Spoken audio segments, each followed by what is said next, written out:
Exactly. So I want to get to everything that's coming on the horizon. Halo 5, HoloLens, everything that's on the next. But I want to start someplace else, and that was a few years ago. Microsoft, when your team first launched the Xbox One and unveiled it, you were skewered by some of your most loyal customers. They came after you for limiting the ability to play used games on the Xbox. They came after you for what was known as the always-on feature, which was somewhat of a misnomer. It was only once a day that the Xbox One was going to check in. You reversed course, and the team did. And I realize this is a bit like asking the Obama administration about the actions of George Bush. That said, this was what you came in. This was the environment that you came into as you came in to head up Xbox.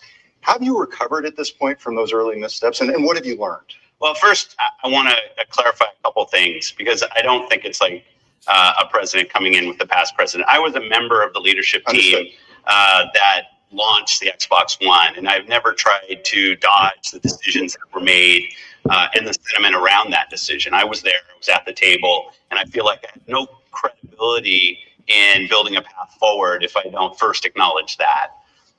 You can go into some of the specific features. For me, I think what we fundamentally lost was the trust of our most loyal customers. Whether it's always on used games, whatever the feature was, we lost the trust in them that they were at the center of our decision-making process. Were we building a product for us, or were we building a product for the gamers? And as soon as that question came into people's minds and they looked at anything, whether it was the power of our box, our launch lineup, microtransactions, any of the features that you talked about, what you find is very quickly you lose the benefit of the doubt. You lose your customers' assumption that the reason you're building your product is to delight them and not just build a better and more maybe manipulative product.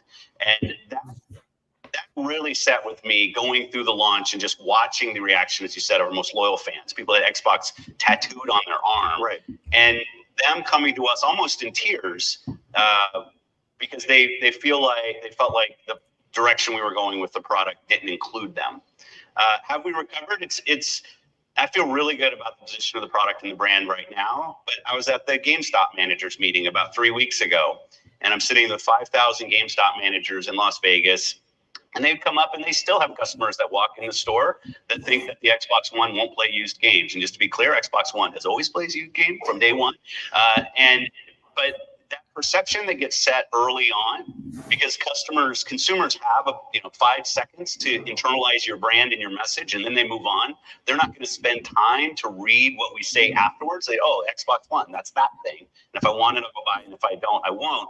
Regaining that trust and the mind share with the customer, the gamer, is incredibly difficult. So fast forward to this past year, when you announced backward compatibility at E3, this is the ability to play Xbox 360 games on the Xbox One. If you listened to the crowd in that audience, it was like somebody scored a touchdown. I mean, it was the complete opposite of what happened. What was that like in terms of redemption? And more specifically, how do you expect backward compatibility and that announcement to affect the Xbox business going forward? Yeah, good question. And the interesting things, I don't know how many people in here watch E3. E3 is our big press conference, obviously, the beginning of June, industry event down in Los Angeles. The interesting thing was I'm sitting in a hall with 5,000 people, and the teleprompters, I'm better with teleprompters, are up. And the crowd can actually turn around and see what I'm getting ready to say. So if you actually listen, you never hear me say anything about backward compatibility because everybody just read what was written. And as you said, the reaction was incredibly strong.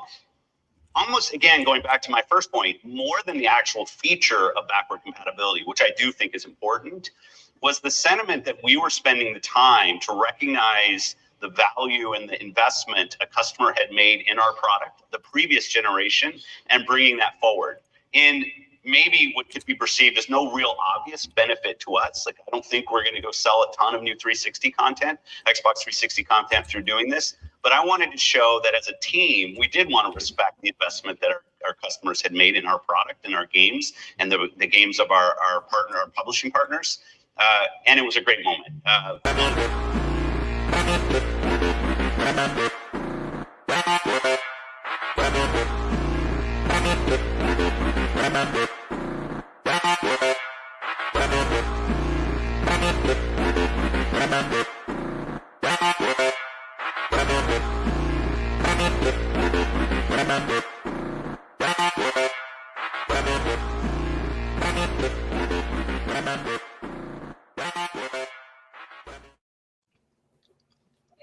Bases are loaded tonight. I'm feeling good today. Crazy. What's up? I'm feeling real good today. You got them spices in that pot for me? Oh man, we're all set and ready to go. We're all set to cook, man. Good, because this is gonna be easy work. This is gonna be easy work. I can do this blindfolded. Yo, Steve-O, you in the building? What's good? What's good? Hey, what's good, Xbox Nation? Yes, sir. Got a little Tennessee high malt poured up, ready for the combo. Pour me one, man. Yo, Spartan 17, are you in the building, baby? We are in the building tonight. We are ready to cook. Yes, sir. Lavish Assassin. I know she's doing her hair, but I know she there. She don't respond. She told me she's doing her hair, y'all. But she's in the building, and I got my. Put me on blast. I had to y'all caught me on wash day, and then the handyman is here, so I'll be in and out. I'm sorry. Don't worry, Lavish. Look at my hair. Look at my hair, Lavish. I look like Jimmy Neutron, so no worries. Nice. I got my son in the background laying down there. He ain't feeling too good, but he wanted to pop up on the show as well, so we're going to do it big. He want to see Pops put in his work, give him that smoke. I got to show him how to do it, and it's going to be too easy, y'all. It's just the echo chamber. I'm sorry. It's easy. It's just the echo chamber. There's nothing to it. Real Xbox gamer here, 20-some years deep. I speak the language fluently. There's no switching up. Y'all know what it is on Di-RRec Gaming. If you're not about Xbox, you came to the wrong channel. This is all about Xbox. This will forever be about the culture. This will be forever about the voice. This will be forever about the community. And that's what's up. It will never change. If you're a real gamer around the world and you stop by, we want to salute to you. No matter what flag you throw up in this world, we are one blood. And that's facts. Each and every one of us bleed the same. There's nothing but love here. So shout outs to everybody. Shout out to the Chit Chat community. Shout outs to the gaming community out there, because it's about to go down. It's about to go down. So for forever, right? Forever it felt like they just wouldn't listen to us. And I know I'm not the only person out there that was throwing them bombs. I can't be the only soul out there. But it's just beautiful how I throw these Hail Marys, man, and they seem to keep touchdowning. Just like how Green Bay was doing Dallas today.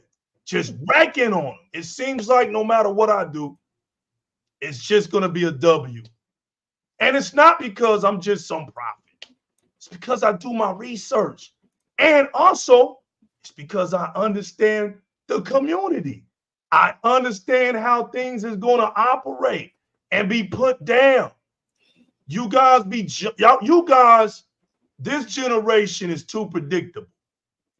I told y'all over and over again, stop investing in your feelings. The reason nobody's going to save you from the inevitable. What's going to happen is that Xbox is going to be the next leader in the gaming market. That's a fact. That's not me being a fanboy. That's not me lying to you. That's just the facts. Now, what y'all like to do, because y'all don't know no better, you saw these people come up, make empires off a line on Xbox. That's what y'all came up on. New Legal didn't come up on that.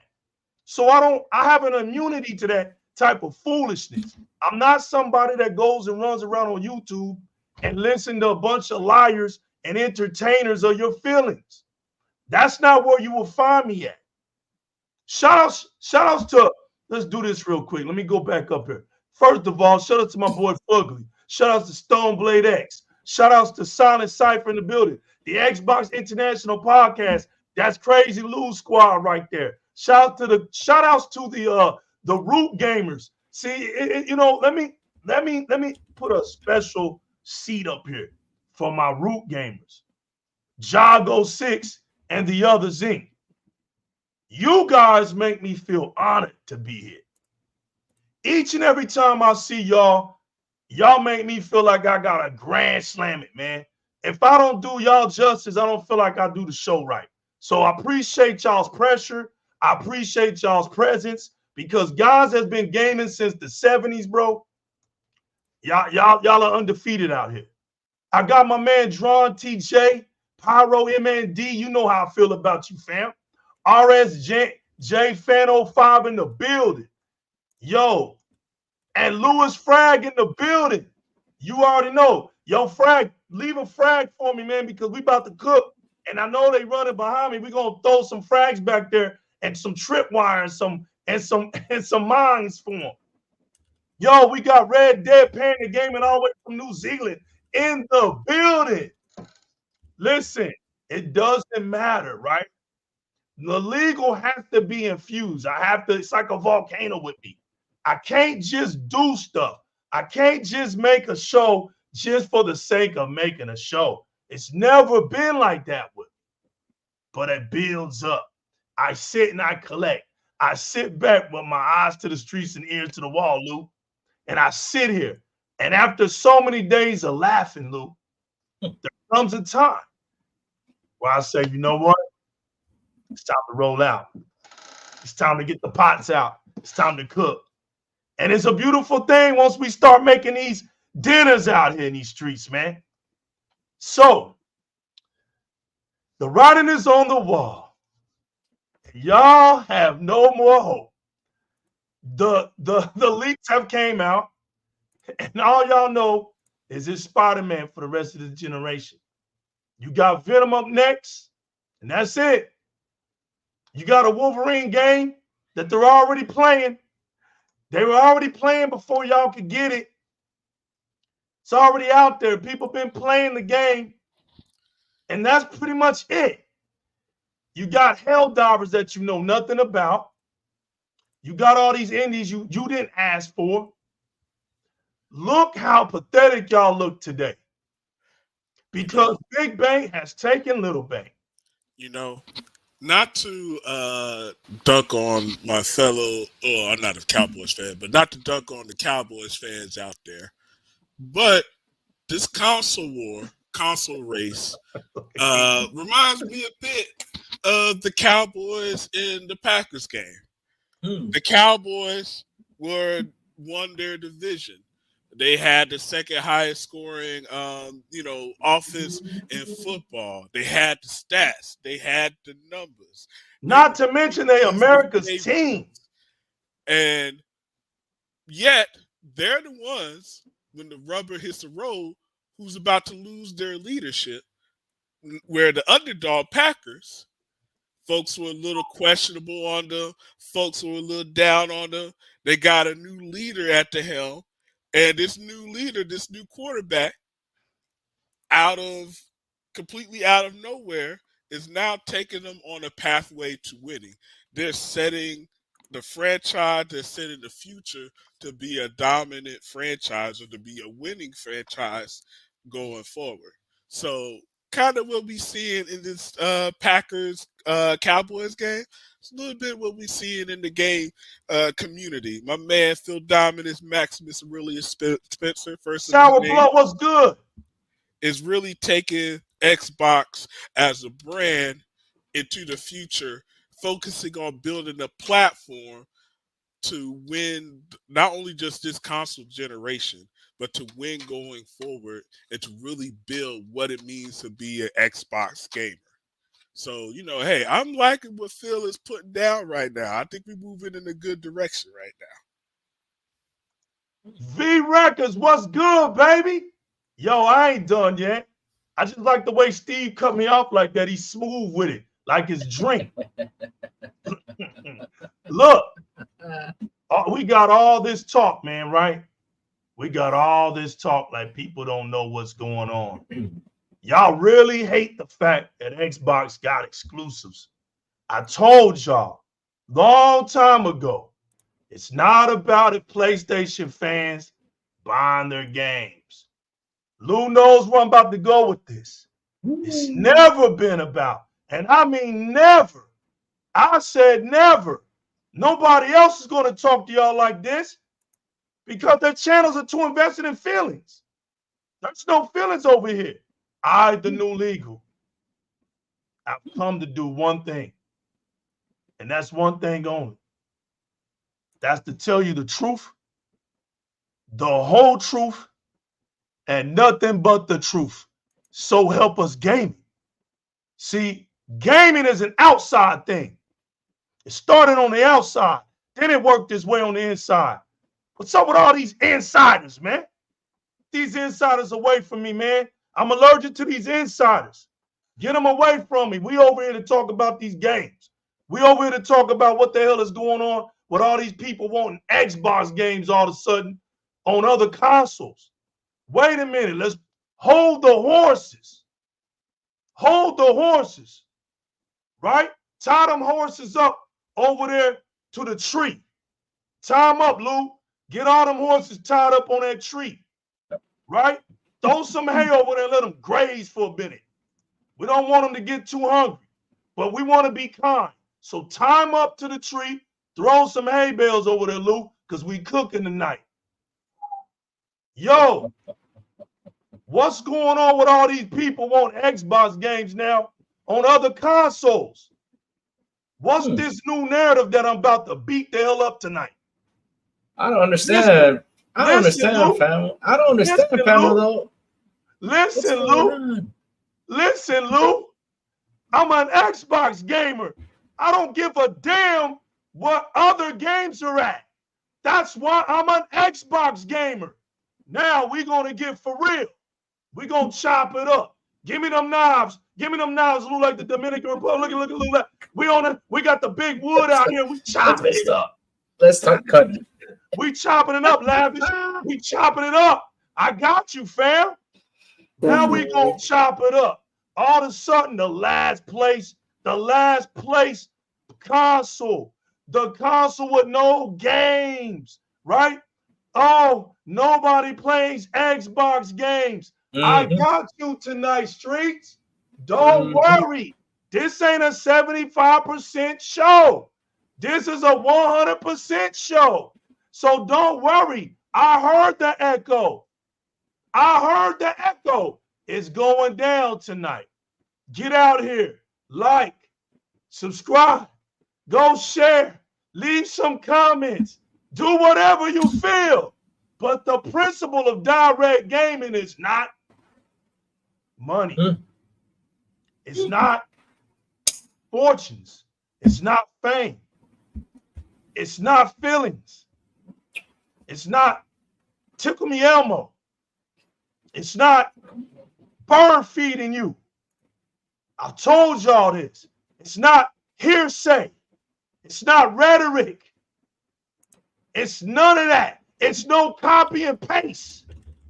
When you hear the legal, you hearing it right here, right where the Xbox emblem is at. Right here, and it translates to here, then it comes out like that. Because I told y'all, there's a difference between the definition of a gamer and the definition of an Xbox gamer. You have gamers and you got PlayStation gamers. You have gamers and you have Nintendo gamers. What's all of this stuff coming out in the industry acting as if what I'm saying ain't true? If that's the case, then what are we trying to win over? Why is everybody not happy with the numbers they got? Because the objective is to get more people on your platform. So hold on.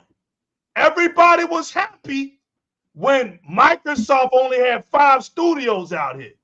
And everybody was happy and comfortable and inside their little gaming shell when all they said we played was Halo, Forza, Fable, Gears. It was Halo, Gears, Forza, Halo, Gears, Forza, Halo, Gears, Forza. I remember those days. Nobody can tell me otherwise, Turculus. I've been out here, X-Beast. I've been out here. I wear this shirt proudly, bro. It's where I at. It's where I reside at. I built my own house. I built the DX mansion. I put the emeralds out there in the streets. I gave people keys to the infinite rooms. There ain't no other name out here with the new legal on it. I told y'all what this was going to be about. There's no patty cake. There's no bakers, man. I ain't got all these added preservatives on my show. That's not this. I came to do one thing, and that's rep the streets that I created. That's rep them voices. Now, I was told that I don't have games. I was told, what am I doing over here playing on an Xbox? I was told we're limited. Now I see once Microsoft had to buy up the streets because what? Nobody was out here. Nobody was out here telling Sony, hey, man, why are you blocking them games off of Xbox? Why can't Xbox get that game? Y'all love to support the weak straw house. We get it. You walk around daddy sim gamers. We understand the difference between PlayStation gaming and Xbox gaming. It's that very fine line as to why people buy consoles. I don't buy a PlayStation console. I don't want one. I have my reasons, and here's my reasons. It's easy, people. I don't like the damn controller. That's one reason. I don't like that loud-ass console. That's 2 reasons. I don't like same template formulated games. That's 3 reasons. I don't like daddy sim walkthrough, emotional cinematic, soap opera, invested feelings, character, highly cinematic, trailer themed video games. I don't like it. And I don't like a platform. Number 5, the most ultimate reason why I don't buy no PlayStation is because I don't like a platform that shafts its player base and has a blinded fan base. You got fans that buy a PlayStation and don't even know why they bought a damn PlayStation. But yet, I got people out here in the streets that are going to tell me as an Xbox fan, right? Y'all, the reason why I put Phil Spencer to talk first is because ain't nobody going to go run into Phil Spencer. Phil Spencer said what he said. He said what he said. The only thing about Phil Spencer is it wasn't your loyal fans that left. I've been saying this from day one. Your loyal fans stayed right there. That was your 60 million. Those other 29 million were the giddy up crew. We converted 29 million. The 360 was so good, and PlayStation, Sony's executives screwed that up so bad that the 360 looked so good out here that they had no choice but to go to the better value. And that mystery right there translates to the success of the future of Xbox. Yeah, you want people to buy Xbox games? You got to make them bomb-ass exclusives like the 360 did. You got to make those games like Halo. You got to change what game it is in Gears of War 3. You got to give them that real RPG feeling like Fable did. And you got to give them that awesome racing like Forza gives them. And now we got these new IPs.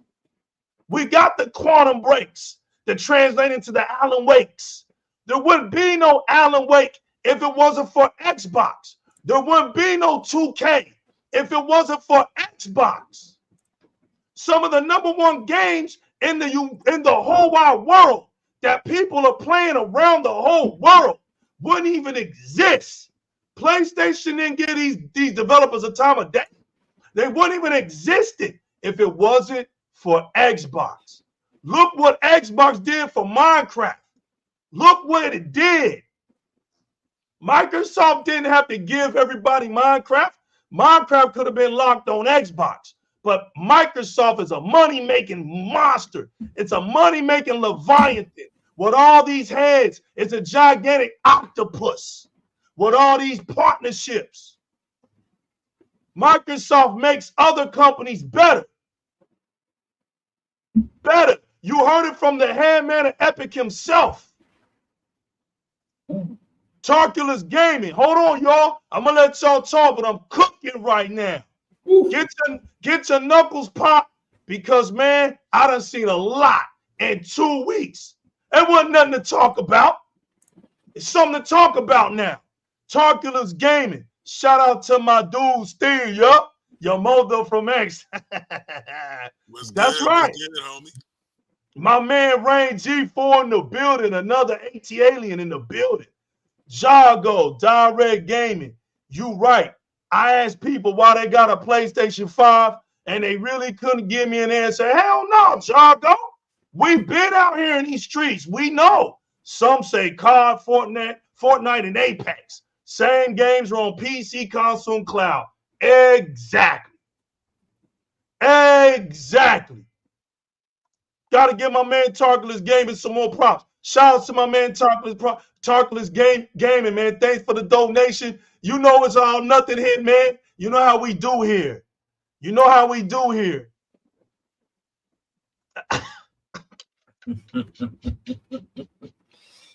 Oh, man. Oh, Legal looking like he's about to spit 16 bars. Exactly, dog. Battle rapping out here tonight, man. What's wrong with these fools, man? They out here trying to act like they want our games. Yo, I told you this was going to happen. You got to come back to the legal. I told you. They all going to fail you. I told y'all this was going to happen, but nobody wanted to listen. Now we got these suckers out here want Xbox games on a platform, but why? Because it's killing them to know that they lost that ABK deal. It's killing them to know that ZeniMax was bought. It's that killing them today. It's ripping their hearts. And the only thing they want is for you to be miserable being an Xbox game. But you know what? When God of War was created, right? I don't want to play that game. I don't care. I don't care that it's over there on PlayStation. It can stay over there. I don't want to play Kratos. I don't want to walk around all day. All right? So it doesn't bother me because I know why I'm on Xbox. Listen, Sony can have its games. And you know why I feel this way, Lou, and everybody out here in the world? Because everybody feels this way. When it's Sony, see, do y'all see the reaction of that, the feeling that you get even when you think about it? There's no weight on your mind when you think about it. When you literally think PlayStation in its games, you don't feel nothing. Nothing resonates. You know why? Because you've been trained to feel that way from the mass media. See, the donkeys don't need an echo chamber in its fan base. When you go and look at all the rest of the clowns that they actually got touching the mic, they don't even know what the hell they're talking about. It's the blind leading the blind over there. That's why 98% of them have blocked everybody on Twitter. They a bunch of cowards, bro. They know when we line them up, we're going to mistreat them. They can't stand out here in these streets. We'll mistreat them. They got these people out here, man, that don't even know what they talking about. They don't care about these dudes.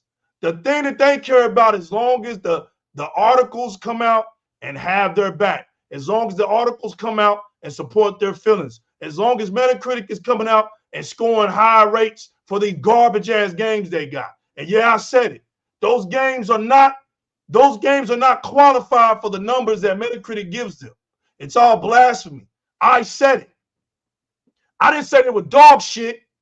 I said they were garbage compared to the numbers that Metacritic gives these PlayStation games. I said it. Tarkulus Gaming, that price increase on PlayStation Plus killed it for me. Speak on it. Speak on it. Ponies thought Gears was coming to PlayStation 4 before Microsoft bought Gears. Speak on it. They're going to keep raising it up, Tarkulus, because they don't have no other choice but to raise prices up. They want us to sit here really and feel like, what would it matter if our games go to another platform? I love this. This is simple, y'all. This ain't even really hard. Let's just close our minds and close our eyes for a minute. All right, now open up your minds. Open up your minds. And when you just open up your minds, don't open up your eyes. And what do you see? You see nothing but darkness, right? Now open up your eyes.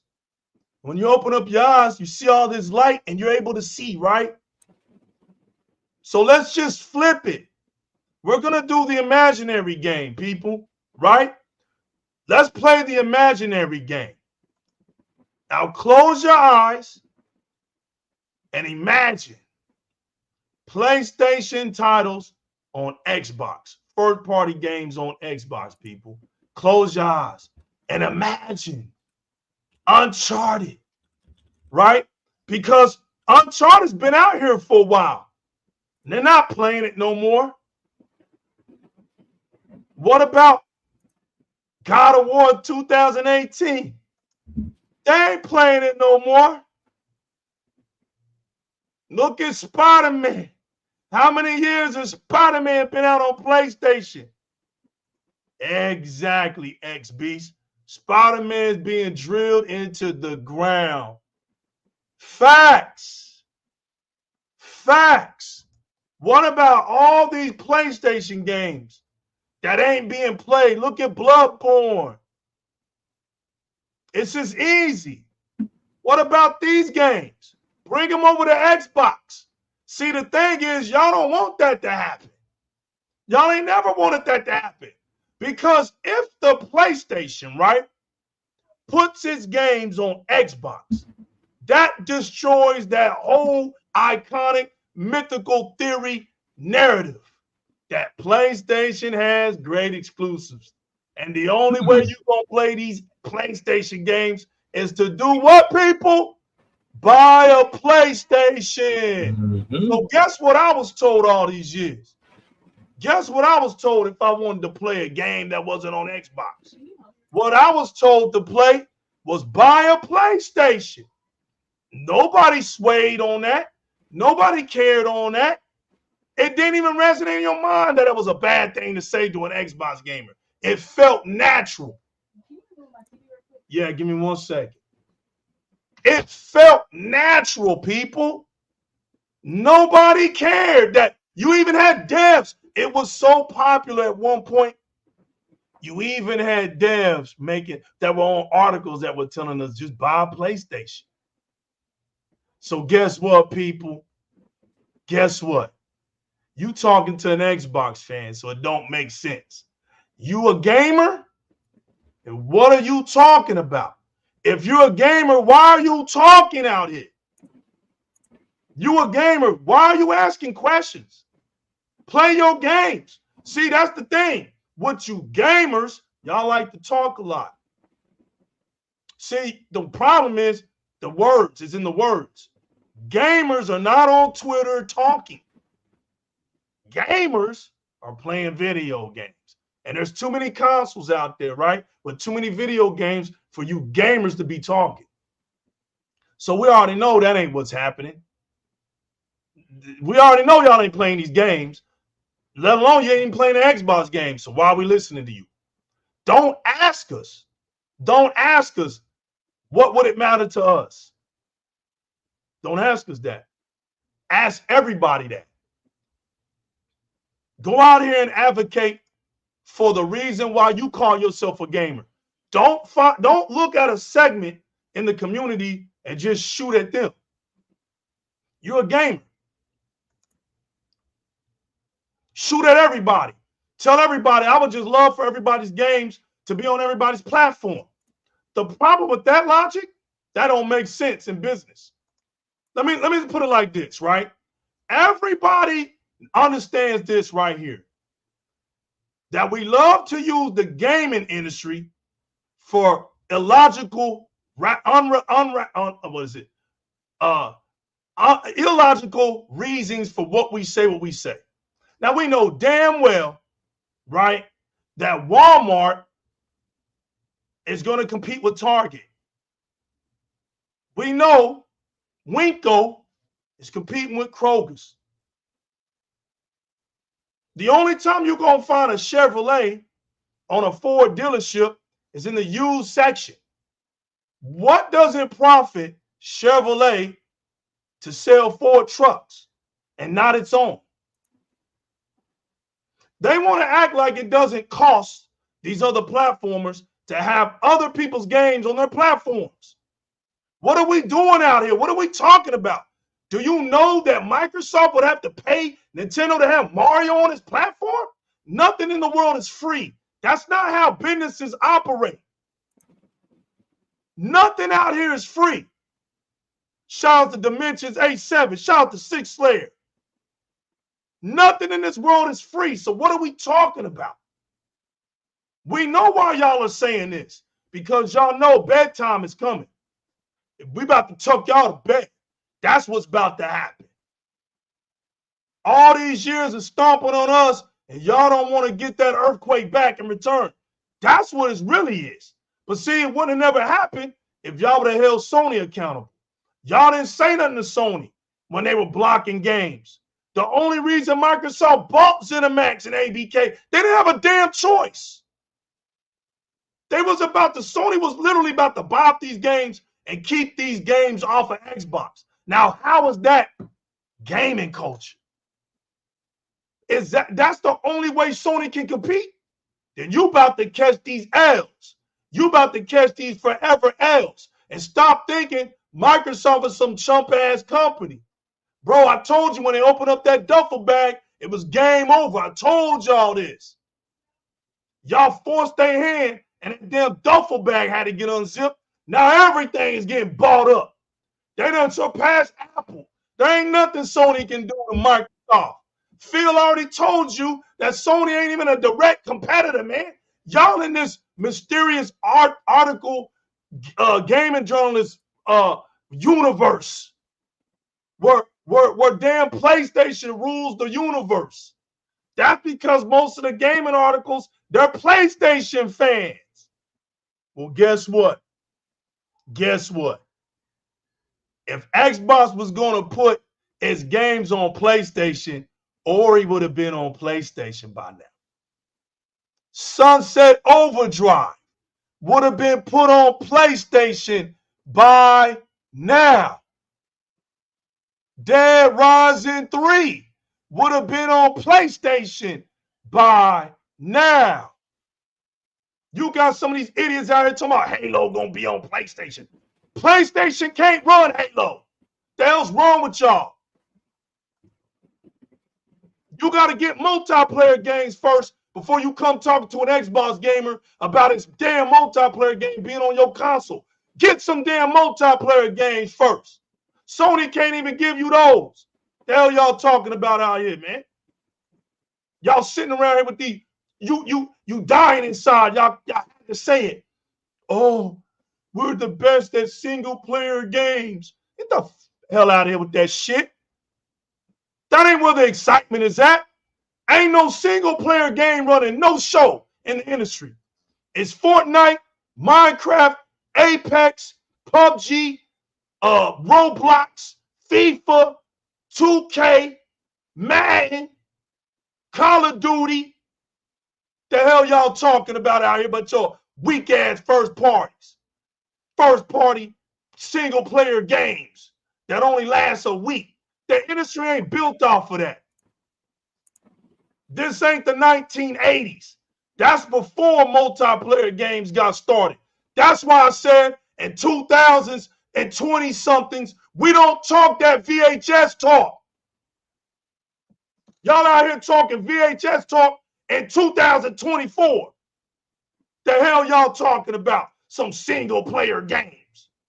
The hell out of here. Man, Lou Takeover, man, I got to go help my daughter on the TV. We cooking tonight. The hell's wrong with these folks? Want Xbox game? Or they want multiplayer games on a single player platform. The hell out of here. Oh, man. Famo, you know what I find funny, Famo? All these years they were saying that Xbox don't have good quality games. And now what I'm seeing is out there in the streets, I see them yelling. I see them calling. I see them, hey, you know, Xbox is going third party. I see them do all that stuff. So wait a minute. I just want to know one thing. After all these years, you're telling me the more good quality games, now y'all screaming that it's going third party. Does that mean y'all want its games? You know, that's what you all want. I mean, seriously, that's what you all want. They don't even play games in the first place, Louis. What? They don't even play games in the first place. That's the problem. That's the problem. You think they don't even play games now? They're on 24/7 Twitter. They're just sitting there port begging, throwing shade left and right without even having. They have no common sense. They're dry this year. Expect a lot of this coming up. Listen, they're not even really on Twitter. They're on that PlayStation, but they're watching porn. They're not playing games. They have no bitches. They act like they have no bitches. So that's why they all on Twitter simping for a company, because that's the only type of attention they get. Hey, they had to figure out. What the hell did I miss, man? Lavish Oh my god! What the hell did I miss, man? Sony fanboys. They found a way around that. What did she say, man? Repeat what she said, They found a way to get that Pornhub on there. Oh Lord! Oh Lord! Oh my God! He said, they couldn't find a way to buy Ratchet and Clank, but they found a way to get the hub on there. Oh man, I'm dying here! I'm dying here, man. She said that all they do in PlayStation is watch porn. That's all they do. Let's see what it is. You know, MLK holidays up. You know what happened? The ponies had a dream. They had a dream one day that they could play a multiplayer game from somebody because PlayStation ain't giving them no multiplayer games. They had a dream that they would actually have games this year. Unfortunately, that dream is going to be deferred because they ain't got nothing in the pipeline. They out here port begging. Man, you know what? I feel bad speaking about the poor beggar on the street, just saying, "Sir, can I have a little bit of Halo? Can I have a little bit of Gears? Can I have just a little bit of Forza?" Oh, you know what? Hey, for that dude out there port begging, I got some good news for you. The Series S, you can get one for $200, man. You get the Series S. There you go, man. You in the game. You in the game right there. So, Tony, they could get that Series S and they could actually play games this year. Man, and there's so many options, man. There's so many options. Get your handhelds, get your cell phone, get your Samsung TV. I mean, Game Pass is everywhere for you to play their games. Exactly. I'm just trying to figure out how much Sony is about to give us in money and like royalties, because Microsoft keeps supporting them, whether it be the hacks, the Azure servers, the Xbox consoles are running PlayStation now. Now they want us to port over games. When did Xbox become a charity for ponies? I don't remember us owning Stables. We're direct Xbox over here. So I'm not understanding why they're coming over here talking to Phil like Phil is the creator of their platform over there, but they need to stay over there with their third party action adventure realistic type thing that they want. I thought that they didn't want grounded high fives worth. Now you're talking about, oh, this looks good on the Switch. That's what they like. Lavish. What they like to do is walk through crevices. Exactly. They like to walk through crevices. The screen get real close. They walk through crevices. Then the screen opens up. Their character gets real small again, and they like to walk around in the grass. You know why? Like they don't touch grass in real life, so they got to do it in game. That's why they want realism everything, because it lets them know what they missed outside. They need to see it. They need to see it. They're weirdos. Like they just sit at home with their controller on full vibrations. They go on Pornhub, look for an app, see if it can control the controller to simulate the motion, because they're weirdos. Okay, that's exactly what happened. No wonder they got the VR, right? The VR makes it look way better, right? Yo, when are they ever gonna make a peripheral, right? That lasts 40 hours. That's really built for gaming. When they gonna make an accessory that's built for gaming? I'm just being honest. They can make a PlayStation dildo to attach to the PlayStation 5 so they can fuck themselves to their exclusive that they don't have. That's when they'll make it for God. God damn. Oh, shit. So you're saying the #1 game on PlayStation is the Microsoft Edge browser? Is that what you're saying? Right.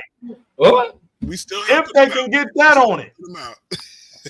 If they can get that on. No, they don't have a browser. Remember, they got to email it to themselves to get to Pornhub. They're literally low-level hacking instead of just going to get it. Why aren't you not using your phone? Why are you masturbating with your console? Why? Because you want to fuck Sony. That's what it is. It's Look, like man, here's they the got thing. get a bottomed out, power bottomed by Sony. That's what it is. They got their pussies open with blue sperm coming out because all they want to do is get fucked by PlayStation. That's why they can't watch it on the phone.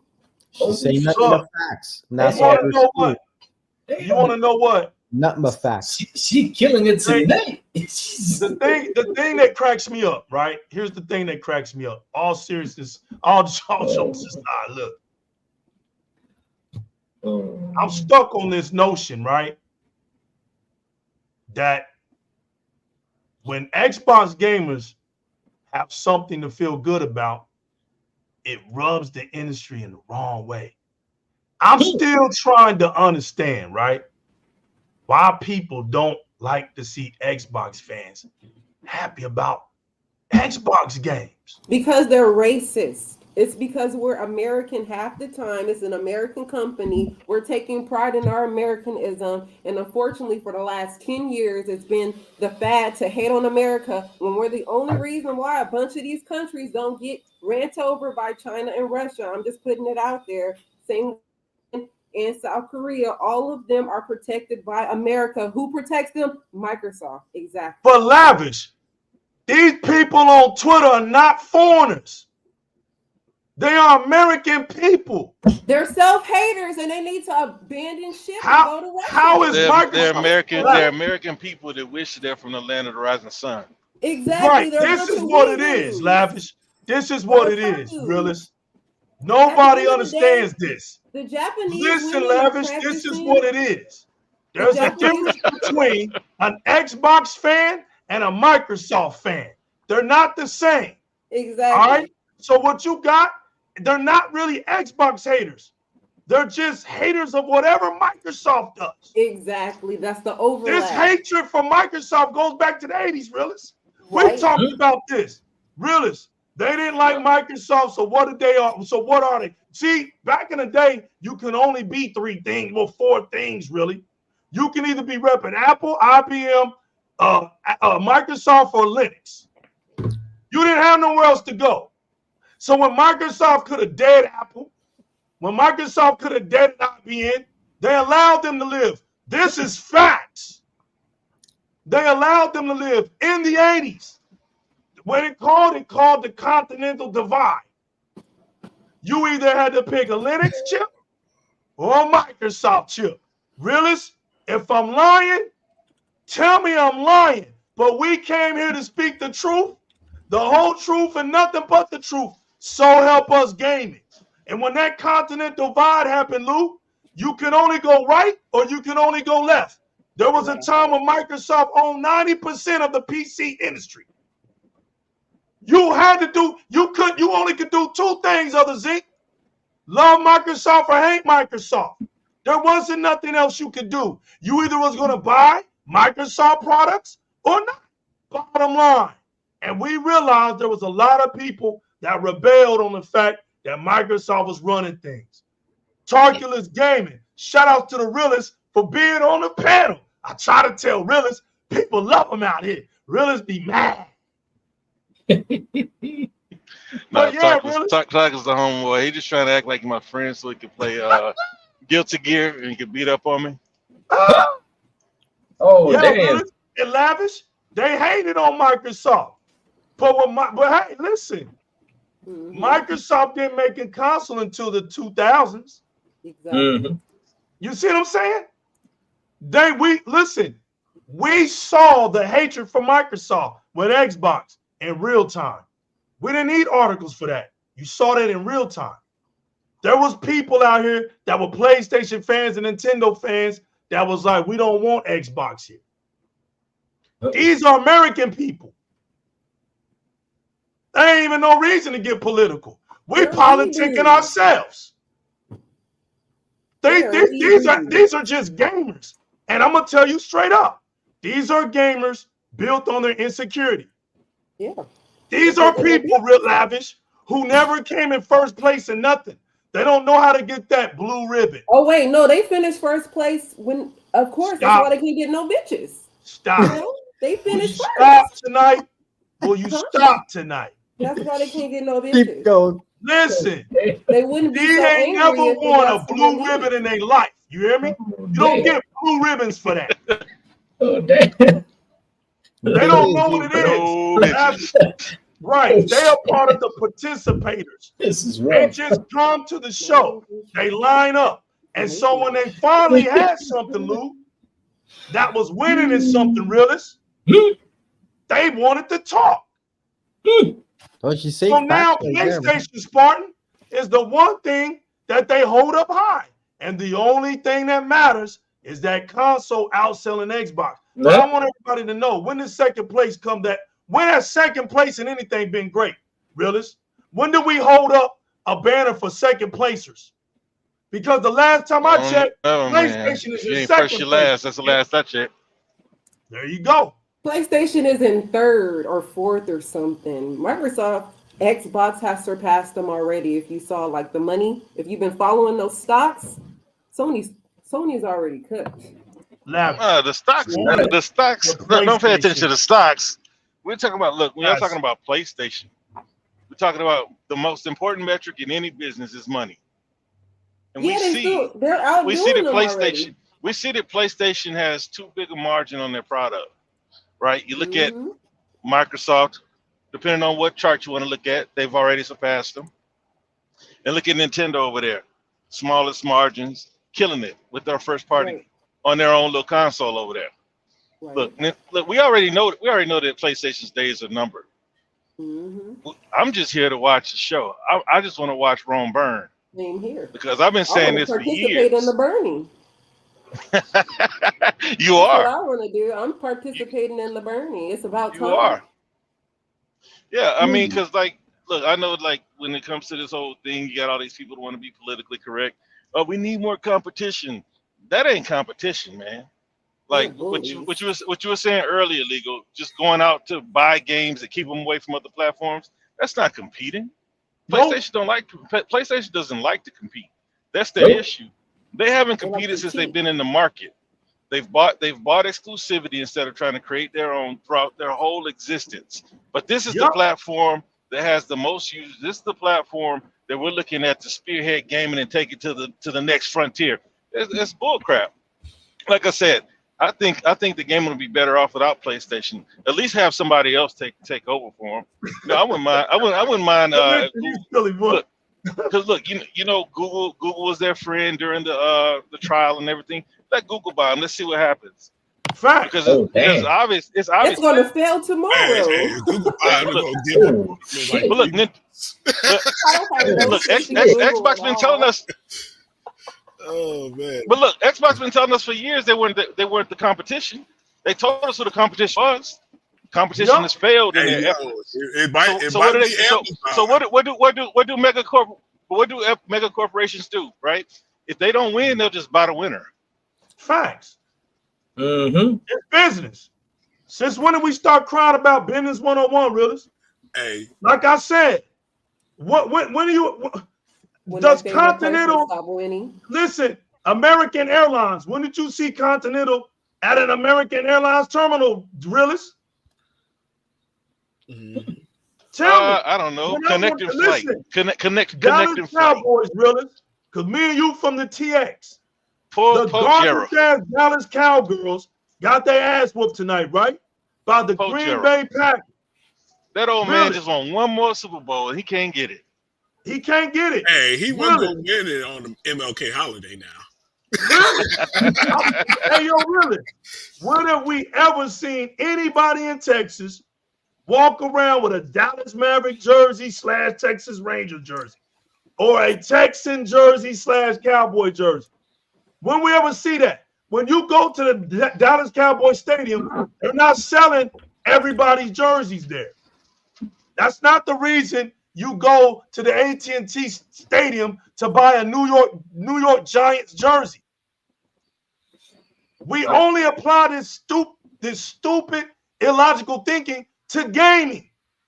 Yes, I got two iconic root gamers here. Yes, Other Zinc. Yes, Jargo 6. by the immediate creation of gaming is for everyone.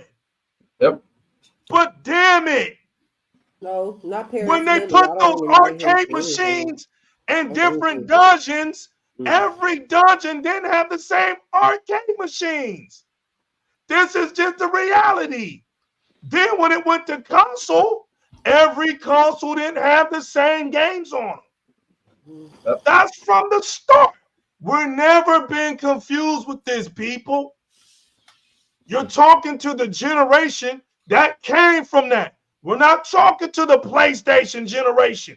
That's a generation that started too late. That's in 96. They don't know what the fuck they talking about over there. That's a 96 generational console gaming fan base. They're too late in the game. We're talking about the grounded principles of gaming. We know that gaming is for everyone. But you know what? For everyone, it comes with a cost. If you want to play Mario, buy a Nintendo. If you want a PC, spend your thousands of dollars on it. You're going to need a monitor, you're going to need a modem, you're going to need a keyboard, and you're going to need a damn mouse for all that shit. You're going to need all the parts, the motherboard, the circuit. The motherboard, the You know what's funny though? Legal. cooling system. Check this out. Check Come this on, out. bro. Just to play some damn games that you can't even deliberately hold at 4K. Windows. The PC today can't even hold the standard of what next-gen gaming is on a consistent basis. So why the hell do I care that you got a PC? I don't care that you're playing a game at 1440p at 100 frames per second. I don't care about that. On a 20-inch. I felt that before. Whoop-de-damn do for you. If you think your PC's that bad, meet my black ass on Gears of War, and I'll show you what my Elite controller will do to your ass. Ain't no PC going to automatically make you a great gamer. Exactly. Great gaming is not based off the product that you buy. There's gaming that comes with skills, hand and eye coordination. You learn from wins and losses.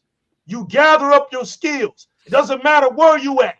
You can get that smoke. So you can miss me with all of that. I don't care about all of that. Enjoy where you at. The thing is, I'm an Xbox gamer. So I don't care what PC gamers are playing. I don't care that they playing Dota and War Witchcraft and League of Legends and the Empire of Zeta and all this other shit that they play, that they've been playing for 25 years. I don't care. If I cared, I would have a PC built to play those games, and I would join the PC race. But there's no community over there like that. You don't need a PC. If I go on PC, I don't have no quick resume on the Xbox. Hey, you I know don't have funny? quick resume like that. I'm not switching in and out of games like I do on Xbox. You said earlier, Liga, there's a difference between Microsoft and Xbox. Right. Microsoft has been in gaming, and the Xbox is the other side of gaming. So technically, they both under Microsoft because you got your PC game in Microsoft, Flight and then you got the Simulator is Xbox, pretty which old, is kind of too. on both PC and Xbox. So the big Congo, baby, on MLK Day, who's the head of Xbox? A black woman who's amazing. Jeremy, I got you. The Queen. It's gorgeous. The Queen too. is about to lead Shout out to Sarah Xbox Bond. into the future. Yeah, I want to see what Xbox looks like under her leadership.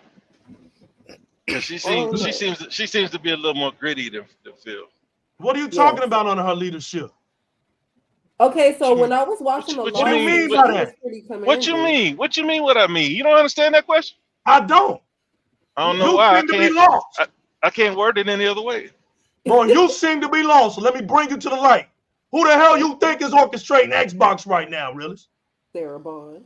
Homeboy, she just got the position. No. You think? No. No, she hasn't. Okay. I saw her on Dice. No, she hasn't. She just been in the shadows. Think back to all the showcases Phil Spencer is not opening anymore. It's been Sarah Spencer For years. Dude, Sarah Bond was running Game Pass. Hmm? Relations in Japan. Was the No, gatekeeper for games to hit Xbox. yeah. That was Yeah. that's where she resided at. Look here, man. I don't know what kind of mental gymnastics you playing. I'm just telling you, you late. Phil Spencer running Xbox. Oh. All right. That's the Now fucking now We now can't he's the hear you. overseer, and he's got people. He's got. Can't hear me? All right. Yeah, we can hear you now. Yeah, no. No, I ain't say nothing. Go ahead, I bro.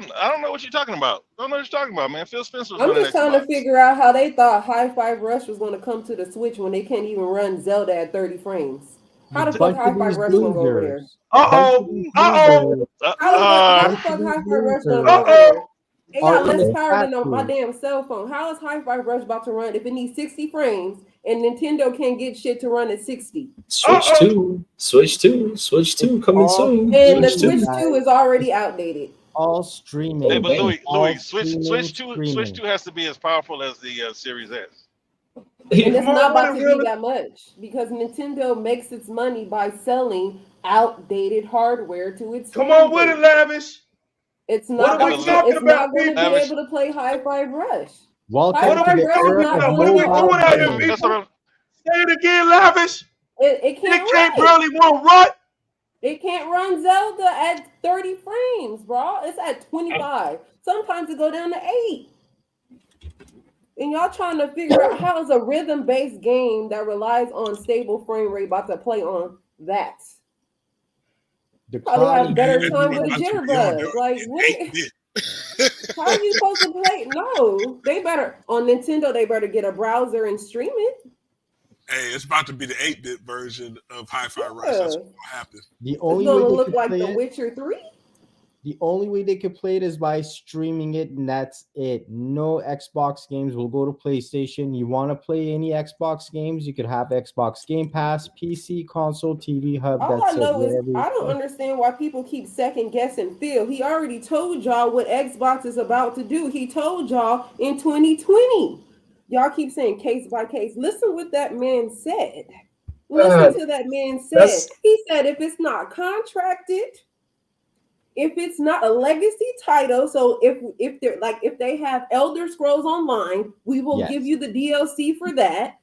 They didn't even get everything from Minecraft. They don't get everything from Bethesda. So why would they in fact ship Hi-Fi Rush to the Nintendo Switch? The only reason why the Nintendo Switch got Ori is because Moon Studio asked for it and it was in the contract. Wait a It's not minute, going Lavish. anywhere else. Hold on, Lavish. Yeah. Why did Ori go to Nintendo? Because Moon What? Studios asked for it to go there in the Lavish. contract. I'll go deeper than that. How about if I tell you that Moon Studios was our Nintendo fans? Yeah. They wanted to play the game on their little bitty itty bitty Switch. You So over they- here on exactly. Microsoft, where Microsoft is publishing your game. Microsoft Funding is funding your game, funding your dream. And you thinking about And you another look at fucking Microsoft studio. and say, hey, we want this game over here on our little bitty handheld. So Microsoft is like, all right, listen, we ain't gonna play with y'all. Put it over there. We done with y'all. That's the end of the story. And then Phil Spencer said, Oh, hold on, Lavish. nothing Watch else is this. coming out. So then they made another game. They threw it on PlayStation, Lavish. What happened to it? It probably didn't sell well because indie games don't get any type of discovery, and that's why Game Pass is better. What happened to that game, PlayStation fans? It didn't sell. Damn. It didn't sell. The real question is, and here's something I keep asking myself, right? Because these fans over there on PlayStation, they keep bragging on all PlayStation's IPs. They do real well. They do real awesome and everything. Yet, but yet, 2023, we see a list come out because of the leaks saying who are the top games out there, and people. I mean, I'm still hearing people say, no, exclusive sell consoles, exclusive will make PlayStation, you know, this and that. I'm like, nah, dude, you wrong, man. You wrong. All these third parties, you know, that keep making these games are the ones that do sell. I mean, Call of Duty, FIFA, Minecraft, Damn, Microsoft I wanna really wants add to use on them to that. all. I want to add on to that. Add I'm a on, add on. teacher, y'all. I'm a teacher. I passed my Cal TPA and everything. I've been teaching these kids.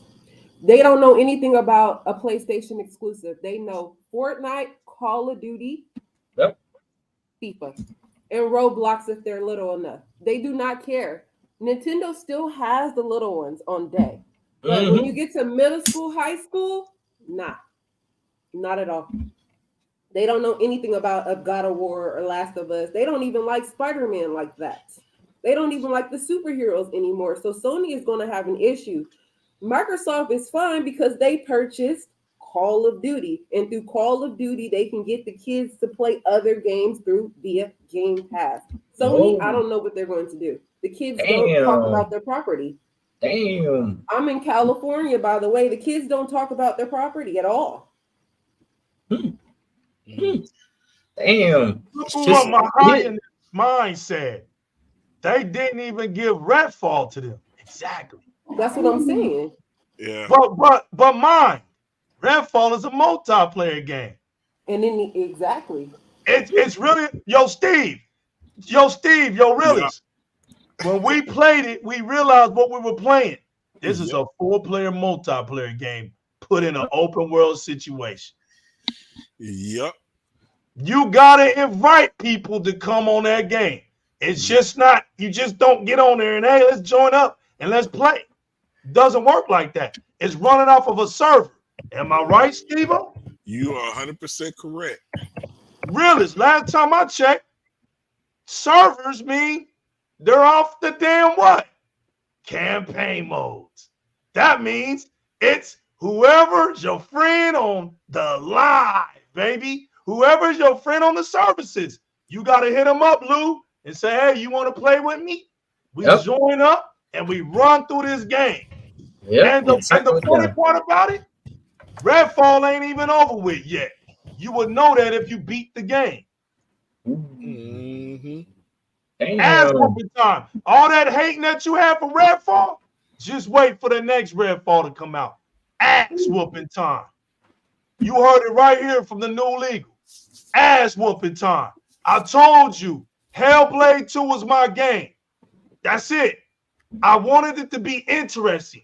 When I started this generation, and another thing, if you don't like console wars, stay the hell off the internet. Get off the internet. You ain't built for this. Get off the internet. Stop coming up in here with your weak ass talking about console wars are pathetic. You big dummy. Console wars is what the engine is built upon. It's what the machine is built upon. If you don't like console wars, then you don't understand what got this shit going from the jump. The hell out of here talking about console wars. You don't even know what a console war is. If you think what's going on the internet is a console war, you don't even know what a console war is. Hey, you could argue console wars saved gaming when you had the Nintendo versus the Sega after the crash of the Atari. Facts. After the crash of Atari, bro. Like, stop this dumb shit. Stop using the console wars name in blasphemy. There's nothing wrong with a console war. You want to know what the word? Let me tell you what the word console war is now, Game Zeros. Let me tell you what it is. It means competition. Just say the word competition, and that's what console war really is. That's all it is. So when we mention, listen, let me tell you how dumb they are, right?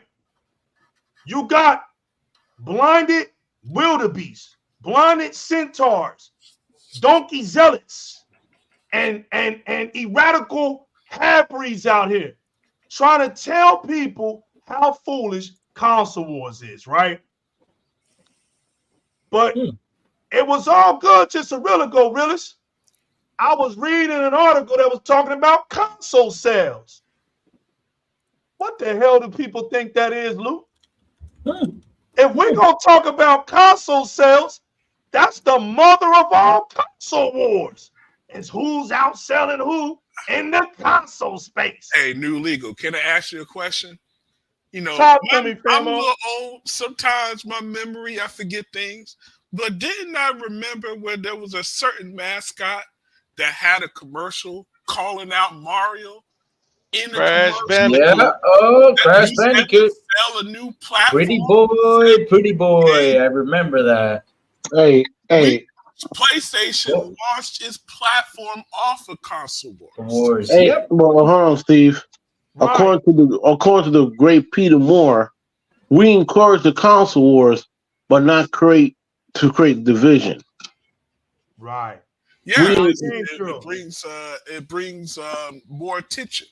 Yeah, we embrace the console wars, not create division, but challenge each other. More That's it. safe. And when I say each other, I mean Microsoft and Sony. If Microsoft hasn't stuck the course after the Xbox, after Red Ring of Death, gaming will be poorly placed for it. You won't have the competition you have today. Hey, to your point, Games Hero, if anybody watches sports, what's the most interesting sports game you can watch? A Football. rivalry. Oh, Because yeah. rivalry, I was about to give you some rivalries. Michigan, Ohio State. Yeah. Yankees and Red Sox. Michigan, Ohio He's right. State. Steve is right. When you got the rivalry, that's when you get the most views. Hey, But hey, but see, that's what I was gonna say. It doesn't Come like on with it, really. these people trying to say the console war is bad. We're too old for the console war. I mean, do you stop watching sports? Right? It's like you got the Republicans and the Democrats. They're gonna do this until they kick over. It's no different. Everybody has their alliances and their choices. Like, bro, I got into it. I got a new vacuum. I wanted to see some things about my vacuum. Man, there's some dudes came in there that own Kirby's telling me my vacuum was trash. I've had that happen. You know what I'm saying? Hey, but look, all I can do is laugh, bro. Hey, you spent $1,800 for a vacuum. It better be better than mine. You better. Damn. It better do a lot. It better give you back massages. Better do a whole bunch of stuff for $1,800. Jesus Christ. All it does is suck. And I know a pony will love one. They would love that. Really. The panel, chit chat. What's the biggest? What's one of the most biggest competitive things in the world right now? Real as you should know this one. That's a no-brainer. One of the most competitive things you can do outside of in the world. What's one of the most competitive things in the world right now? Jobs. Cell phones. Driving on 285. Man, there it is. Now, what's the two names? Oh, that's why he said I should know that. I started to bring that up because that's nasty in the console war. Cell phones, and people kill each other for iPhones and Samsungs. iPhones and Samsungs. That's the big old fight. I don't even know what the hell they're fighting about. They're like, oh, very competitive. Y'all know about that though. It is competitive, man. Jesus, I mean that's crazy competitive. I have people tell me, "Oh, these buds are better than this." I'm like, I hear people too. I don't get what's so much better because of this. I'm like, okay, I still don't get it. Do I give a damn? No, because all I can do is text, and that's all I care about. But yeah, Samsungs and iPhones. F Apple, bro. I have a that's right. And John goes 6. I don't like icons on my home screen. That irritates me. That's cool. F Apple, man. Everything Google did 4 years ago, Apple act like they just did it. Yeah, that's why I got one. Apple and Sony. How you gonna be an That's why Xbox fan and an Apple fan? I ain't got slow app. Look. Hey, look. And I get more than one update in 6 months. Now check this out. John goes 6. Mobile is larger than all the consoles combined. Facts. Yeah, it is. It's true. And it's to true. be honest with you, and mobile gaming too. No, and to be honest with you, Other Zink, I'm glad you mentioned Samsung. I was a part. Realizing this is true. I was a part of the massive recall a few years back for Samsung that lasted. Dude, I can't tell y'all I had to work 7 days straight delivering all that product back to the Samsung in Dallas, dropping it off. I was making good money off of that. But you want to know something? Samsung made Apple better because there was a time when Apple was just sitting on his ass, not doing anything for its consumers because it was so fixated that we're Apple and we're just the best and we don't have to improve. Samsung came in, lighting their ass up. That's what competition does. And listen, I tell you, it doesn't matter. I don't care, right? If cell phones are cell phones, or just phones, answer your phone, play little games on it or whatever. But for me to sit up here and to tell somebody, realist, that, oh, look, this is how stupid it is, realist. Oh, everybody should just love phones. What the hell are we talking? What do you think people are doing? They're loving phones. I should just start loving the Cowboys. What's the difference? Every phone you should just start loving the Astros. What's the deal with this, man? I don't understand it, realist. That's like headsets, realist. Talk to me about headsets, right? Is there a such thing as a better headset, realist? Yes or no? In my opinion, yeah. Right. No, it's not even an opinion. It's facts. Listen, here's the facts, realist. Certain headphones you pay more for because there's certain things that are going into those headphones to give you what, realist? Better quality sound. So this is just facts. Yeah, you might have to pay a little bit more, but there's a reason why you're paying a little bit more for certain headphones, because they're giving you something that's offering you something better. Listen, there's a reason why OLEDs outperform normal LED TVs. Or everybody should just love TVs. What are we talking about? Everybody do love TVs. There's just some people who can't afford OLEDs. There's some people who ain't got 4K TVs, but it doesn't mean we're not watching television. What are we doing here? Why do we want to sound so stupid in a non-stupid place? Why does the gaming community love stupidity knowledge? In the No Child Left Behind policy, that's why you got a bunch of dumbass Americans right now. Here's my question to the panel, and I keep trying to understand what is going on. When something comes up with Xbox, right? I see everybody charging Xbox, saying, Phil, you gotta come out here and you gotta talk us out of this. You gotta tell us what's going on, Phil. You gotta say what's going on with third-party talks. Phil, come out, hurry. I mean, y'all owe us an explanation. But here's my thing, though. A couple months ago, we had Sony with a couple hacks, yet nobody's out there asking Sony what the hell you're gonna do about these hacks, because hey, bring it home. I mean, damn, nobody's talking about that. They got hacked like 3 times last year. Whoa, I don't know how many times, but damn, I mean, me as if I have my PlayStation, right, I'm afraid to go online. They're probably gonna steal my information. Thank God I don't put my information in there ever since that 2010 hack or 20. I don't remember what it was, but I don't put my information on there because of what happened. They got hacked and things happen, right? Okay, what happened to Connie Booth? I mean, nobody talks about what happened. Is it Connie Booth, right? Connie Booth. I mean, nobody's talking about that. Nobody asked what happened. Nobody asked what happened. They're leaving right smack in the middle. Nobody asking why is it leaving? Why not? Oh, because of airplane problems? Oh, okay. All right, I see. Just got sued and lost. They got sued in France because of controllers. Nobody asking about that. They're getting sued over there in EU. Nobody asking about that. Oh, they're just writing, oh, they just got sued. Okay, cool. Nobody asking about that. Nobody claiming them for that. The PS Plus service. Oh my God, price increase. Somebody mentioned it earlier in the chat about the price increase, how they killed it. Nobody's asking Sony, what are you going to give us because of this price increase? The community is not asking any questions. Nobody's asking for that. Ryan pulling up this meeting. Because here's your simple answer. Nobody asking for this. But yet, when Xbox came with the live thing going up, I mean, I came later on during when all that stuff happened in the podcasting world and YouTube and Twitter world. I heard everybody went crazy about it. Everybody went crazy about it, jumped on it. And everybody's like, oh, damn, Microsoft this, that. But when PlayStation did it, nobody said shit. I mean, damn. Seriously, it's funny how these fans act. Instead of us defending our line, right? This is what we got to do. We got to defend our line. I mean, it's how I say it. Hey, has Microsoft come out and confirmed it? No.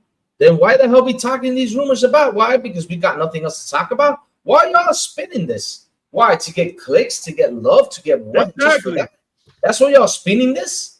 Seriously, it's sad that has gone crazy saying, I'm gonna sell my Xbox, I'm gonna do this. Guys, just wait for the company to announce it. Louis. When the company announces it, when they come out and announces it, we will get our answer and see why it's happening. Crazy. It's called engagement farming, right? I know it's engagement. I know. You gotta blame Elon Musk for this shit because at the end of the day, right? People do this on Twitter because they want to get paid $4, right? So what I think is like that's basically what it is. $4. I mean, $4. Like, dude, they're not going to get paid $100. I can get paid $5,000. I get paid $5,000 for that crap, but I'm not going to go out there and misinform a community just to get them all aroused. Yeah, you will. Lou, let me tell you something. You want to make a situation where it's not authentic anymore? Do what Game Drills just said. Put money to it and watch that shit. Look. If Elon Musk start giving people on this internet, on this damn app $1,000, I would be engaging farming every single week. Every day. Fuck this crap. Hell yeah. Making up all kind of stuff. But I said though, and not only they misinform the community, damn, they all get aroused by it. Shit, just wait for the company. Why you gotta go out there and say, Phil, you gotta come out and destroy this rumor? Why should Phil come out and destroy this rumor? Why? Let it keep running. Let it keep running. Let it go. I mean, let the community blow up. Let them say what they want to say. And if you follow this bullshit, that's your problem. Because me, what did I do when I saw it? I just stand there and I was like, okay, I see. So what I'm seeing is this, because here's the thing though, I open my eyes, right? I don't get stuck in these situations where I go, and hide or anything. No, I just open my eyes real quick. And I said, wait, am I seeing that the PlayStation community is actually yelling for these games? That's what I'm seeing. That's all I'm seeing. That's what I'm seeing as an Xbox fan. I'm seeing, these PlayStation guys are yelling for these games now. They're yelling for this game to come out on PlayStation. They're yelling for this game to come out on Nintendo. Which, by the way, I gotta say this: if Nintendo gets a game, I mean, well deserved, because they were the only ones who were there with the deal. I mean, they were the only ones who were the Microsoft all the way with the deal that didn't say nothing. I'm just saying that. I'm not saying it's gonna happen. But if anybody out there gets something, that's somebody who deserves it. If Nintendo get Hi-Fi Rush, give us Pikmin 4. Exactly. Give us a game back. That's something we gotta get. We gotta get a game back. If something like that happens. Yeah, we gotta give a game back. But at the end of the day, they're getting Call of Duty. They don't need Hi-Fi Rush. Well, that is their reward for sticking with us from the FTC. It's Call of Duty. They don't need anything else. Well, they lost me. They lost me. They said the Switch on CFDs can come to the Switch. How that's possible? Shoot, the Switch couldn't even handle Mortal Kombat 1. So how you gonna play CFDs in 16 frames a second? 2 frames. And like I said again, I'll go back again.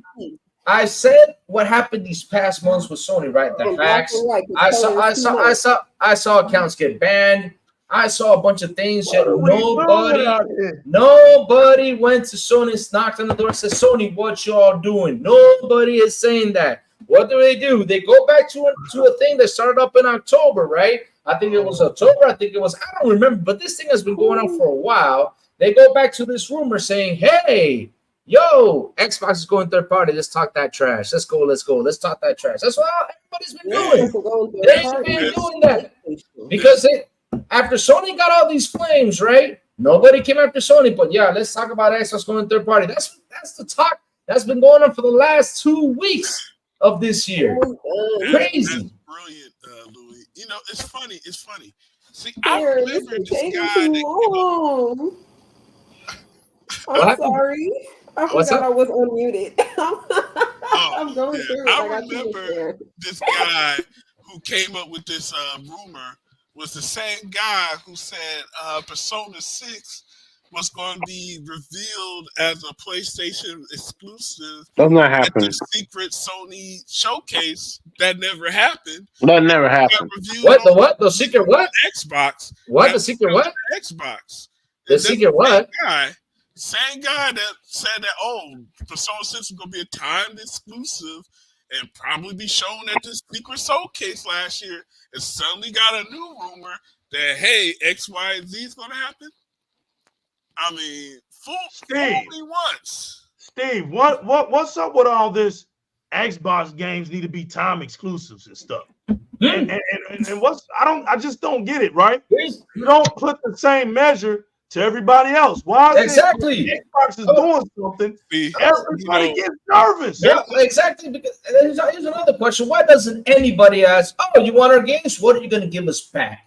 Fine. Nobody's asking about that.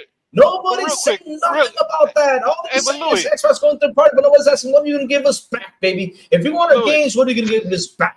That's the answer. They don't get it. Nobody's saying that. We don't need nothing back, right? Look, I know that. Look, we don't even need to go anywhere because look, if there was ever a case the Xbox needed a game, see the whole point is why do these games need to go, right? Everybody's under the impression of all these false narratives that Xbox can't sustain itself. The Xbox needs its money back, right? But if there was ever a fan base that you would go to help you save a game, it's not the PlayStation fan base because they can't save their own games. So why would you go to PlayStation? And look, what are we doing, people? And look, you can bring it to Nintendo if you wanted to, but Nintendo gamers aren't looking for Microsoft games. They're not looking for anybody's games but Nintendo games because that's pretty much the only thing they've had access to. We're gonna see. Look, Game Heroes. I know you're the Xbox. I mean the Nintendo guy. But look, watch when they bring out this more powerful console and they get a little bit more third-party support.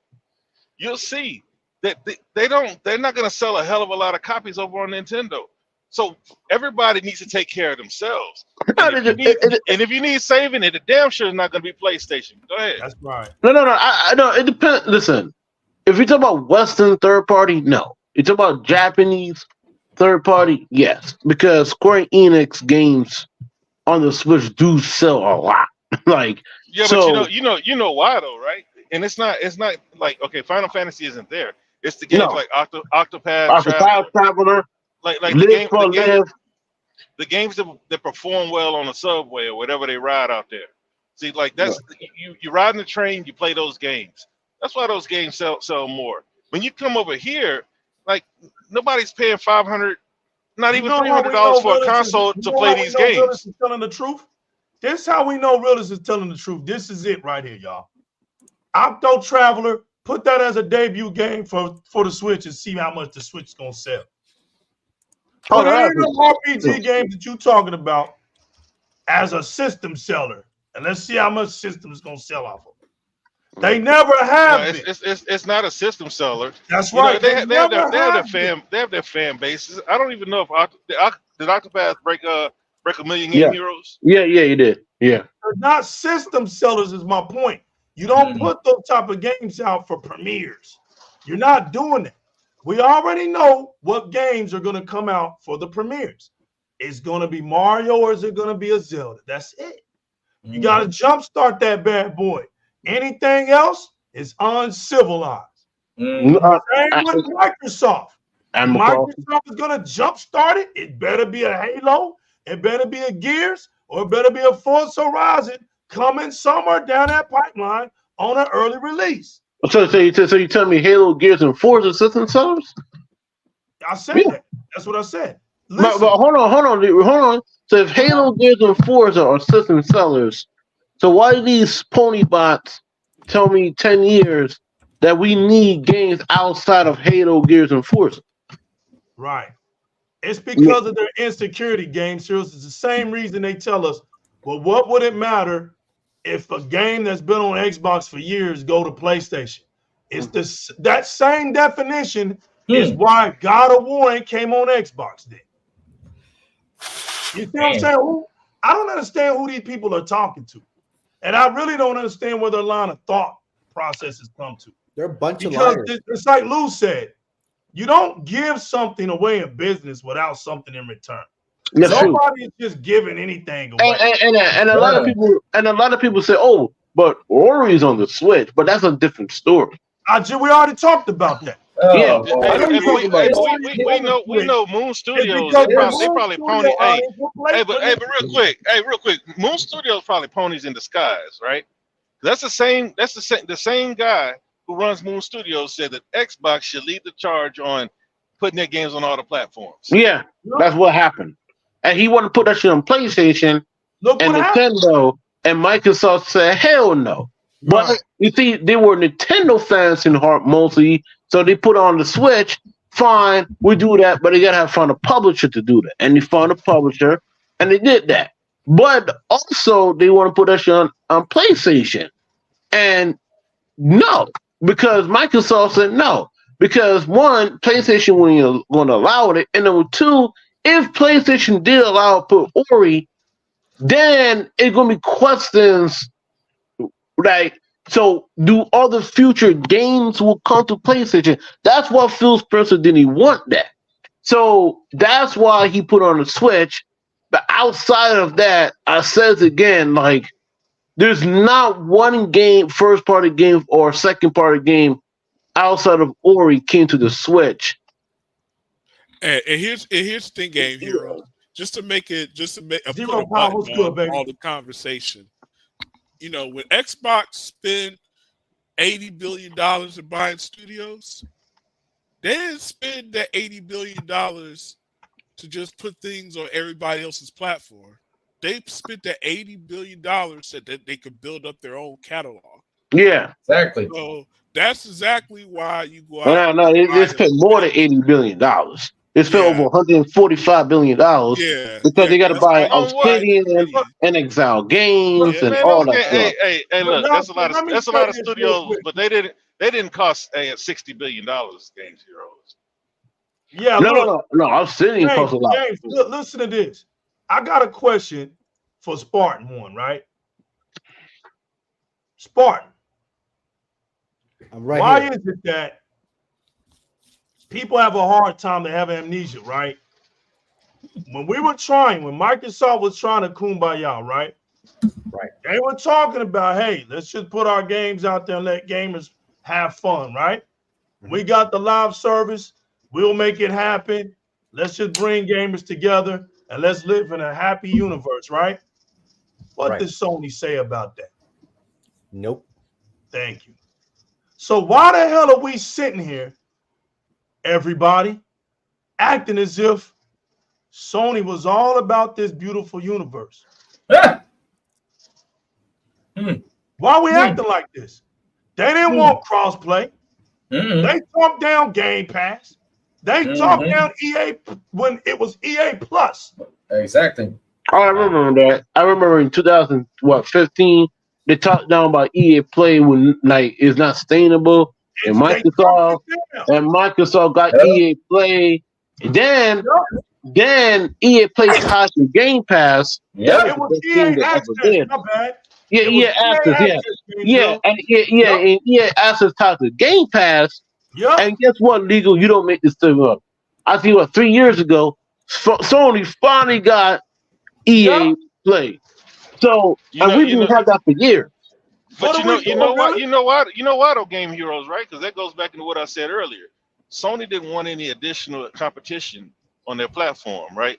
They're trying to sell their services. So they said it's not good enough for PlayStation. We want a premium experience. Any excuse until they figured out that the game changed, until they figured out that the subscription model was coming in and it was out with the old. That's when they brought EA Play in.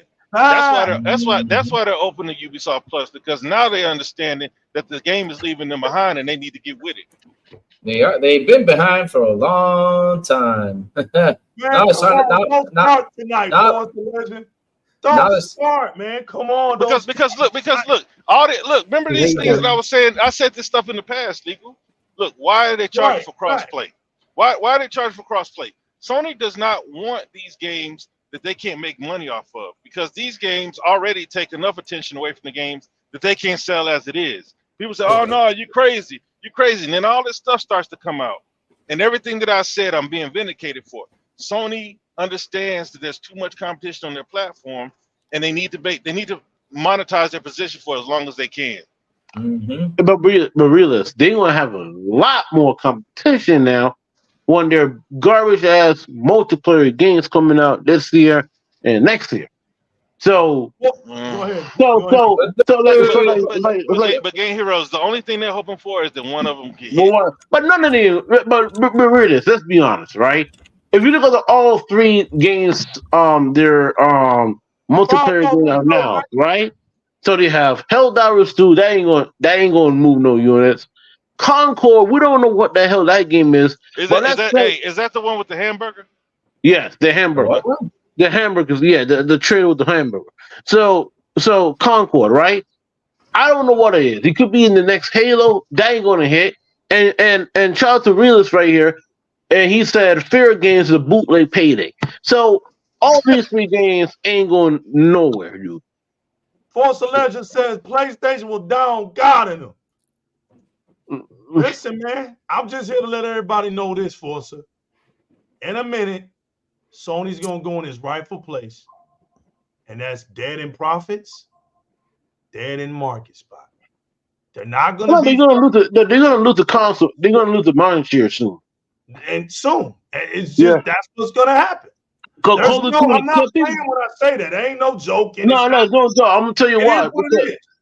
Because I've been telling some dude on the internet on Twitter. Listen, nobody ain't gonna play what's the name or download Call of Duty in Game Pass because they're gonna lose money. Listen, you don't understand, right? Call of Duty is a $70 game, and doesn't matter you hate or love Call of Duty every year. Casual gamers will buy Call of Duty on Xbox, but when Call of Duty opens in Game Pass, it would get more people thinking like, wait a minute, I don't have to buy this crap every year. I could go to Game Pass for $15 a month to play it without spending $70. Now, if you think that method doesn't work, I'll see you November. Dude, look, when Starfield dropped, they had the most subscriptions in a month, right? The highest increase of subscriptions in a month. So what's going to happen when Call of Duty drops? What Microsoft is looking to do is get people in there, right? Let's just say they get Call of Duty drops 5 million jump in. That's 5 million people. Approximately, let's say 2 million will forget that they're subscribed. Yeah. Right. And then you have the other portion that'll get in there, play Call of Duty, and find other games that they like. Mm-hmm. Because see, that's the problem, man. Like, there's too many people that only play the same games, and you got hundreds of games that come out that nobody's paying attention to. Yeah. And like I told y'all, Game Pass is gonna train these people how to play games. All night, man. Call of Duty in day and day is probably the most genius move that Microsoft made in over 20 years. Because at the end of the day, right, casual gamers will buy Call of Duty. But these 25 million people switch sides to the 360, to the PS4, legal, crazy Lou, they will come back. Because think about it, right? Why do people buy a console? Now, I know some of these idiots on Twitter talk about exclusive. No. Marketing, and only that, where's your friends at, right? So let's say little Jimmy said, Mommy, you have a Xbox, and you can subscribe to Game Pass, and I can play Call of Duty $15 a month. And she will do it. Yeah. And she will do it. But see, the problem with that is it can't just be about Call of Duty, because Call of Duty is $70. Right. That's a lot of money. Yeah. You can't justify 180 for 70. That's why I said what I said. You want people to get in there and find new games that they want to play. New games. Don't get me wrong. Find games other than Call of Duty. Or forget that you're subscribed until they, until they hit you with that email saying that you haven't been playing anything, so we'll cancel your subscription for you. Yeah. No, don't get me wrong. New games, right? Don't get me wrong. A lot of casual gamers will, like playing new games. Like remember, Madden is going to come to Game Pass in a couple weeks because the season is over. So when the season's over, Madden always comes to Game Pass. NBA 2K might come to Game Pass in the next couple months when the season's over. So But see, that's the thing though, right? You buy that, you get that old game in the service, they give it to you in hopes that you become hooked. And when Madden 25 or whatever the number is comes out, you're there day one instead of waiting for it to hit a service. Let me spit out some facts. What is the one of the things that people most look out there on Twitter, anywhere? What is one of the things that people mostly look at every single month? What do people look at? What do people look at? I'll tell you. Sales, they're looking at what's coming out for Game Pass. That's something we've been seeing. That's something we've been watching. And here's the thing, though. You said that Microsoft buying Activision Blizzard was the most genius thing. No, the most genius thing they made was this whole Game Pass thing. Remember how it started? It was all old games, and they were going to bring their IP day one. All of a sudden, they started bringing third-party IPs in. Like, come over here, buddy. Let me jump you right here. Let me put you right here. And after they started, game changer. And that was a game changer right there. Why? Because while Sony was tying them up for their console exclusive, paying $70, Xbox would say, "Hey guys, come over here, $15 a month. You got the game here for $15. Go ahead and play it. It's right there, baby." And that's what we do every single month. We look at what passes. Force a Legend says Sony needs and will disappear. I don't care. Let's get to some of the chat. Hold on, Games. Let's get to some of the chat, man. They saying some good stuff. Jeremy Lowson, if I said that wrong, I love you. My bad. Sony will have no choice to make the same as Xbox Game Pass because they can't make less cost game and put them on Xbox Game Pass. PlayStation can't do that. They just put out some big cost game. Facts. Yep. The Mahinus mind. Like Michael Pachter said years ago, PlayStation is doomed. Facts. And what he meant by that is even what's his name? It wasn't just him, it was David Jaffe as well. They both said they don't see how PlayStation can go forward in the future with the expense of making games. The games will start becoming more Michael Pachter, Sean Layton. Right. This is We've always known this. The writing is on the wall. Their own leak said the same thing. They were like, "Hey, yo, can y'all cut some of this budget on this Spider-Man 2?" Facts. Yeah, Spider-Man 2 costed $160 million more. Huh? Do we see $160 million more? $200 million. Okay. Do we see? The question was asked. Do we see $200 million worth? Right. A difference? You don't. Like even ask. Listen, the Spider-Man Miles and Spider-Man 2, right? The game calls on par with the movie. Like how? Like if you play Spider-Man 2, I never played, but if you look at it, it doesn't cost $300 million. Like where are you getting that $300 million from? Like what? Who are you paying? Like. Yeah, who are you paying? Are you paying? What's the kid name? Who starred in the movie? Tom Holland. He's not even in the game. It's just that who are you paying? So that's why there's a reason why Microsoft turned down Spider-Man that generation, because they got to pay Marvel royalties, and a lot of people didn't want to do that. So that's why Sony made a deal with Marvel, that put Spider-Man in the MCU and put Spider-Man on the PS4. That was a good deal. So, but you see, $300 million is outrageous, realist and legal, because you can use that $300 million to get 2 AAA games, because they said Ghost of Tsushima cost $60 million. Well, but you look at Ghost of Tsushima though. That's cost $50 million. Well, but it didn't sell what those games did though. You know what they did, right? They see that they don't have a pipeline. That's already been leaked. We don't have to say it. They saw it themselves, right? So the next thing they can do, realists and games, and the panel and chit chat, is when 2024 came out, right? What happened before this year turned over? What happened? What happened, y'all? What gave them their first realism that it's Xbox time. What happened? What happened before 2024? I don't know. What did they get a chance to see? The Activision deal closed? I don't know. They saw the Game Awards. Yep. Right? And what happened, realist? Come on, listen.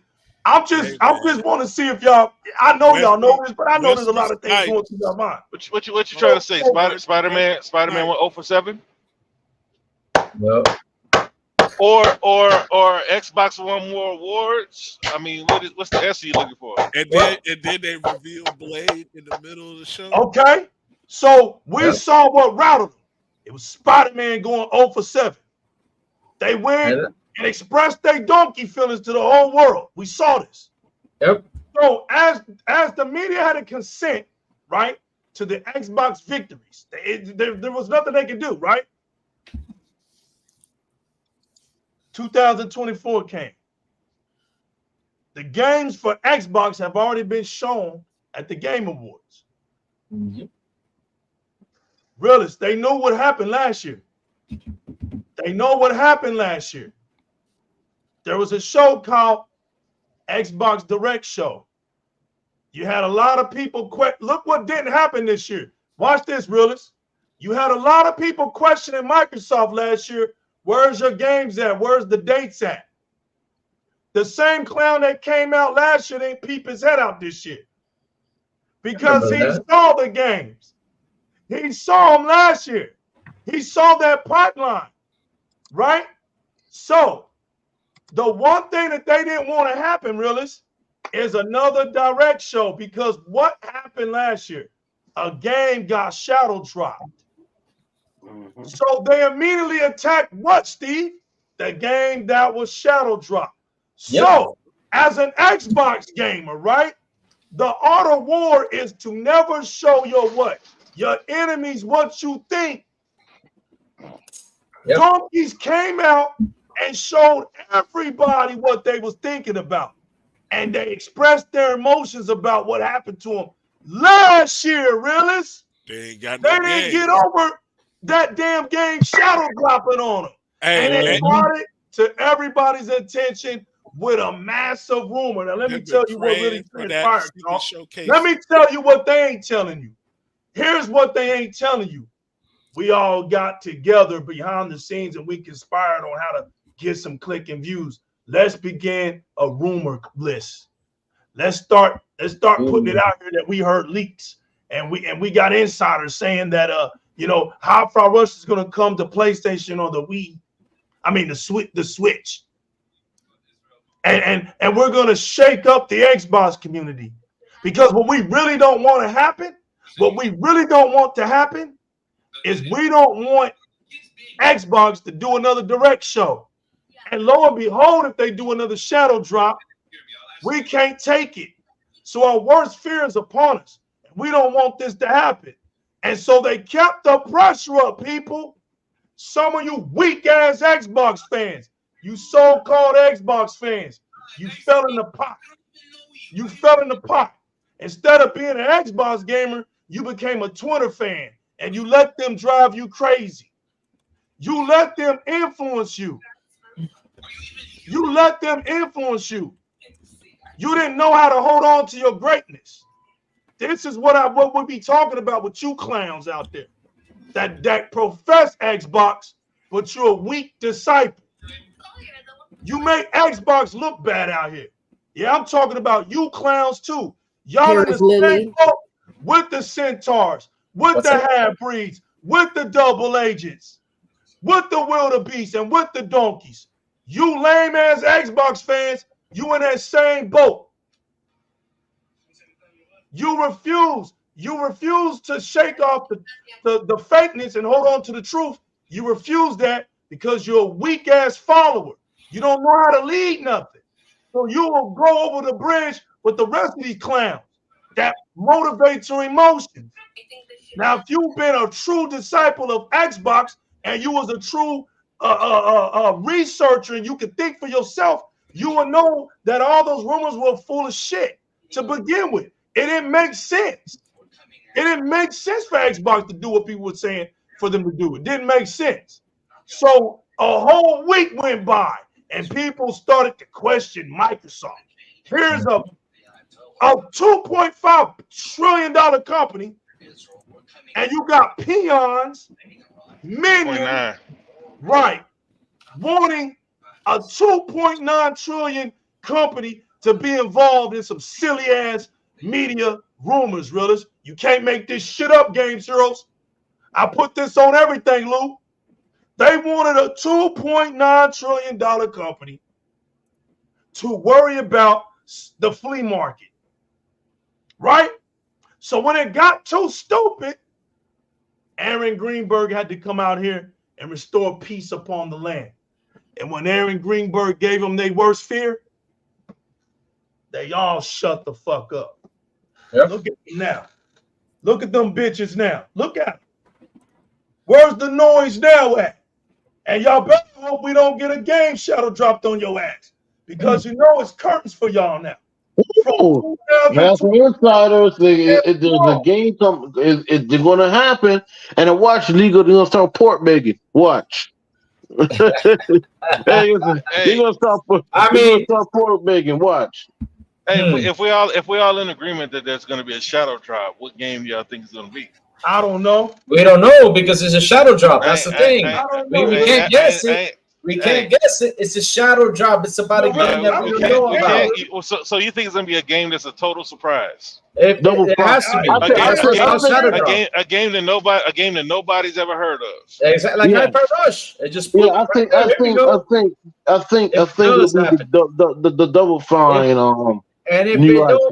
And if it don't happen, man, we got Power Worlds coming on Friday, the next day. Oh, you know what I think it could be? So with that, I'm happy enough. It could be another Bethesda game. I think it's going to be either a remake or remaster of oh my gosh, Oblivion.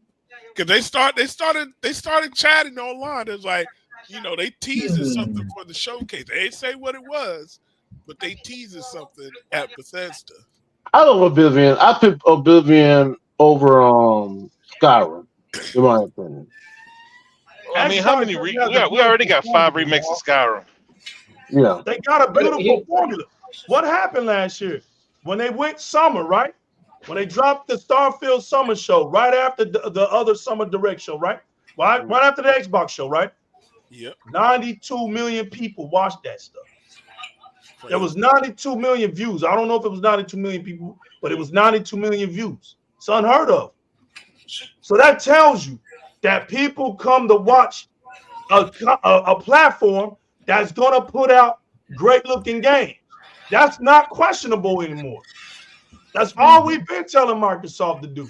You put them great, distinct, your classical vibe type games that you know how to put out there, and they will come to your system. One thing that gamers don't ever like to do is feel like they're being left out. Now that's when everybody loves gaming. Nintendo doesn't make a game that makes me feel like I'm left out. No, I'm just saying. Look, games. So therefore, I don't buy one, even though I bought one. PlayStation doesn't make a video game that makes me feel like I'm left out. Yeah. So therefore, I don't buy one. You don't buy one either. There ain't no point buying one. As a gamer, I'm talking about as a gamer. Now, as an Xbox gamer, y'all wasn't listening to Phil. So I'm going to say it for y'all again. The word Phil said is why I have an Xbox. I'm invested. Yep. Name me an Xbox. Name me a PlayStation console, Lou, where your PlayStation controller carries over with it. Name me one. None. That I heard of. None. Name me an Xbox controller that the Wii can use Game Shield for the Switch. No. Games, I'm waiting. None. Thank you. So guess what? There ain't no investment on those consoles. Those companies don't invest in you as a gamer. What are we talking about, people? What are we doing? You talking illegal. This damn controller right here can be played on my Xbox One. Yep. The 360 controllers, they just made some new ones, can be played on the Series X. My Xbox One controllers can be played on my Series S. I'm invested. The Prime Minister of Israel. I got stuff that lasts over 35 hours. Man, who I'm watching the invested. I got Game Pass for 2 years, thanks to the realist. I'm invested. Imagine Iran tried to. Who on the panel has a prime minister? That's not America. Oh yeah, that's smart. But yeah, like I feel you. Like last year, I put like 360 hours in Starfield, and I have all three. I have all three consoles. I still do it right now. I put more time in my Xbox than in my in PC than anything else right now. Like y'all, it's funny y'all was talking about not needing a PlayStation or a Nintendo, and y'all got me feeling like I wasted some money because when I looked at my gaming hours for last year, I put 1,300 hours in my Xbox games. Damn. I put 113 hours in my PlayStation games, and I put like 5 hours on my Switch. You beat me on the PlayStation, but my kids play Nintendo. So that should at least be respectable. I played a lot of Nintendo last year because of Breath of the Kingdom and all that stuff. Man, you're a Nintendo man. Ain't nothing wrong with that, man. Oh, but I know I wasted my money on my PlayStation. Like I know, thank God I ain't had a PlayStation. I got a PlayStation right here. Because it was the first time. Hey man, I ain't gonna lie, they got to me, man. They said that we didn't have no bangers. They said that Xbox had no games. Huh? You know what I'm saying? They're begging like it was food, man. They're sitting like begging like it was food. I had like 21 of them consoles. My wife said you can't keep talking crap about it if you don't even play it. So I kept one of them. So I played the bangers, and the bangers wasn't banging except for one of them. I give respect where it's due. Yeah. Ghost of Tsushima. Ghost of Tsushima, because I already knew before I even started playing over there that I don't like movie games. So you like Assassin's Creed type games? So that's what look, and that was the whole thing that I said this whole time, right? I proved it to my wife, right? Look, she says you gotta at least try it, but I'm like, look, what do they have that we don't have on Xbox? What do they have that's so exceptional that I want? I don't care about the movie games, but I tried them. Look, I love zombies, so I got through Last of Us. I couldn't get through the movie Data War. I couldn't get through that one. But Ghost of Tsushima, I played the hell out of it, just like I played Assassin's Creed. But if I'd have done what I have been doing and stick with my Xbox and my PC, then that itch was already being scratched by Assassin's Creed. I didn't need to go buy a PlayStation for that. But if I was to be a PlayStation only gamer, right? Where is my multiplayer itch getting scratched besides Call of Duty? This is why Call of Duty is the most popular game over there. They don't have any other options. So when they try to compare how Call of Duty performs on a PlayStation opposed to the Xbox, look, man, we got our games. Our platform wasn't built on Call of Duty. Our platform was built on Halo, Gears, and Forza. The same franchises that these weak ass Xbox fans allowed the PlayStation fans say that it was too much of. But that's what you built your console on. You look at Nintendo, you don't hear Nintendo people saying, "Oh, Mario Soccer, Mario Baseball." Come on, you don't hear that from Nintendo. Another Pokemon game. Pokemon. Pokemon Knife and Dagger, Pokemon Sword and Shield. We might play that shit. You get 4 Pokemon games every year. Frisbee. Yeah, but how many Pokemon games you got people getting hit by cars playing Pokemon. You know what I'm saying? Like, but you never heard nobody say, "Oh, it's too much Pokemon, too much Mario." Yeah. Right. Only you never heard. Well, PlayStation don't do sequels; they do remakes and remasters in repetition, right? But you never hear them say, "Oh, it's too much of that." Until maybe now, if The Last of Us 2 is real and it's coming out again within 3 years, maybe then they'll say something about it. but you never hear them complaining. It's only when it comes to Xbox that the Xbox fans allow other fan bases to infiltrate their psyche and tell them that what they have isn't good enough. You're not wrong, dude. But like I'm You're saying, not like I'm wrong. saying, but if you were to be a PlayStation gamer, what else are you gonna play besides Call of Duty? Like Nothing. what else? What else are they Gamer offering? said this to you, realist. What? Realist, put your Xbox online on again and stop hiding. Ah, nah. I've been busy, man. I'll be off this week though, man. Look, man, I can't beat you, but you know I'm gonna show up, bro. You know I'm gonna show up and I'm gonna keep trying. Dude, he beat my ass like 99 out of 100 times. I don't care. You know what I'm saying? Hey, but that's how I'll get good. I'm just surprised he had the patience. I'm surprised he had the patience to kick my ass that many times. Hey, but really, you're not wrong though. No, realist was spitting the truth. That's all. No, he's spitting the truth because they told me I don't want to. One dude on the one of the biggest YouTuber said, outside of Halo, Gears, and Forza, Microsoft didn't put no games last generation. I said to myself, if Halo, Gears, and Forza never existed last generation, how in the world Xbox sold 60 million? It's one of the worst Xbox system of all, like in terms of failure, right? So we want Halo, Gears, and Forza. Now, do we want new IPs? Yes. But now we're getting new IPs outside Halo, Gears, and Forza, and they're still complaining about worse Gears and worse, the new Forza game, right? So it's just that, in my opinion, is right.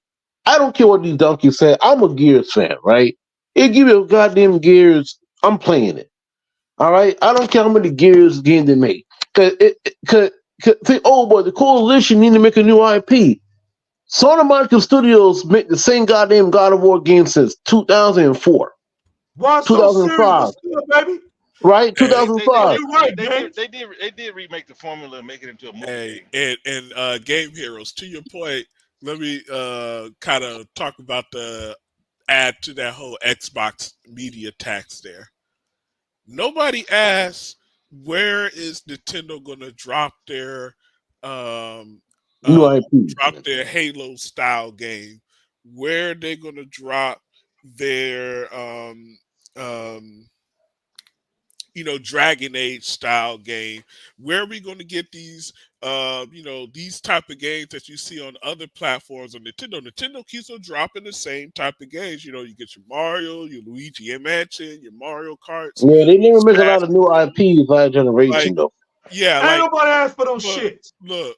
Hey, but Steve, the Switch, we ain't get really no real new game. No, it ain't. The only new, what the last done? What the only new IP we got for the Switch? Arms. Ain't nobody even gonna count Arms because that joint was like a tech. No, you got to count it. That thing did. Yeah, it was Arms, right? Hey, that thing did 10 million sales, so we got to acknowledge it. We got to acknowledge. But Steve, look, what's the one area Nintendo is undisputed? So what now? The one area where Nintendo is untouchable. Mobile. Platformer. Right? Oh, the Game Boy. If you combine Game Boy and console, Nintendo wins every console generation, and that's what they did. Yeah. So you're not gonna get a whole lot of super creativity when you're trying to create for a mobile platform, and you're trying to create for a mobile platform that needs to run for at least 4 hours, right? Because at first it was 2 hours. Because if you play Breath of the Wild on your OG Switch, that bad boy starts humming. It gets hot. You're lucky to get 1 hour and 45 minutes out of it. So if you're promoting, you gotta turn that fan on. If you're promoting a mobile platform, a portable platform, then you need it to run. So you can't make heavy games. That's why you don't see a whole lot of creativity from them. See, because that's the one thing I want from Nintendo. I want to see more creativity. We need more things like Zelda from them. They need to be challenged. Yeah, but here's the thing. I agree. There's a whole lot of stuff missing out of the PlayStation and the Nintendo catalog, but only Microsoft with the Xbox is getting criticized. You're not hearing people say, where is PlayStation's, I said that. multiplayer game. Where, I like said I said that. for Louis, we're the I only said people that. saying like, "Hey, where's PlayStation's RPG? Like a Yep. real RPG, not like an action Well, game." PlayStation should start making JRPGs since the PS3 era. Yeah, but that's like third party. PlayStation stopped game. making What RPGs is- when they what is with their normal something that MO. PlayStation is making that's an actual RPG because they lean on Square Enix, they lean on Sega, they lean on But why? somebody But why? else to build those games. Why, Steve? Why? They don't want to compete. Exactly. They rather step Brothers been saying this back for and push years. somebody else forward. Here's the question though: what is PlayStation doing to compete? They ain't doing jack shit. Just making these games. They're making these games, right? And they're promoting these games like crazy. But after these games get released, what happens? I give it 3 weeks, up to close to a month. It just dies. But crazy, Lou. But crazy. So now they're competing now. I'm telling you why. It was the multiplayer form. So these 3 live service games they're making, like Helldivers 2, they're competing right now with their multiplayer games. So with these 3 live service games coming out this year, I hope so. Fear games coming out this year. Fear against the bootleg Payday. I don't know what the hell Concord is, and Helldivers 2 look like a goddamn bootleg Starship Troopers, right? So it's just that they competing with the multiplayer games. So this is ruining it, right? They fired the guy that said they should put out multiplayer games. But hold on. See, remember this, right? The average person on PlayStation who plays Call of Duty, would they go trying to Concord, Fear Games, The Last of Us multiplayer, Ben Studios multiplayer, or Helldivers 2?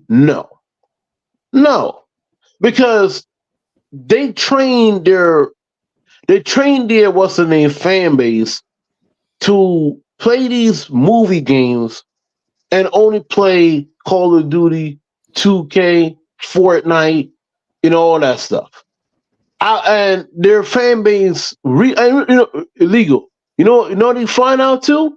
They gotta play PC gamers can play Helldivers multiplayer for free, and they gotta pay the multiplayer PlayStation Plus to play Helldivers too. Hold on. We forgot because Games just brought it up. Nobody's gonna. JyzalGaming is not here, so on behalf of JyzalGaming, we will hold his award. Really stupid, right? But on behalf of JyzalGaming, he's not here, so we'll grab his reward, right, Steve? Yeah. We'll give JyzalGaming his flowers right now, Game Heroes. Yeah. Because what are they trying to act like didn't just happen? Are they acting like that damn day and date just didn't just happen because it's a damn multiplayer game? It is but that's the goalpost. That's the goalpost. What just happened, Lou? Did we not tell them that the game would drop day and date? Them damn PlayStation 5 games are headed to PC day and date. I'm waiting for that. I'm waiting for that. In the darkness, realist. And it's the best game they got coming out this year, dropping day and date. Helldivers is dropping day one. And Concord. And Concord. And Concord. And Concord. But see, that's day and day, right? Yeah. All of their multiplayer games going yeah. We know that. Because that's the goalpost, right? The goalpost said, "Oh, that's the multiplayer game. We're talking about the single player games now." Let me say something because that's the new goalpost. No, here's the thing though. They just want to. Here's the thing. They just want to test it out, see how it goes. Let's release this game right here. Release it over. Let's do a quick test, see how it goes, to see if we can later on drop our single player games onto PC. But let me say something real quick on Sony's side of things. They're missing out because they gotta make them chavos. So keep putting your games over there and wait 2 or 3 years to put them out on PC, because by the time you put them out on PC, there's already 500 games out there kicking your ass. Because that's the thing. That's the thing there. That's the thing with PlayStation, right? If they don't sit down and think because again, That's true perspective. What's good, baby? the way they think on their business module, it's just stupid, right? It's stupid because they gotta move those games to PC day and date. Why? Because they're gonna make that money back, the money that they're spending on these games. That's the solution. They gotta put them on PC now. Yep. And the thing is, are they gonna do it? It's gonna take them a while for them to do it, and that's why they're throwing these multiplayers out there to test, to see how it goes. Louis, it's not that they don't want to do it sooner. They don't have the manpower to do it sooner. Like PlayStation fans act like they're doing it to preserve some type of console sanctity. That's not what's happening. Preservation my ass, because I'm gonna tell you something, right? Sony, when they started, right? What did they do? You guys mentioned earlier they were console warring. What did they do? They grabbed Crash Bandicoot with the mega. What's the thing called? The thing that you shot out through the police use. They grabbed that thing and said, pretty boy, you know, trying to compete. The bullhorn, trying to compete against Nintendo. They started with this whole console war crap, right? They started with all this crap. That's true. They started with it, even though Nintendo and Sega were kicking each other's butt, but PlayStation came out and just made it even bigger than what it was. Because I remember those commercials back in the day, right? They're trying to get the teenagers to come over here instead of playing them colors over there in Nintendo. Why are y'all playing coloring games? Come over here and play where the big boys are. Exactly. PlayStation did that, right? So here's the thing, though. Have your games gotten as popular as Nintendo? No. If your games would have been as popular as Nintendo, you guys wouldn't even be thinking like this. Because why you guys to make a game as popular as Nintendo, you have to stick with it, right? That's the thing. That's what they did with God of War. God of War wasn't a hit until 2018. God of War. They don't have the heart to stay in a fight with 90% of their games. They don't. They're too scared. They're too scared. They are always too scared. It's like when they now it's an Xbox game. It's like when they shut down Japan Studios, right? When they shut it down, I was one of them that was really mad because they said, you know what? Rest in peace, Japan Studios. They shut down Japan Studios. I was one of them that was mad because why? I wanted Legion of Dragoon to come back. And I said, they bring that motherfucker back. I mean, that could have been one of the best games. Why would they make Legend of Dragoon if they can just keep playing Square?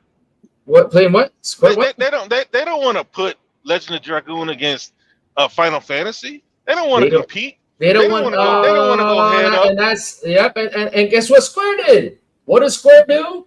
What does Square do right now? Mid-gen, what do they do? After all the damn sales were on the bottom, what did they do? They said, Microsoft, what y'all doing? Let me bring your games over here, baby. So what do you mean you want to compete? Damn, I would have made my Legion of Dragoon, man. Just spit it out there, see if we get fans. No. We can't risk putting that game out. Oh, they can't risk. Oh, that's what Jim Ryan said. We can't risk. This is why Sony has gone to shit. That's look at Days Gone. Look at Days Gone. 8 million sales, right? But it didn't perform on Metacritic. 10 million. Okay, 10 million sales. And some of them on PC. Not only that, they had an idea to make the next game co-op, and they did not. But see, that's why they don't have any long-standing franchises, because it's the first sign of trouble they cut and run. They should have had Ben Studios back in the lab as soon as that game was patched all the way up. They should have had a skeleton crew. They should have had a skeleton crew in the lab. But let's be honest, right? Days Gone wasn't that great. What? It was good. It was a good game. But I'm saying, if they would have made a co-op, it would have been better. Let me ask you again, Game. And another thing, right? They don't want to jump and diversity and have a diversity of games. You just want to stick to one thing, and that is the third person. They want to stick to what works for them in their mindset. They don't say, okay, Lou got a point there. And what Lou is talking about is, remember when Phil Spencer dived on the sword, right, realist? He died on the sword for Redfall. All right, we all understand why he had to come out and do it. But what was the thing that he prided himself about when he was explaining to everybody? He says, I want everybody to understand this about us, though. We're not a scary company. And what I like is the way the developers try to do something new. Well, we want to challenge ourselves into doing something new. Mm-hmm. So we're into, if we don't try to do something new, and we don't evolve as the developers. We don't get better. If we're all we're gonna do is stick to what we know, then how we get better? So Lou's got a point there. Realist got a point there. PlayStation stays in a sissy ass, weak ass comfort zone, and it doesn't know how to get out. But can you blame them? Because let's just be real for once. When Sony does try to get out of the comfort zone, the fans don't support the games. Nope. You don't support the return. But that's Sony's fault. Because Sony should have trained them. Look, man, there's a reason why Gears Force and Halo has an audience on Xbox forevermore. Right? PlayStation didn't do that. PlayStation saw that they were getting their asses kicked by a certain franchise, step back. Let them take over and let us just pay for some bonuses for our first mistake on their platform with Killzone. Oh, this is gonna be the Halo killer. You dumbasses, man. When I read that, I was like, that was the biggest, dumbest thing I've ever read. Why the hell are you gonna go out there and say this is the Halo killer? I mean, what are you gonna do? Who said it was the Halo killer? Yep. Sony did. They did, yeah. Oh, they did. They said the same thing with Destiny. This is why Anthem and all them games didn't go anywhere. Why? Because they're saying, "Oh, we're gonna kill Destiny." There's no focus on what. That's right, Lou. Just put the damn game out there. Shut the hell up. I'll tell you another one. Let it be its own thing. Drive Club came out, new IP, Realist. What happened to Drive Club, Realist? Oh, that's just bad. No. That's just bad. Let me tell y'all something about Drive Club, Spartan 1. Spartan, I played Drive Club. Drive Club was 20 times better than Gran Turismo could ever be. And look what they did to it. Hey, Liga, you know you can mute people, right? Who is that? Somebody watching Rocky Balboa. I heard a ding. I was like, man, when I heard that, I was about to, start doing exercise. Look, man. Drive Club was 100 times better than Gran Turismo. Look what they did to it. But legal. So when they shut down the studio, right? Well, where they went? They went to Xbox. Some of them went to Playground. Most of them went to Codemasters. And what they're making right now? Games. Dirt. The Dirt franchise. The Dirt games. Yeah, Dirt. It's facts. Now. Hey, didn't EA bought Codemasters, right? Right now, EA bought Codemasters. Don't they own them? Yeah, EA bought them because it was between them and I think Rockstar, right? No, Take Two. Well, that's sometimes called Take Two Rockstar. But yeah, it was between those two, man. They had a little bit more. They had a little bit more about that. $10 billion, something like that. Yeah, man. It was $1 billion. Man. When we begin these, dude, the only reason why Activision could go for that high amount is because for one, is their stock price, but they got the IP. Like, I don't know what you think Ninja Theory, Obsidian. I don't know what you thought they were worth. They weren't worth that much, because they didn't have any IP really to back them up. Like Obsidian's biggest IP is Bethesda title.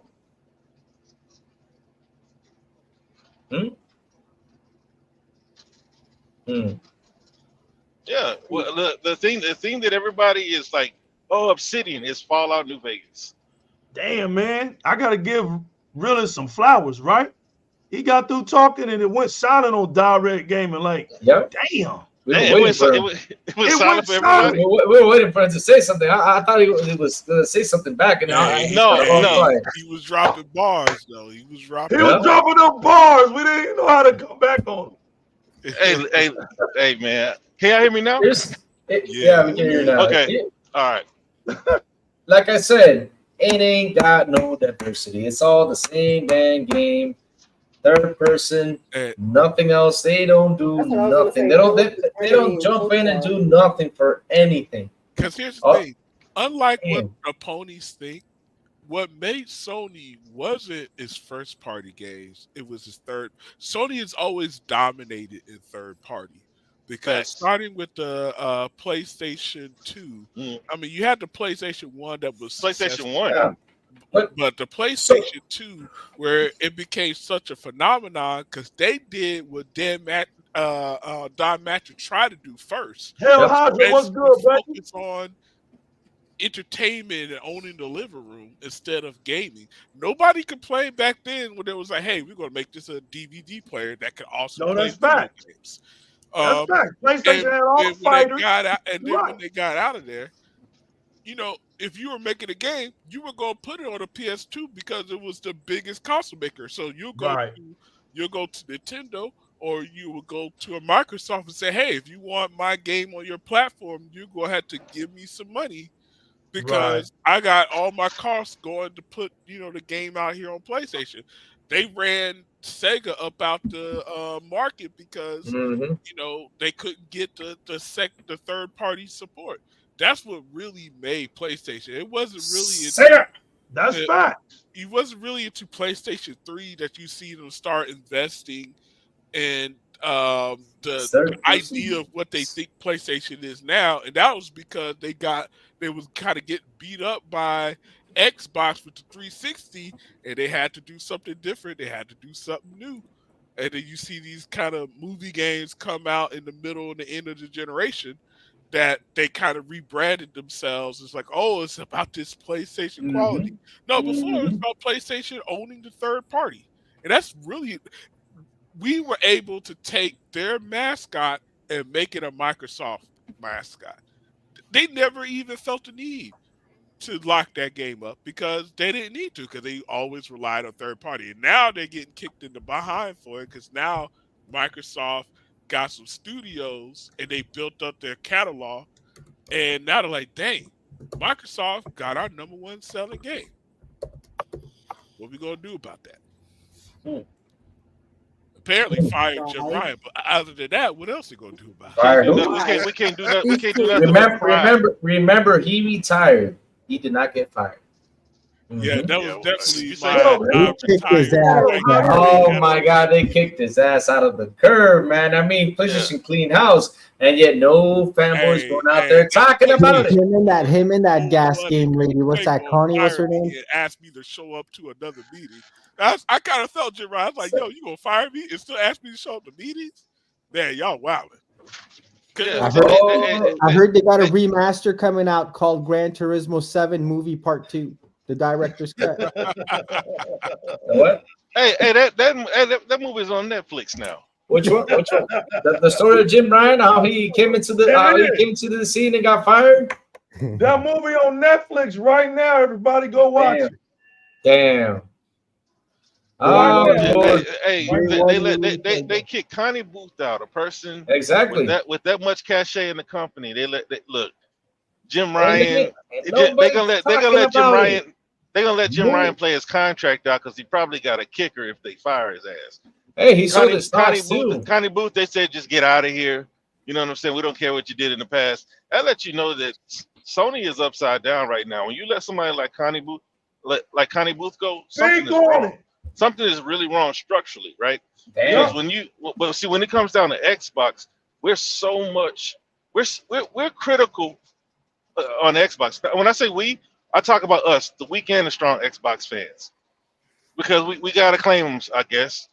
But we're critical against Xbox preemptively because we know that the ponies are coming. So we have to preemptively get on Xbox. Like, Xbox, come on, man. You know, now we got to hear from the ponies. I might as well go first. So we preemptively attack Xbox whenever something goes wrong. You know what's funny, Realist? And that's the sad thing. That's the sad thing. We shouldn't attack them. We should sit there, hold the line, and say, hey, okay, you want to get some of that? That's only for the strong, man. Hey. It's very few soldiers, man. The soldiers are in this chat room. The soldiers frequent podcasts like this one, right? The rest of them go to these other Xbox channels and listen to these and sit in these other Xbox chats where we got to hold Xbox accountable. There's no holding the line. Ain't no soldiers. No, we gotta fight. We gotta fight back. Because here's the thing: when this whole third party rumor started, all I saw was headlines talking about, oh my God, they go in third party. Oh my God, third party. But yet nobody asked this simple question: if Xbox goes third party, this should have been a title. Hey, Xbox going third party. What are we getting back? That should have been a title right there. Now that when you say that type of thing, you're like, damn, he may be right. There you go. There's a guy saying that if they do go third party, what are we, the Xbox fans, going to get back if that actually happens? There's an article to write about instead of just saying and misleading everybody by saying, oh, it's going third party, and that's about it. You don't say nothing else. What's wrong with you? You got to say, what are we getting back? That is the question. Like, for example, I've asked before, if that happens, what are we getting back? I'm not saying we need it, but hey, it's a business, right? You guys want to do this? Okay, I'm your consumer. What are we going to get back if this happens? Same thing with the PlayStation Plus subscriber, plus thing going up, right? I said it before. Oh, you're going to increase the price? What are you going to give me in order for me to pay that $160, $180? What are you going to give me? Tell me what I'm going to get. Am I going to get something good? They have not said nothing. You're gonna get some good old games. Oh no, we're gonna get headphones and stuff like that in order to link them to the console. No, only for the console. You don't even get the headphones. You get those good old games. You get first party games that have an expiration date. Yeah, you get first party games. What service does that? After 3 years, that's what you get. But again, out of all the services that we subscribe to, which one takes IP out of the service? Hey, oh damn!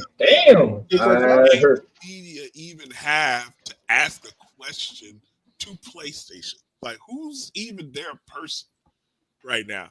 Jim Ryan, he's on the side. Exactly. Fired, and a bunch of people left. You got people leaving. You got the top people from their top studios leaving. Who's they're restructuring right now. They're ask their questions. We know Phil, we know Sarah, we know Matt, we know. Hey, we hear from the CFO. We hear from Microsoft. Who talking for Sony? You ain't. We hear from Brad. No. Wait. Who talking for Sony? Nobody's talking. Only Push Square. Only the media talk for Sony. That's all we hear. Sony's the media does. That's right. Sony's busy right now. Microsoft bought ABK. Sony bought the media. So yeah, I forgot about that. Yeah, they bought the media. No, they have been. They have them for the longest time because it's all we see. The media just talking and talking and talking. Everything positive with Sony, but yet nobody. Because I said this before, right? And I'll say this again. What media and fans don't understand is this: if you guys don't start claiming, how are they going to get better? If you guys keep saying that they're good and that they're doing the best and Sony's number one and all this stuff, and all of a sudden when all this stuff starts shaking and going down, what are you going to say? What are you going to say? And if you guys don't switch ideas and start saying, hey, Sony, what are you going to do with this? What are you going to do with that in order to make it better? Because we have done it with the Xbox. All this time we have done it with Xbox. Xbox, what are you going to give us? How are you going to get better? What are you going to do? We've been doing it for a long time. And is Xbox delivering? Why? Because we put that pressure on them. Yet on Sony, everybody's saying, hey, they're good, but look at all this stuff that happened to them. Nobody is saying nothing. Xbox is going to get smacked down really bad. Free. That's the thing. They don't have time to go and complain to Sony because they're talking about Xbox on a daily basis. They've got their lawsuit going on, another $7 billion lawsuit for Sony coming up after this $13 million European settled. They've got long ways. Right now, you won't hear nothing from Sony. Maybe till March, April, May, June, right after they finish. They're dry. Their games are done. No more gas. The Last of Us remastered is coming out. Anything else? What's that? The Last of Us coming out again, remastered? Oh, remaster, remake. That's what I call it. They don't have the balls to say nothing to Sony aside to complain to a judge, and that's it. Sony's not They're scared of Sony because Sony does not care about their gamers. They do not care about their customer service. When you go and say, hey, my PlayStation's broke, oh, you got to buy a new one. Damn. When you go to Xbox, hey, my Xbox is broke. Hey, okay, you're only 2 months past your warranty. Send it to us. We'll fix it. And we'll get you a brand new one for free right away. 5-day turnaround. You don't hear no complaints. They take care of you. Sony doesn't care. All they care about, that's the UK ego. They're all about being number one and gotcha moments that they lie about. They've got nothing else to go on. That's the Europeans for you. As long as they're number one in making sales, that's it. That's all. They have nothing else, ladies and gentlemen. all of these rumors that you're hearing, all of this, they're all in the chat room improvising, coming out with this nonsense to get triggered and monetization. Like Game Zero said, it's all because of Elon Musk and his nonsense there, just to get his platform going up and help. Yeah, it's called engagement farming. Like, say it again. Yeah, look, I say it again. If Elon Musk started charging $1,000 for this, I'm doing the same thing too. So, and it's just added more fuel to this war. Yeah, more money out of this, and good thing for Notes Now games. Now they're getting tagged. All these media outlets, after they got tagged the other day, every single one of their tweets I checked, all friendly. Hey, come check. They don't do console wars no more. They know they lost their farm engagement by being sour and throwing salt. How is the developer gonna go look at them and be like, "Hey, can you review my game?" But think about it, right? When IGN came out and says Xbox finally has first party games, they know what they're doing. Because no, crazy. They know what they're doing. Right? I remember that. Yeah, now everybody's on the flip. Yeah, they know what they're doing. I say this again, and I'm disappointed. There's a reason why I didn't comment on that, because I knew what they were trying to say. Because once again, it's called engagement farming, and a lot of these idiots comment on it, giving them views, and the game paid for doing this. And watch. Give it a couple of days. You're going to do the same thing over and over and over and over to the point, hey, we ready to get paid. So it's just that's why certain articles, like, I don't pay attention, like the negative Starfield news. And that says again, right? Starfield is not for my type of game. Negative Starfield. But it's not a bad game, right?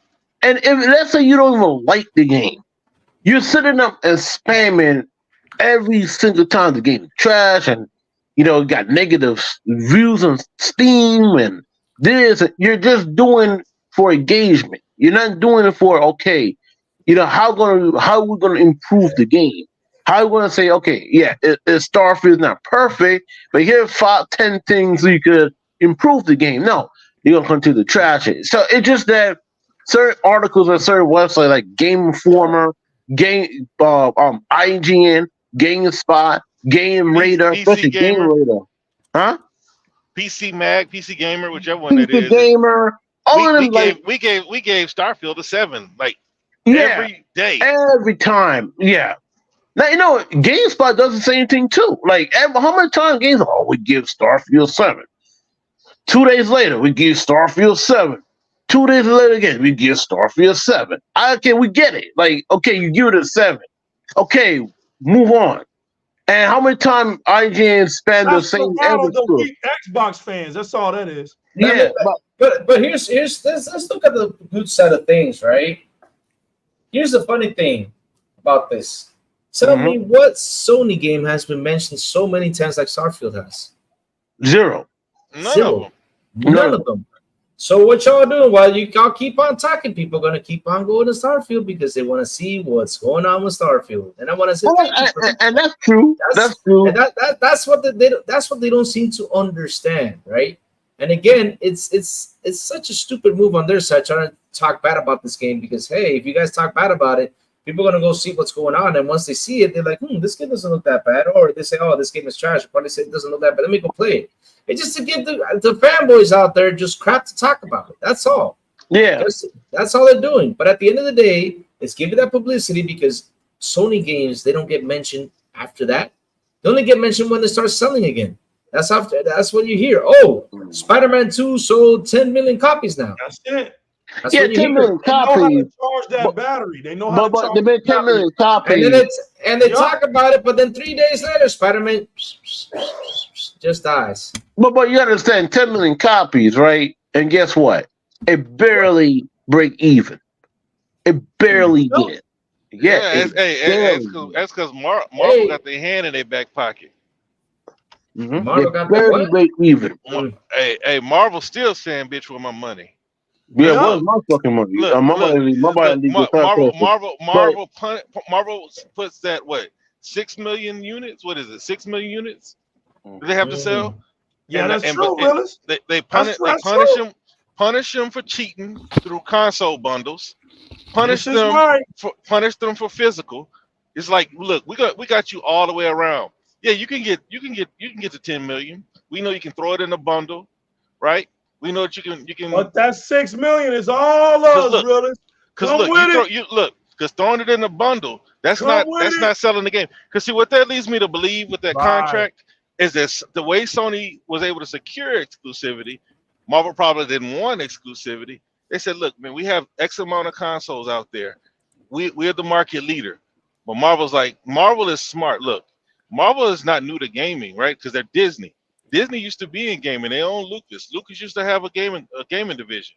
So they understand the same thing that Microsoft understands, Nintendo, is that Sony is the market leader in console sales. Yeah, they have the most they have the most revenue, but their gamers are not looking for every game. Like every game is not a hit on PlayStation. Right. So in order for them to secure that, they had to agree to terms like that. Like those are like straight up pimp terms. Like they get beat all the way around for trying to manipulate the number. Like if you sell it physical, we're taxing you. So now they got to go digital. You sell it in bundles, we're taxing you. Really? That's Sony's gonna have to eat those bundle costs because they gotta at least get to that minimum number, and then they'll start selling it for $20 or whatever else, and then, Disney still gets a cut of that. Like it's looking bad for them over there. That's their only dependable IP. I guess you can consider God of War 2. And then somebody brought up Gran Turismo. That's another one they can depend on. But the reason why Gran Turismo can stand the test of time is because it was one of the reasons why you got a PlayStation back in the day. So it's also sponsored. It's also what? It's also sponsored. Okay, but that's the reason why it'll stay around, because you got a fan base that you fostered for over 20 years. Right. Yeah, whereas they don't do that with the rest of their games. Grandfathered in, realist. It's grandfathered in. Yeah, Gran Turismo is like their oldest IP, still ticking. Right. Ticking. Yeah. But see, the problem with Gran Turismo, like, Baka, what's nobody good, played that crap. Nobody played that, man. And nobody plays that. It's not even dependable anymore. Doctor say start over, y'all. It's not even dependable anymore. It's not even dependable no more because come back then, like what's not dependable no more? Gran Turismo. Gran Turismo is not dependable anymore. It hasn't been in a long time.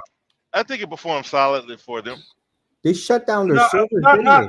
It's not dependable. Like they don't. It used to push. DC Sports. DC Sports. It was Sport.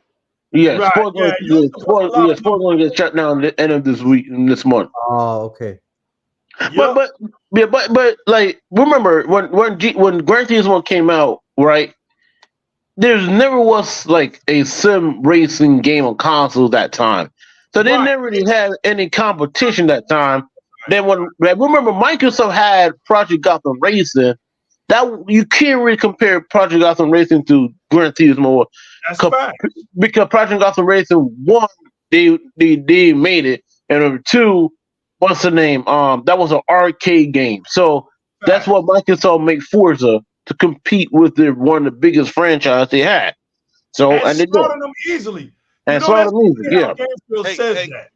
As soon as they competed, like Willis said, anytime you put PlayStation in a competitive situation, they want no part of it every time. Yeah. Really, look. I remember when Willis brought that up, man. It made me think. I was like, damn, he's right. When you look at everything, right? From handhelds, the PSP and the Vita couldn't even whoop the Game Boy. Oh, it competed, but they have the same problem that they always have. People will buy their hardware, but not their software. Realist, what happened? They sold 80 million of those things. Right, but what happened, Realist? What happened? Yeah. When Nintendo, right? When Nintendo makes their handheld division alongside their console division, what's the difference, Realist? They got developers that make them just for the Game Boy, right? And then they get the developers to make them just for the PlayStation. So that you don't have the same developer making them for both sides, wearing them up, right? What Sony did was, I'll give an example. A game like Gravity Rush, right? Mm-hmm. So you're going to make a game Gravity Rush. You're going to put it on your PlayStation Vita. but you're gonna tell the dev to make that same type of game, that same game, on the PlayStation 4. You drain them out because now you have the same game that's different on 2 different platforms. But see, that's the same thing I was saying about PC. They just don't have the manpower. They don't have a plan, and now they have to plan on the fly because Microsoft is applying that pressure. See, they're gonna follow everything Microsoft is doing. They're gonna go eventually day one when they can. All this talk is acting like they're from this like uppity pious position. No, they're not trying to do it. It's because they can't. There's only one nexus that they have. Right? Because other than that, just like you said about the Vita and the PlayStation, they got that same team that's got a port to 2 different platforms. That's it. They said it, realist. It's documented. They said we got tired. It's not like they could make that one game. Okay, I'll give you an example. It's the reason why you can't play Luigi Mansion 1 and 2 on your consoles, on your Nintendo consoles. Because those games wasn't made for the console, realist. They were made for the handheld. Now the Luigi 3, the Luigi Mansion 3, it got ported over, or was it 2 and 3? They ended up getting 2 and 3 over, didn't they? Game Shows, am I right? So Luigi Mansion. That's Game Heroes department. So Luigi Mansion 2 was on the 3DS.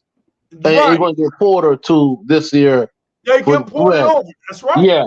Yeah. Then Luigi Mansion 3 was exclusive for the Switch. Right. Yeah. One is stuck over there. So one is on the GameCube. Right. So one is on the one is on the GameCube. No. Two got a sequel on the Switch, and 3 is on the 2 was on the 3DS and 3 was on the Switch. So what they're going to do now this year, they're going to port 2 on the Switch, a remaster. Yeah. That's it.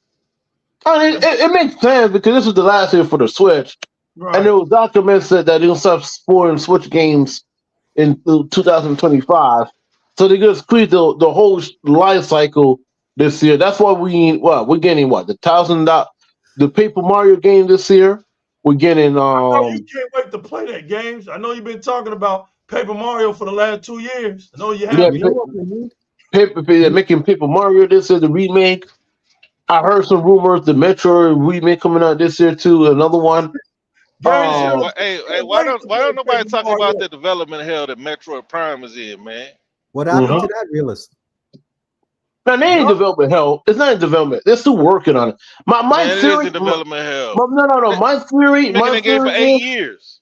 Oh, geez. No, but really, they had to start over. Remember, they came out and said, "Yeah, it's starting over." Development hell to me. No, but we gotta understand, realist. It might come to the Switch too more than coming to the regular Switch. I think Retro Studios realized they need a powerful console to do it.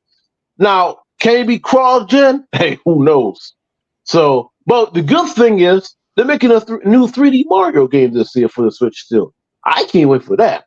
I don't want to play no more. Damn. Yeah, I couldn't finish Mario Galaxy, man. It was like I played the Mario Galaxy. What is it? Mario Odyssey. I played the Mario Galaxies. What? Yo, realist, ask Game Show that he beat Mario Wonder already. Oh, almost beat it. Wonder? Almost beat it. I have the game. It almost beat it. That game is really damn good. I ain't gonna lie. That's good. That's good. That's what I want to hear. I played it. I bought it for the holidays. I played it on during the. I got it right here. It's a really damn good game. I ain't gonna lie. That's good. Yeah, I mean, hey, ain't no reason to lie about it. I mean, I ain't gonna lie. I don't like 2D Mario games. I think I don't like 2D Mario games. I want some Punch Out X Beats exactly. Punch Out. Hey, look, Punch Out. Hey, the last Punch Out game we had on the Wii. Mike Tyson. But look, you remember like Mike Tyson was this Punch Out, Mike Tyson's Revenge. This mythical being, right? I think he sold that game more than boxing, right? Because a lot of people don't even know Ring King, and that was better than Mike Tyson's Punch Out. Ring King was a beast. And then when they took Mike Tyson out, like when they brought in Mr. Dream, a lot of people weren't even playing it. And then Super Punch Out, it came and it went. Like I think it was more about Mike Tyson. Like we didn't get we didn't get a boxing game for Man, the love of boxing what? until fight. Can I finish my Willis sentence? is right. Until Fight Night came out. Willis I'm is done. right. We Boxing found out game. that Mike Tyson sold that game. Yeah, exactly. Because But everybody wanted, Nobody played Super Punch Out. but When everybody Mike wanna go Tyson there and put beat it on Mike Super Punch Tyson. Out, that was it. He's But right. remember, but remember, they did made a Punch Out game for the original Wii. It sold pretty well. It's up pretty well. I'm getting tired of game shows, man. Listen, bro. No, it did. But see, Game Heroes ain't nothing sell pretty well. It but is you gotta selling pretty well. understand. But you gotta understand for Nintendo, right? There's no demand, so it's like Nintendo. Okay, I'm gonna tell you something, right? I've said this 100 times to a lot of people. All right, nostalgia is a hell. What's up, fam? I don't know. Nostalgia is a hell of a drugs, right? It's like, and this is for the Xbox gamers too, right? I know some of you dudes want Banjo-Kazooie and some PlayStation niggas want Sly Cooper and Nintendo niggas want F-Zero, right? There's no demand for these games though. Like, if there were more demand for these games, They would never stop making them. they would never stop making them. Cause who the hell wants a free, what's the name? Banjo-Kazooie. Listen, I love Banjo-Kazooie. Don't get me wrong. I will buy the game. Freak about Game Pass. It's just that if you look at this, yes, Phil Spencer came out a couple weeks and they say he hear us. But see, there's now a huge demand for that game. And it's not only Banjo-Kazooie on the PlayStation side, right? I see some PlayStation dudes want, Sly Cooper, Jack, but nobody bought these games. And same with the Nintendo side. Look, I want a new F-Zero game, realist. It's been a long time, right? And when Nintendo showed that on Direct with the F-Zero 99, I was pissed off because I thought it was a new F-Zero game. But once again, you gotta understand, right? There's no demand for these games though, because you gotta look at how much money it will cost, manufactured, and you gotta pay developers. And let's say they make a new F-Zero game and it bomb. Who's gonna blame? You're gonna blame us. Right? Nobody plays it. But that's the beauty of Game Pass. Yeah, and that's the beautiful Game Pass. Is that you can bring out a Banjo-Kazooie, and through Game Pass you'll find a new audience. More people that even know. A lot of developers don't want to take risks to make. I was gonna say something to Game Zero. Remember back in the day, it's like, okay, we all know Banjo-Kazooie is a great game. All of us know it's a very good game. It's a very good game. Yeah, but here's the thing though, remember back in the day, right? We were young, we probably didn't have the money to go and buy it. So we probably saw this game, we saw this bear with this bird, and we're like, nah, this is not my type of game. Yet now, if you come back with this game and you put it on Game Pass, I bet you it's gonna get a higher audience because us that's true. That's true. Crazy Louis. What's up? Did you play ukulele? Yes. What the hell is ukulele? I know you did Game Heroes. All right.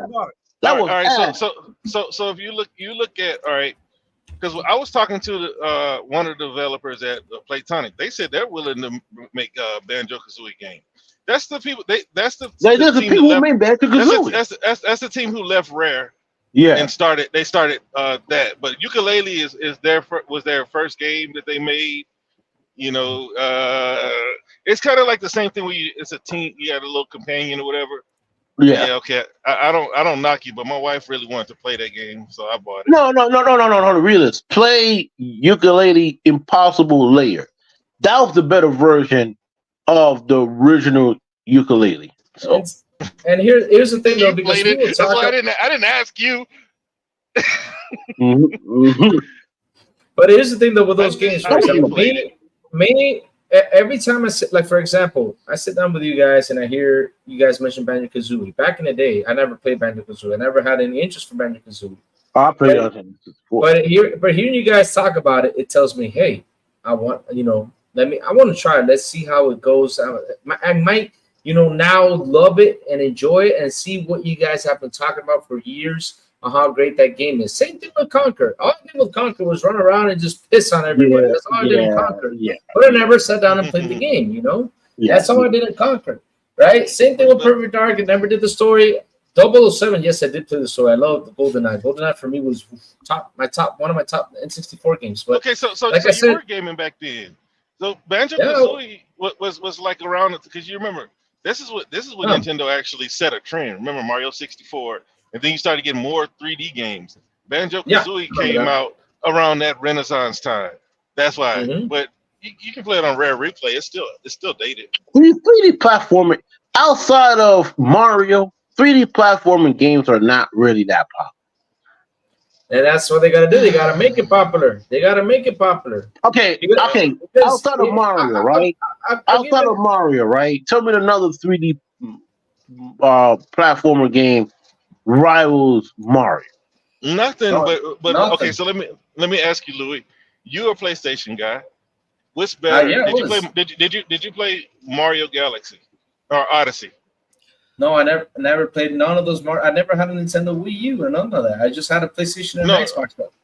Oh, you don't have a Switch? Okay, because this is what I was about to say, man.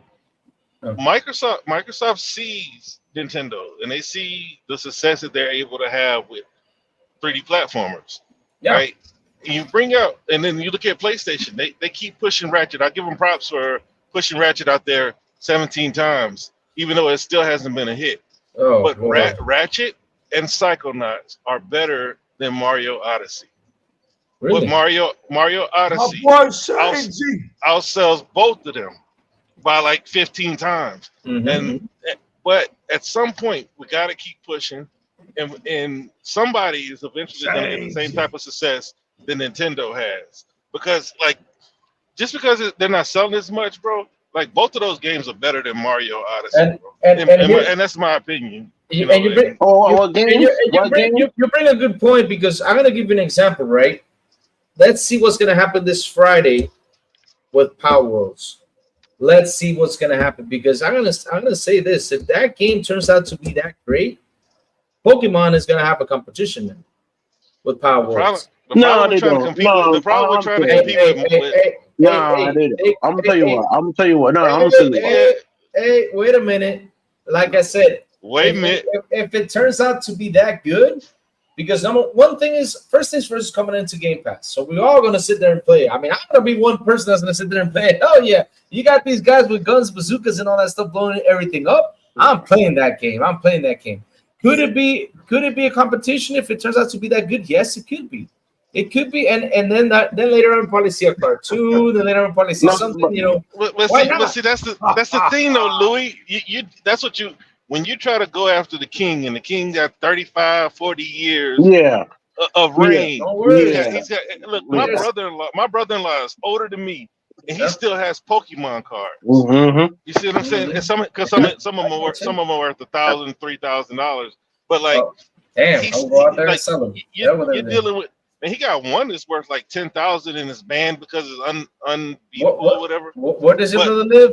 Famo, let's go to another place real quick. I'm pretty sure, man, he would welcome you there, because people. Awesome.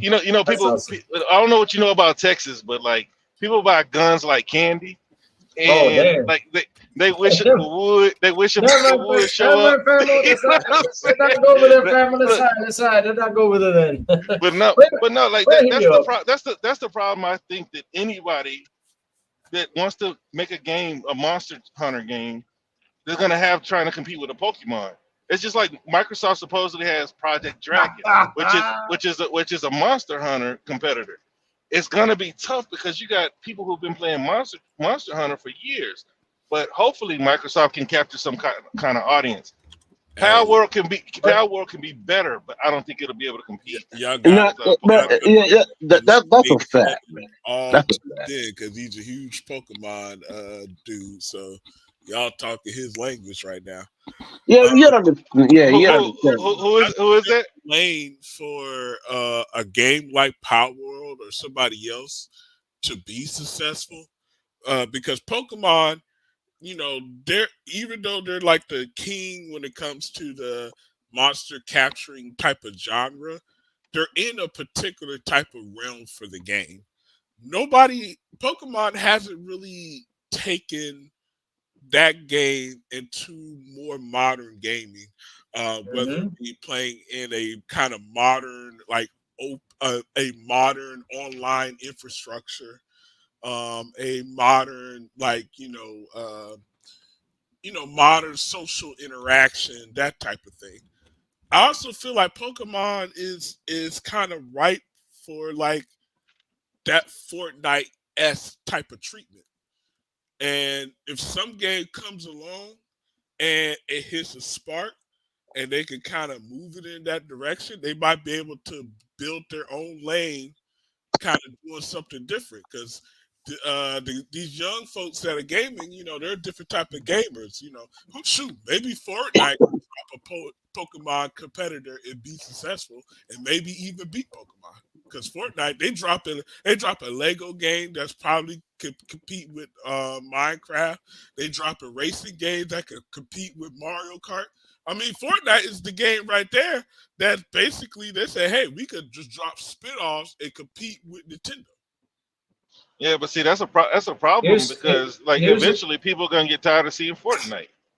Here's something good about Power Worlds though. I've not heard them say that this is gonna be the Pokemon killer, like all these other people that Yeah, but saying it's not gonna be Pokemon killer, man. Oh, I know. I'm not saying no. I never said it's gonna kill Pokemon. No, I know. What I'm saying is, it's gonna compete if it turns out to be that good. It's not gonna compete. No, it's not even close. Hey, man, dude, that's the thing that we can't say never even close. I mean, we have not played this game yet. We haven't played it yet. I know you're saying. Real quick, I just want to say that the problem with trying to compete with Pokemon is a culture. Yeah, I know, but this could be a culture too.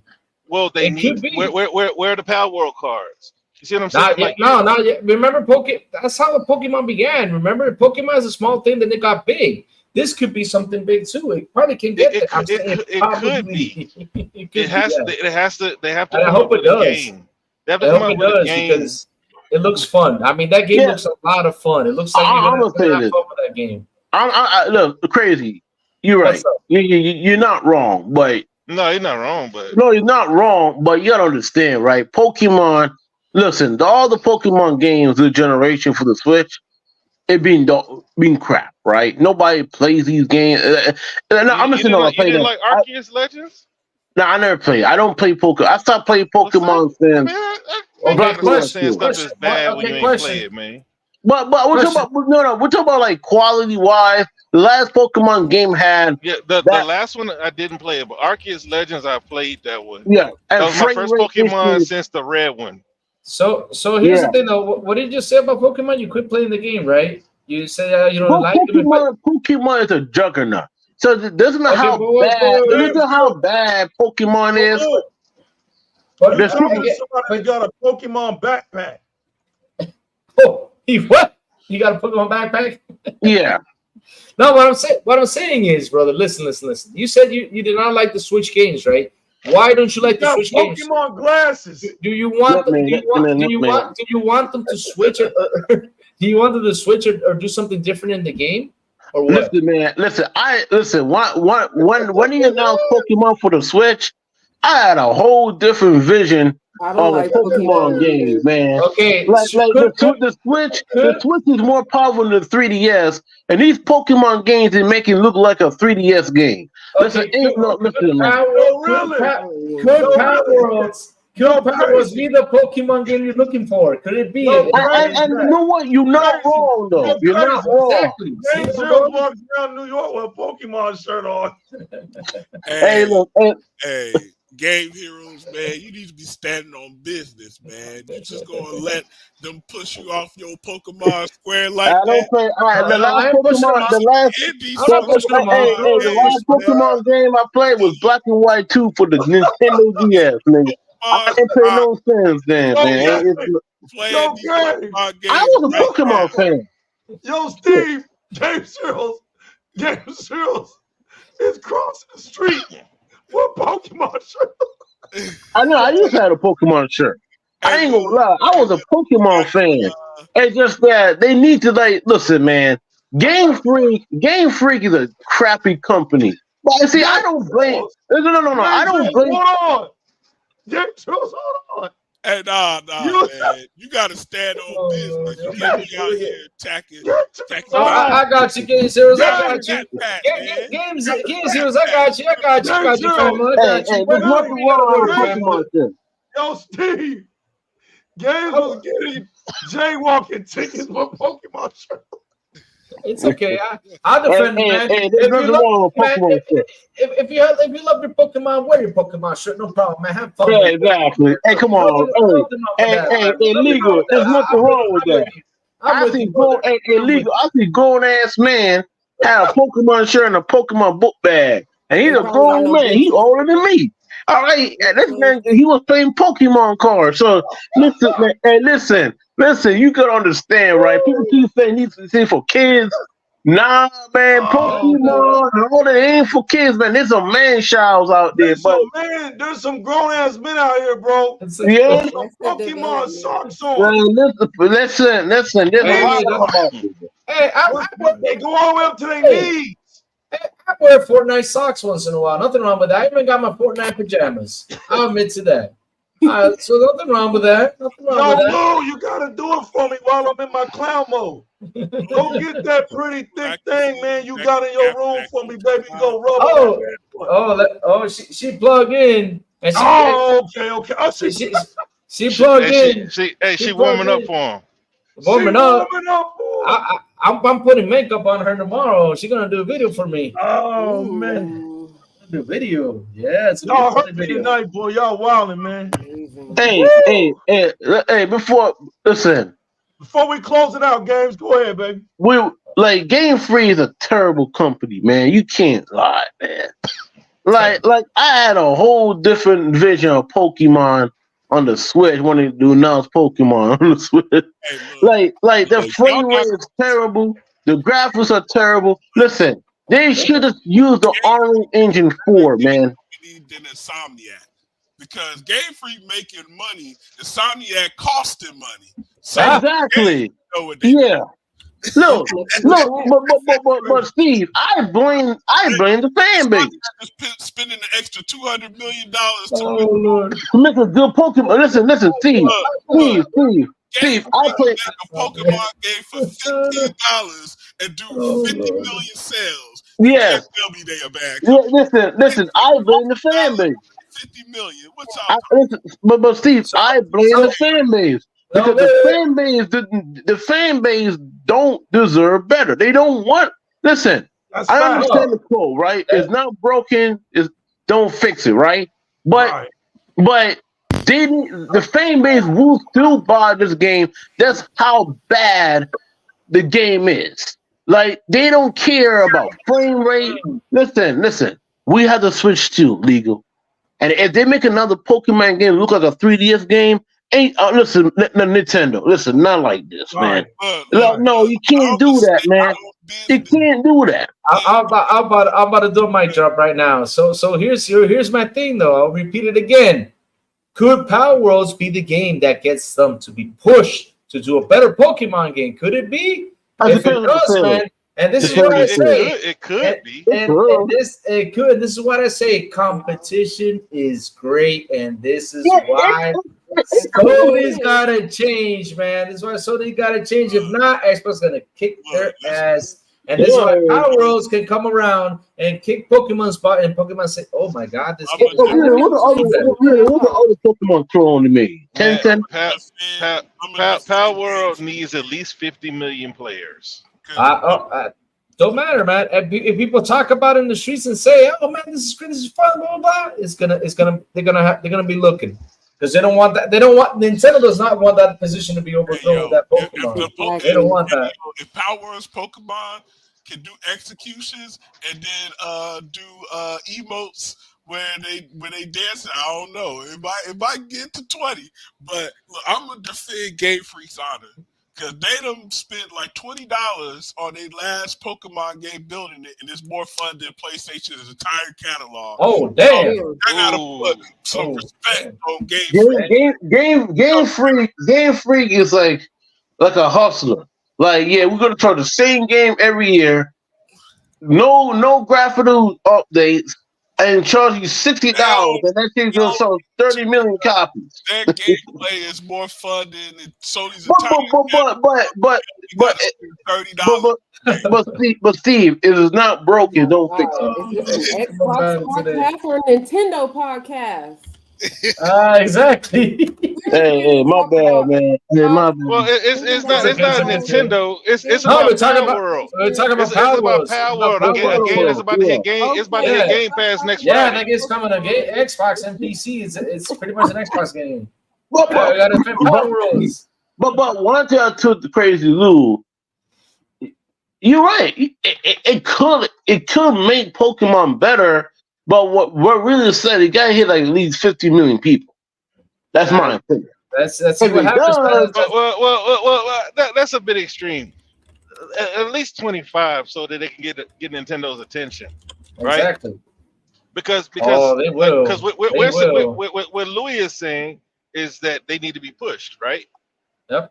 They're not going to get pushed if it moves the same amount of units that garners the same attention that Tim did. Yep. Right. It's got. It's a game called Denton. Yeah, fans stop buying the same shit over and over again for a higher price. They're literally enabling Nintendo to make these damn games that look like they're from You're not wrong, man. 1996. Yep. And they're like, well, it's fun. You playing the same. Because they know they got nowhere to go, too, Lavish. They got nowhere to go. Listen. Game Freak is a hustler. I'm not gonna lie. Damn. These dudes make the same goddamn Pokemon. And once again, it's not broken. Don't fix it. But if you look at the Pokemon game, it looks like a goddamn N64 game. Like, I ain't going to cap. Like, dude.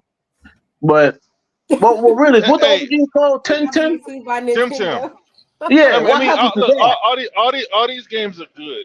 You see, the thing about like a Nintendo fan, they're trained a certain way. They don't expect things to get better. They're not looking for better graphics. They're not looking for different types of gameplay, and they've stuck to it. They're gonna stick to it until it doesn't work anymore. That's like, all right, what's the name of that game? Harvest Moon or whatever. Yeah. Animal Crossing.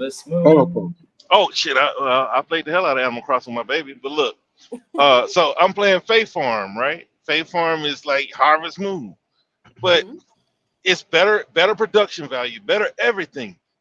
But people still gonna go play Harvest Moon because they've been playing it forever. Yep. It's like, is it Harvest Moon? What's the name of that game? Game Heroes. Is it Harvest Moon? Yeah, it's Harvest Moon. Yeah. Okay. Man, that game because I bought it twice. Yeah, but it's still selling. Still, people are still playing it. But then you play a game like Faith Farm, better production value. People, it's better, but people are not playing it. Same thing with like Tim Pokemon. Look. Power World is for us. This is what we keep complaining about. Nintendo didn't grow with us. Nintendo is not evolving, but they don't have to. I outgrew Nintendo. Because that's what we say, We're right? supposed to outgrow Nintendo. Yep. Exactly. People that are still stuck there. We outgrew PlayStation 2. So Power World is for us. And look, if you want to be a part of that revolution, I'll be playing it. You know what I mean? I'll be having fun with that game. I'm waiting for it. But the question was, could it or would it overtake Pokemon? No, it could. But I wouldn't bet $1 on it. It could. I just wanted to compete with Pokemon. That's what I wanted to be. Compete. Not overtake it, not to kick his ass. No. I wanted to be competition level. I think the only way we get a Pokemon competitor is if Sony, Microsoft, or somebody with some money sits down and actually tries. I don't think we're gonna get it from an indie studio.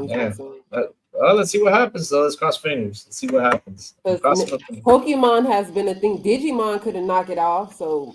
What's Power World? Wait, Digimon. Don't pay no damn Digimon, man. Come exactly. on, man. Digimon didn't knock them off.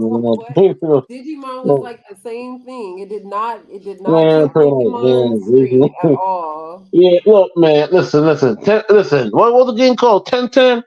I never played that, but B's trying to tell me that game is good. I told B's, listen, man. I don't care how good the game is. I don't care how good the new game coming out, it's still not going to kill Pokemon. It's not. Pokemon, it's a cultural phenomenon.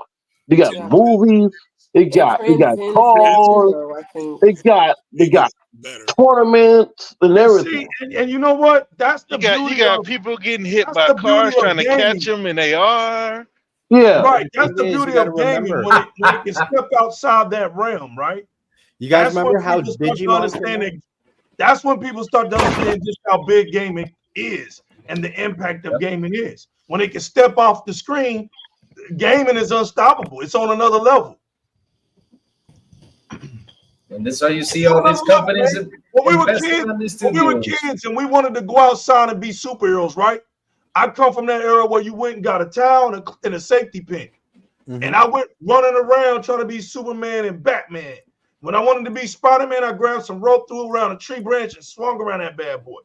When the comic book can step out that page, man, it becomes a movement. It becomes a culture. Once it becomes a culture, man, you can pretty much just stand still with it. People don't understand what realists are saying. When a video game can literally come off that screen, it has completed its success. It has completed itself. Pokemon don't have to do nothing else no more at that point. Do you know how hard it is to get a game to get into the cultural aspect of it? Gaming? It's hard to get one there. There ain't that many games that can say what Pokemon, Minecraft, Call of Duty is doing, Halo is doing. Sony don't have one of those games. Yeah, they got Gran Turismo. You don't count the last Gran Turismo is a stat game now because they couldn't evolve Gran Turismo into what Playground did with Forza. That's the only problem with Gran Turismo. That's it. It's got one more step and they can't get it there. Look what Mortal Kombat did way back in '92. Look what it did. It transcended right off that screen, went right to Hollywood, bro. And look at Mortal Kombat today. Look at it. Look at Street Fighter today. There's not that many games that can transcend into a culture aspect. It was just another Tuesday for me. Look at Di-RRec Gaming. Look at Crazy Lou. Look at us. Look where we at today. You see what happened with gaming? You see where we're going with gaming? But before you say something legal, the problem is look at Game Heroes wearing Pokemon shirts in New York. But it's like this, right? A lot of people want other developers to get out of the comfort zone and make different new things, right? I'm gonna give you a perfect example. A game coming out in a couple of days, right? Suicide Squad killed the Justice League, right? Right. Now I know some people say the Batman series are one of the greatest superhero games of all time, right? And Rocksteady said we want to do something new. We don't want to keep doing the same thing over and over. We want to have a comfort zone, right? Thank goodness for them. And they want to make a fourth player. That's not true. They wanted a live service game in WB. Yeah, that's true. But they want to do something new, though, right? And people complaining that they didn't want this. Like I think, nobody wants this. Nobody wants live service, man, especially us adults. Like the kids don't care because they get money from us. But us adults, we wanted another Arkham style game. Speak on it. I gotta give it to realist on that one. That's true. On it. That's true. Adults don't want no live service games. Facts. Kids do because kids, realists. What do our kids ask for us for birthdays and Christmases and holidays? I got my baby 150 Robux, $150 worth of Robux. Codes. We want codes. Oh, man. Those codes like hotcakes. Yep. Because I tell her no all year. So for her birthday, I got a Robux. Thank God I don't care. Wait a minute. Thank God I ain't got no kids. He ain't getting no goddamn V-Bucks from my guy. I ain't getting my V-Bucks. If more of my nephews took my goddamn credit card illegal and buy some V-Bucks, I'll be in jail today, nigga. Like, you ain't listen. I got hide my credit cards everywhere in my house. Like you not doing. Watch this. So I got a little girl asking you for on the holidays. V-Bucks. $8. So wait a minute. Wait. How come they're not asking for Spider-Man, God of War? None of those games. They only ask for Lavish. What's your daughter asking you on the holidays for? Oh, no. My cat. Her She cat? asked for some catnip, and I got her some catnip. Nah, she asking for a Hi-Fi Rush. That's what she asking for. Play me some Hi-Fi Rush. She likes the cat. She likes watching me. Yeah, she likes the cat of Hi-Fi Rush. That's what she wants. Yeah, and your cat likes Stray. Oh my God! Does Milky Way like Stray? Stray? Hell yeah! Stray. Stray. Oh, I get it. Her baby is her cat. She don't Right. have a daughter. Okay, man, I was like, She what? likes Stray. She said it was Right. good. She likes Hi-Fi Rush. She like all the stuff on the screen. She like There you Hi-Fi go. Rush. Okay. Yeah. Oh, nice. That's cool. What's his name? Chai. She chasing Chai around. No, you mean 808? 808 is the cat. Yeah, but Chai is the guy. Yeah. And I was saying she was, I've seen Primo videos Drake, what's good, baby? where the cats like slap at stuff on the TV. That's why I had to call him. Hey, really, you think that Suicide Squad gonna fail? No. Absolutely. No, it's gonna do pretty good, bro. 4-player co-op. Okay, same thing with Gotham Knights. It's gonna fail. Yeah. Oh damn. Bro, you're talking about I'm gonna tell you why. One, you're talking about comic book and nobody wants to kill Batman, bro. Listen, that's what I'm saying. The reason why this shit is gonna fail is because you killed Batman. Warner Brothers cannot afford to kill that man because that's the only thing that's keeping them afloat is Batman. Nobody wanted to play his kids. Nobody wanted to play the Harley Quinn. They all wanted to play Batman, and then they failed. I mean, and Dirk, you have to put some spec on Aquaman name too. No, right. This is what that brings asses to the seats and money in their hands is Batman, and y'all know this. It was Aquaman made $1 billion though. Yeah, but listen. This is what people ain't understanding. It's not a real universe. Yeah, it's not. This ain't real. This is just fun. They're brainwashed villains. They're brainwashed superheroes. Did y'all look at the trailer? I watched it. Look, man, right? you can try to it ain't no me can try nothing. Bro. This is just what they do. It's gonna sell. My answer is gonna fail. It's gonna sell. You know why? Because I'm a comic book fan and I understand there's Harley Quinn fans. One person. Harley Quinn fans out there, right? Harley Quinn has transcended her character. You got people out there in Comic-Con that want to dress like Harley Quinn. That's true. The Suicide Squad movie was a success. It didn't flop. No, I don't like those characters. But the movie sold buckets. I didn't understand why Will Smith was. Is Peacemaker going to be on there? No, Suicide Squad, the first one and the one on HBO Max were a financial failure. That's why they merged with Discovery. Yep. Yeah, well, that's true, but the one in the movies didn't. No, they both failed for sure. What? Suicide Squad? That was not a failure, like a massive failure. It probably was a failure as to what more money they wanted to get out of it, but it wasn't a massive failure. Make the money back at all. Well, what you talking about? The movie Suicide Squad? The one with the one John Cena's character is like. Peacemaker did better than the Suicide Squad movie. Nah, Peacemaker's the best. Yeah, No. If you talk about the first Suicide Squad movie, that was hard crap. Yeah, but we're talking about the other one with James Gunn. That was a really good movie. I didn't say it was a bad movie. I said it was a financial flop.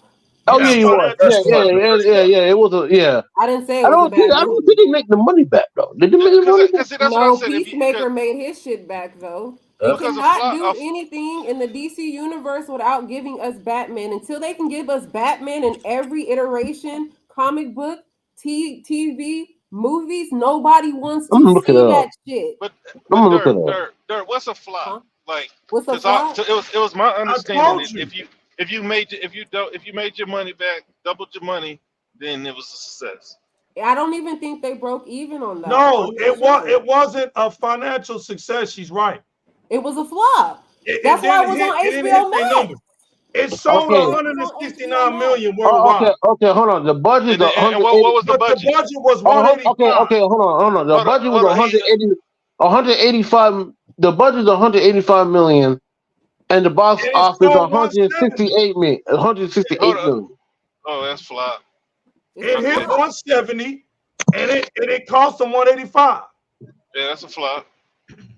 I know my DC That's stuff. I'm not even a comic book flop. nerd. That's a bomb. I'm a comic book nerd. The reason why this shit is not selling, even with Harley Quinn, is because people want to see who Batman, who they That was a keep good you movie. stingy with Batman.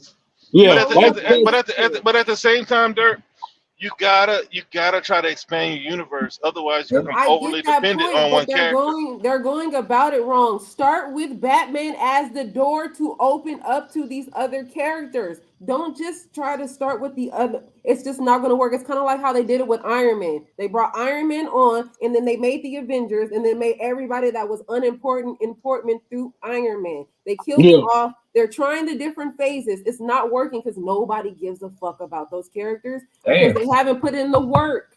We That's true. need we need Batman again because his last game wasn't really about him. It was about him. It was about the Batmobile and Red Hood. Okay. We need another one for him, and then y'all can branch off of this. The reason why Warner Brothers is not selling well when it comes to their superhero games is because they keep giving us shit without introducing these characters first, and everybody just wants to be Batman. Okay, that's the question, right? You think that Wonder Woman game will flop too? Yes, it's going to flop. Why? Now Wonder Woman is different. It's like this. Though she's an icon on her own, her comic books can't even sell. Right. So why would a game sell? What if it's a good game though? It doesn't matter. Psychonauts was a good game. Yeah. If y'all have I don't even know who that is, Zink. Psychonauts too. That joint's fire. We cooking tonight. It's Friday night. You talking about how long is the show? Like you got bedtime, old man. Go bed. It is Martin Luther King Jr. birthday tomorrow. Hey, I'll say this again, right? I'll say this again, right? What these games, I put over majority of the Spider-Man games, right? Yeah, but at the end of the day, but they're better. Cause look, Suicide Squad could be one of the best games came out this year, right? And I don't think financially. Did you see the game? Yeah. You watch gameplay. Yeah. I saw the leaks and everything. That game gonna flop, bro. No, it's gonna flop. I'm talking about. It's gonna flop in terms of sales, but it's gonna flop on every metric. It's gonna flop critically too. I got a question for y'all. I want everybody that thinks a game that's gonna flop without Batman, look me up one thing. All right, I want everybody on here that thinks a game cannot sell without Batman. Do a favor for me. Go look up Gotham Knights and tell me if it flopped. It did. Go look it up. I'm gonna see it. I'm gonna see it right now. You know, I don't even have to look up games when they're on sale. When they're on sale a month after they release, man, it's a flop. You know, it was critically underwhelming. It's like this. Warner Brothers needs to understand that everything that comes out of them needs to start with the Bat family. So Batman, give it to his kids, and then shit it out to Spider-Man and his kin. I mean, not Spider-Man, Superman and his kin.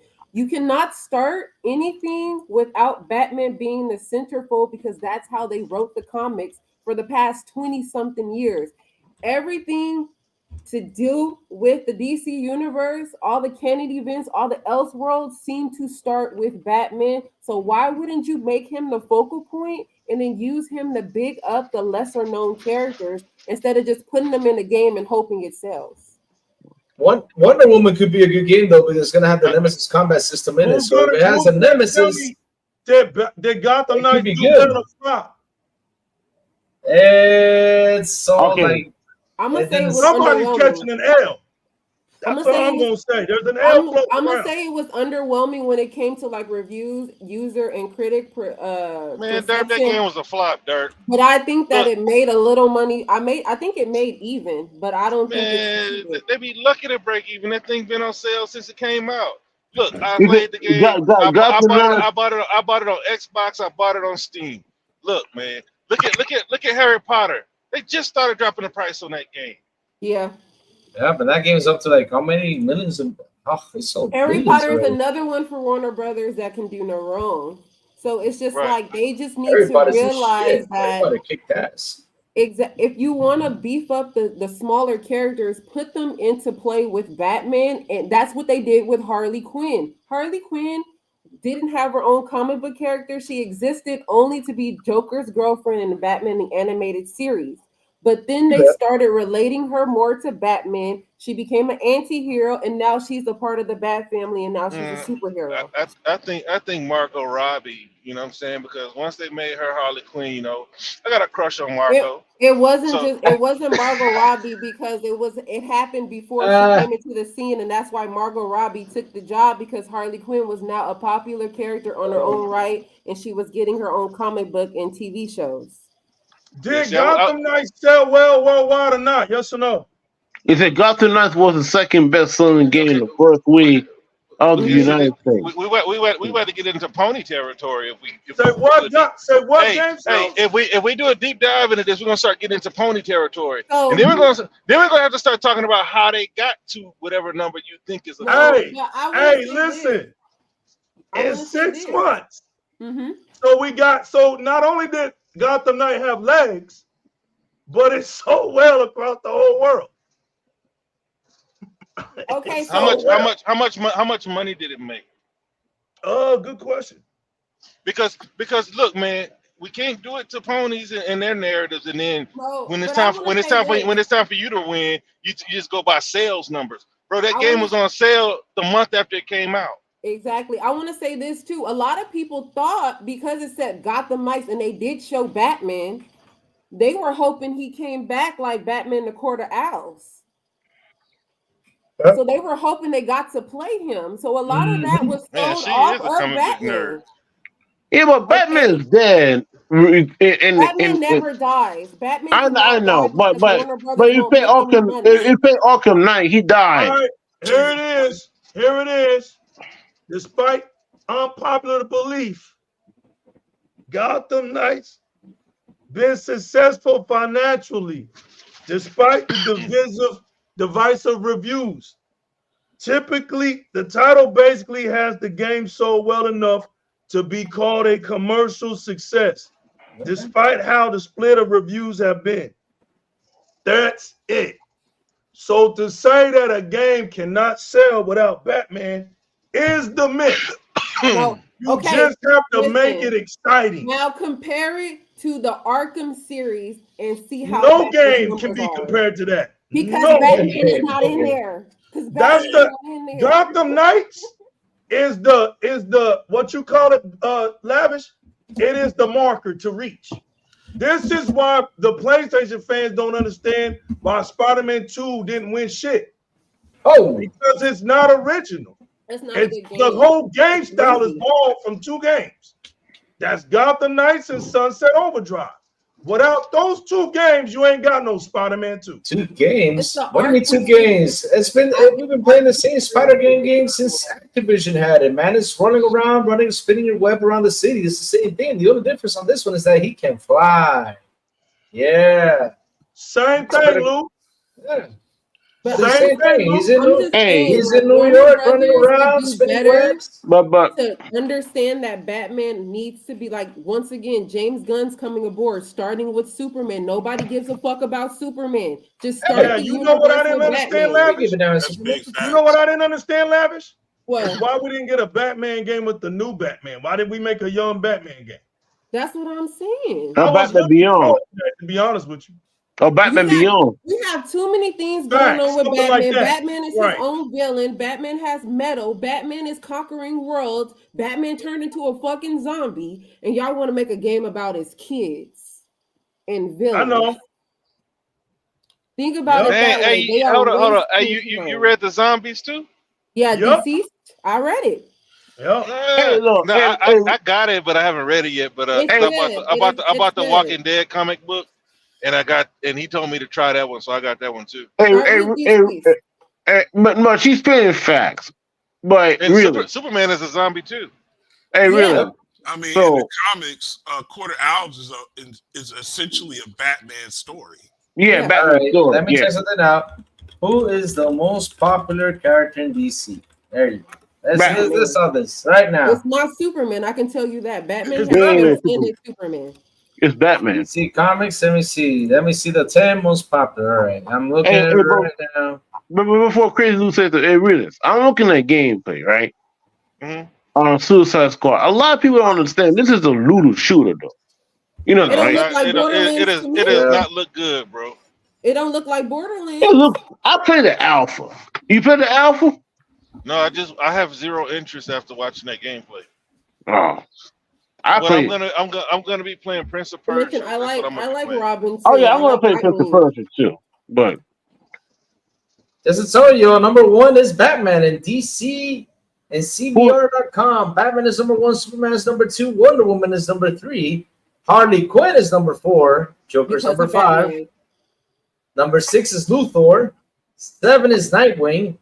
I don't care about that damn Nightwing, but okay. I Supergirl like is Nightwing. eight. He has a nice booty. They like Wait. to position him nicely. Now Deathstroke should be a number two. I mean number three, but okay. And the last one is Darkseid. Darkseid, whatever. You see how most of his Darkseid. kids are not in the top 10 because people only care about Batman. Now When let me go to Comic Vine. Number one is Batman. Number two is John Constantine. Superman is number four. What? This is it all switches it up. I do like Constantine more than Superman. I would like to play a Constantine. Constantine game. Yeah, that's what no, they should come on, do. Constantine. I We need wish a they new would have movie of that. Constantine instead of Give Blade. Keanu's us a doing new it. movie. Give us a new Keanu's movie. doing of it. Constantine. Hey, Keanu's they've been coming playing with back. my emotions for like 4 years, bro. Keanu's doing it. I heard it. Keanu, Keanu's we doing could have that got movie. Keanu Yeah, I again. heard that. I heard that Solid too. Yeah, I I want heard a it. new They're Halo getting- to come out, man. Bro, Constantine nobody too is care in about no damn development. Aquaman. He only talks to fish. That's all he does. Man, Aquaman. nobody care about that shit, man. And listen, man, nobody care about no Drake is goddamn Aquaman. If you did an Aquaman game, that would be bomb. Nobody care about that game. What you want to do in the whole game? Toss a fish? Nah, I want to get a big fat shark that eat bro, people. Yeah, at Why least can't gotta, you see? Why can't you see how Aquaman could work? I mean, like It can. underwater fighting monsters. What would he do? well, if they made a Little Mermaid game, if they made a Listen. Little Mermaid game, they could Let make me- it. It'll be the game that Sony lied about Horizon. Hey, listen up. Let me tell you something. Hey, guys, listen. Their best bet would be to invest in street level heroes so they don't run into a Superman 64 problem. Stay with Constantine. You got Zatanna. You got Phantom Stranger. You got the Spectre. You got a whole bunch of people you can get into if you want to.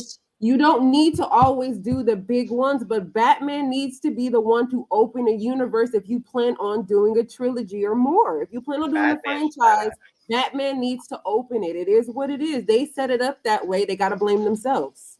Y'all know But Batman. here's the thing, right? Here's the thing, though. You're talking about superhero games, right? Mm-hmm. So when I first heard the Wonder Woman was announced, you know the Wonder Woman game, right? I was like, damn, there's a Wonder Woman game coming, and since WB is doing, I was like, man, I hope they do put in the combat system from Shadow of Mordor. That's one of my favorite combat systems out there. Nemesis combat system. But And Middle Earth is what got the best reviews. Yeah. Shadow of Mordor was no, Shadow of Mordor. I mean the Middle Earth. I mean the first one. It's the Mordor series, right? The first one. Right. So I don't know, So- and also they're on that gas shit. So who knows? If So when I This is Wonder Woman is not a gas game. No, it's not a you gas guys game. really believe Warner Brothers? I know. We know we can't be Warner Brothers. This They're would be owned my by proposal AT&T. over the Wonder Woman. So if the game comes out with a Nemesis combat system, which they said it's gonna come out with the Nemesis combat system, said, you know what, I'm down for it. I'm gonna play the heck out of the game because that's my favorite combat system out there.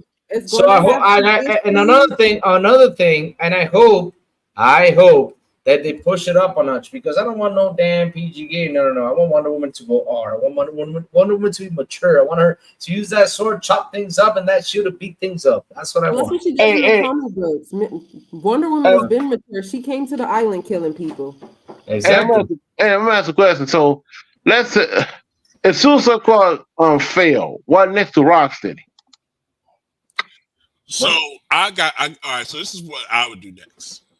Of course, Batman, yeah, but here's what I'll do outside of Batman. Constantine. Either Constantine or Animal Man. Because if you bring in Animal Man, you could bring in Nigga, boot this man. Oh my number one. Not like that. First of all, I don't know who the hell is that dude. Steve. How many of y'all read the Animal? Steve. Nobody know who. I never heard that dude. My goddamn I know who life. Animal Man is. He takes the form of different animals that he challenges. Yeah, man. Hold on, Hey. Steve. It's your turn, Steve. Hold on, everybody. It's Steve's turn. Steve telling us we need to bring in the man from the zoo. I would rather Vixen than Animal Man, to be honest with you. I want Megan Thee Stallion as her character model so I can watch What did her you while we're say, playing the Steve? game. What did you say, Steve? I'm gonna Google this. Hey, nigga, I gotta Google this right now. We need the guy to release all the animals out of the zoo. There's a guy named Animal Man. You got oh man, what's his name? Hey, this is talking about Beast Boy. Talking about Beast Boy. You got Man Thing. Man Thing is Man Thing. Yeah. And then here's the thing: you could bring in basically the apocalypse where you have multiple heroes dying and that kind of thing, and then you bring in like these different realms. So you had the green realm, the red realm, and all of that stuff, and then you got these supernatural heroes where you could bring in Constantine, you could bring in a Zatanna, you could bring in a Vixen and let them be the main characters, while you had the big ones, you could kind of either kill them off, have them in trouble, or whatever. It was one of the better DC stories that was written in the comics. Man Thing is Marvel. It's the DC's version. Swamp Thing. I always get mixed up. How you get Swamp Thing and Man Thing mixed together? One is. I was about to say Swamp Thing, and Steve said it too. That would be good. That would be good. That would be dope. Hell yeah!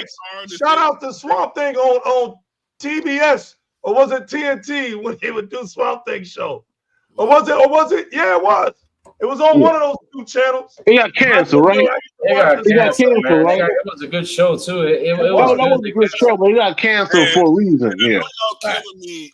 I know it's Swamp Thing. I get the names mixed up, but let's keep it 100. Most of these comic companies copy off each other all the doggone time. That's why it's easy to get them mixed up.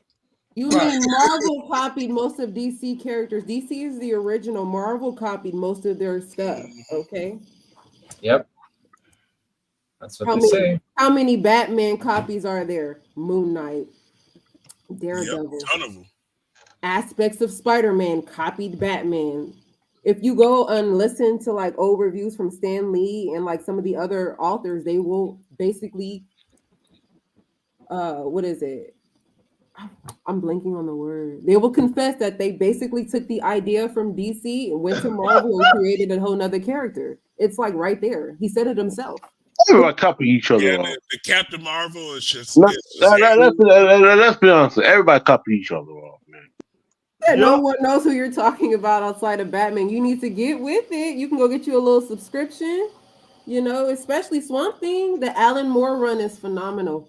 Definitely read it. Comic books today is straight garbage compared to my era. Facts. No, there's actually some really good runs right now. Night Terror is a good one. Straight garbage, man. Night Terror is a good one from DC. Now the Marvel runs are ass right now, unless you're not into Spider-Man. Spider-Man's doing okay, but Spider-Man Ultimate One right now is killing it because people want to see Peter Parker raising a family now. Facts. That's why he's number one right now. Spider-Man was garbage all this other time until that happened. They be just doing stuff right now. I'm glad they're getting back to the core essentials for these characters, man. Grow these characters up. I've been saying that for a minute. We It's need to because get a of Venom. 35-year-old Spider-Man, and it finally happened. It's Venom right now. Venom We is almost saving 70 years Spider-Man. old now. Venom's a shit. I don't care. I mean, ever since Venom came out in Carnage. Venom is an alien.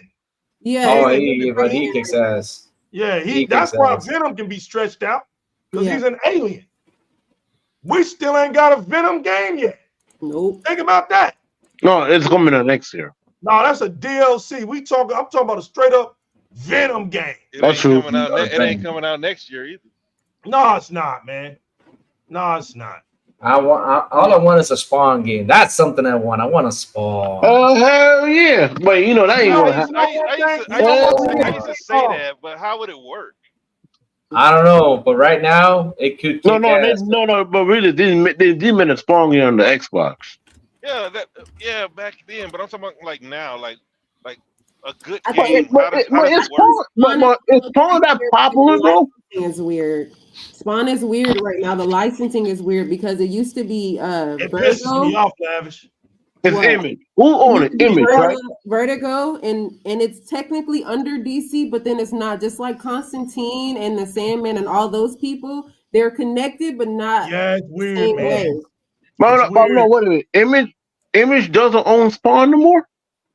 I don't know who. I know it's under DC. DC. I'm gonna Google it. That's a good one. I didn't look that up because I thought Image had it. Oh, let me Google it. You remember he was in a bunch of Warner Brothers stuff. Like they always have him as a playable character. They were the ones that did his show. So I don't know what it is. Just like Sandman.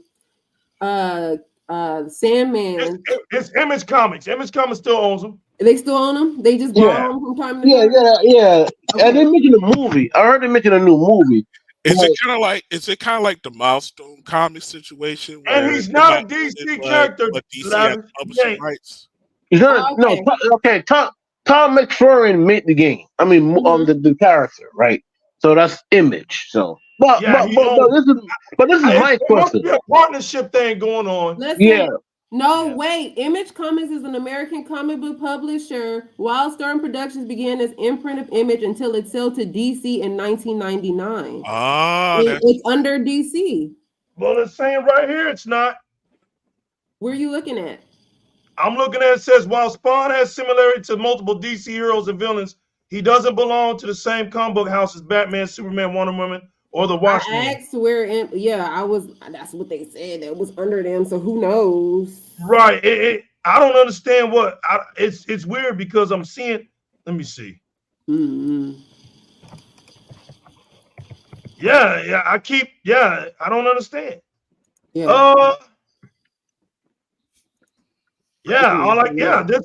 This is even in September 29th. Oh no! All right, hold on. She's confused. I know you're trying to talk about. So there's two other comic books out there. It's Image and Dark Horse. It's DC Dark owns, Horse, right? Yeah. DC owns Dark Horse Comics, and they own Vertigo. Yeah, Vertigo. Which one is the one that Embracer owns? Dark Horse. Okay. Yeah. DC sold off Dark Horse to Embracer Group. Oh, DC owns a percentage of Image. I figured it out. They have stock in the company, so they have to say so. Yeah. Oh, they sell stock. Yeah. They have stock in the company. They own shares of it. But this is my question, right? How popular is Spawn in the mainstream media? He's a dad character for sure. He's a kick-ass character. It's like Punisher. No, but we're talking about mainstream casuals. We're not talking about hardcore. He's a dad character, so he's a relic of the past. The kids don't know about Spawn. They know about Spider-Man. So that would be a tough sell. They know about Spider-Man and Batman. And legal, I hate saying it would be tough because you don't understand. You got kids. Everybody here, kids except me. And if you look at the kids today, like they don't know who is Spawn. I know who Spawn is. I grew up with Spawn. It's just that it's gonna be a tough sell. Like, so bring a Spawn game, that would be awesome, but it's just that it's gonna be a tough sell. It's how legal said it. Comics back in the day were badass. Nowadays, Because I gotta say something. Spawn had really crazy characters. It's like Hellboy. It's like Hellboy. I think it was way more than Hellboy. I mean, you got a guy. Yeah. It was. The other You gotta Hellboy did. do Spawn right. That's the problem. Yeah, you gotta do Spawn gotta- right. you But gotta- if you do Spawn right, it's still gonna be a tough sell. No, it wouldn't. Because wouldn't. listen, you got Realms, right? Everybody likes Realms. Look at Assassin's Creed Valhalla, right? Yeah. Why did it sell the most? Why did it sell the most? Right?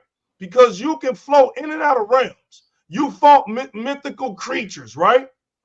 If you do Spawn right, you have all of that. You not only have that, but you have a big city like Gotham. Think about it, and it's at night. You fighting criminals in the alleys. Spawn don't even have to use his superpowers, right? Yeah. He's got access to the military because he used to be in the military. So he knows all the stuff where to go get these guns at. You get him where you don't have to use your powers you don't want to. You can shoot people up, right? You can use that cape. You can go down to hell and whoop the devil.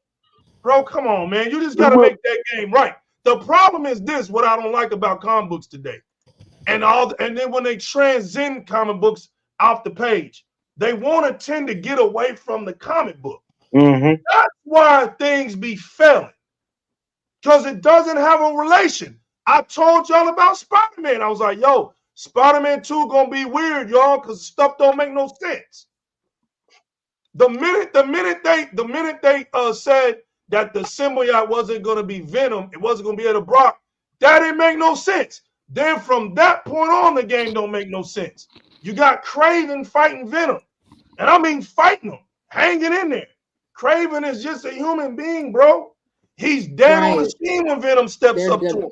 There's no fight. The facts of the comic book, like he should Right, not, there's no like fight. Mary Jane should not be able to. Mary take Jane these shouldn't people be out like fighting. Exactly. When we get away from all of that, you take what makes it great.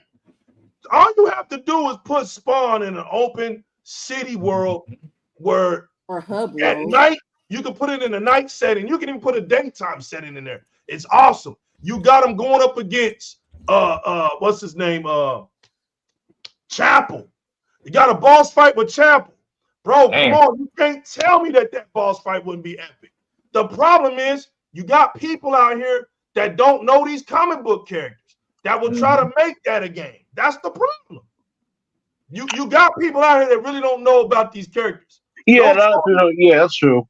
If Insomniac don't know shit about Spider-Man, they're just putting them out there. But how would that game? I don't want to ask questions. I know the question is, but every day, like look at Blade, like exactly. That's what I was just finna tell you, man. How is Blade gonna sell games, girls? So you gonna tell me Blade ain't gonna sell? No, it's gonna sell. How's it gonna sell? How's it gonna sell? He's a vampire. He's a vampire. Yeah. Morbius is a vampire. He didn't sell. Morbius was terrible. Exactly. No, you talking about the movie or the game? What are we talking about? Because he's a vampire. No, that movie was terrible. So you talking about the movie? You talking about the movie or the game? No, I'm talking about the game. It's because Blade had 2 movies that were a success back in the day, and fortunately enough for this game, it's coming out. It was my generation still knowing Wesley Snipes played Blade. That's the only reason why I have familiarity with the character, and there's a lot of people that are going towards that character for that. But he's kind of like Ghost Rider. They are in a weird spot. They don't really use wait a minute, Lavish. You said Ghost Rider. Nobody playing that. Legal. Nobody playing that. The Ghost Rider game. Lavish said Ghost Rider. We talked about. We just got through talking about how people copy each other, right? Now do we understand that Todd McFarlane came from Marvel, right? He created Venom, right? Everybody has that understanding, right? Yeah, that's what Venom kicks ass. Okay, Venom was so dark, right? And Marvel was so cartoonish that they didn't want him to keep Venom dark. Yeah. So he left Marvel. They created Spawn, right? Now, if you look at Spawn, who is Spawn influenced by? Venom. No. Ghost Rider. Thank you. Oh yeah. Now you gonna tell me that a Ghost Rider game will sell? No. And Spawn one? Ghost Rider was not gonna sell because nobody know who that is. Bro, I know who everybody knows Ghost Rider is. Ghost And Rider is- I'm not talking about I'm not talking about you guys. I'm talking about the casuals. My mom know who Ghost Rider is. I can call her and ask her on the phone. Yeah. And she probably read comic books. No, she didn't. She don't. Ghost Rider is She probably watched the known, movies. She probably watched the Ghost movies. Rider is known. Ghost Rider is known as Nicolas Cage. That's what I'm saying. He's known. It's recent enough where people will know Yep. who Ghost Rider is. Spawn. Yep. The last You movie sure? was with Michael J. White, right? And then what have we got from him? That's the issue. But we've had him in the Mortal Facts, Kombat Shago. game. And that's facts too. Hmm? You sure? No. You sure? You think it will sell? A Ghost Rider? Yep. If done right. It was, okay. I'll Okay, make it simple for you. Remember that game that came out in back in the day? I think it was for 360. It came out first, and then they released everything else. I think it was called I think it was an Xbox exclusive for a while. I could be wrong. I don't know. It's the game where all the Marvel superheroes are all together. I know what you're talking about. Marvel Ultimate Alliance. Ultimate Alliance, yeah, Marvel Ultimate Alliance. That game. And Not just that, but Marvel Capcom. That game was really popular. It was a really popular game. Yeah, because the it had first two games was everything. really good. The first one was great. The second one's because you got to separate. I know the second one. I don't care. The third one just came out for Switch. The third one was ass, but yeah. But the first one though, when you see that first one, you had a lot of villains. You had all these awesome characters in that game, and that really just got people, saying, "Oh my God, look who's here!" Because I played the game. To be honest, I wasn't really into it, but then I had a friend that was telling me, "Hey, let's play this game. Everybody's in there. Even Venom was in there." I was like, "What? Venom is in there? I'm gonna go play it." But then I saw that Blade is in there. Then I saw that Ghost Rider was in there. And oh my God, I used Ghost Rider, I used Blade, I used Venom. Those are my characters for that game. I was kicking ass with all those characters. And Iron Man, I think, was the last one. But those were my main characters, man. Oh, man. I think Midnight Suns would have did better if it wasn't a turn-based. Yep. Exactly. There you go, Steve. That's why they be messing up. Now, it was a great game, said it, fam. but that's a very niche genre. But Steven Leader, the people who make Midnight Suns, you know what other game they made? That's the type of games they make. So XCOM. Yo, Game Serial, Steve, what's one of the most successful villain games that happened in the last 5 years? Dirt, what was the last successful villain game that was made in the last 5 years? I can only think of a movie, and it's a Joker. Still Batman related. Yeah, that's all I can. Let me see a video game with a villain that was successful. Last 5 years. Chit chat. You can answer this too if you think about it. Joker? Well, no damn Joker. No, we already said Joker. There's no Joker game. game. What the hell is a Joker game? Ain't no Joker game. Game. Oh, I thought you were talking about a movie. Yeah, that's why I was like. He said the last 5 years. Golem. Villain game. Golem is a villain. Yup. A Joker video game would be awesome. I agree. What would you do? What do you do? Go tear stuff up. Oh man. You're talking about comic book villains or just a normal villain? Villains. Just okay. Comic book villain. Far Cry 6. Yeah, comic book villains. Okay. I'm talking about comic book. I don't know. In 5 years? DC villains, Legos. Come on, man. Hey, that's why I don't know. Good night, man. Yeah, I gotta go, man. This man said, thank everybody for coming out. God bless you. Good night. Hey, legal, man. Hey, legal. I mean, he had me thinking. I was like, Hey, I'm trying to figure what he's talking about. And this man said I DC was like, Legos. what villain game is he talking about? Yeah. I said, what? Did a for game real. come out that was a villain? I was like, wait, Lego DC villains. Hey, listen, man. But Injustice 2 count? Well, but you're still playing as the Oh, Injustice 2 is fun. That's You would still be playing as the hero still, though, no? That's a fun I didn't game. even know I didn't even know he made a Lego DC super villains. I didn't even know that game even exists. Copies. That game exists? Hell yeah. I'm buying this shit tomorrow. Shit. It can be Lego, done. though. It can be done if it's done right. Uh, Any game the- can be done if it's done right. The only game I think is what's it called? The Gotham. Oh, I forgot it called. They made a villain game based on the villains too. Imposter. Something. Imposter? Oh, the Imposter. Oh, the DLC for the last Batman game, you mean? No. Multiplayer? Yeah, it was a multiplayer game. Hold on. I got it on my Steam account. Among Us. No.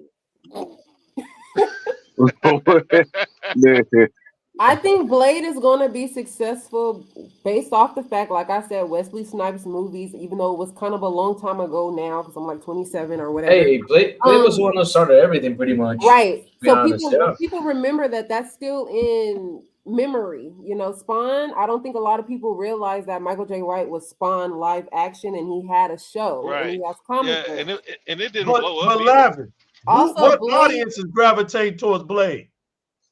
But see, look, with, the Who? one with Mahershala, the Blade that was supposed to come out with Mahershala Ali, right? Supposedly he don't Black like the people.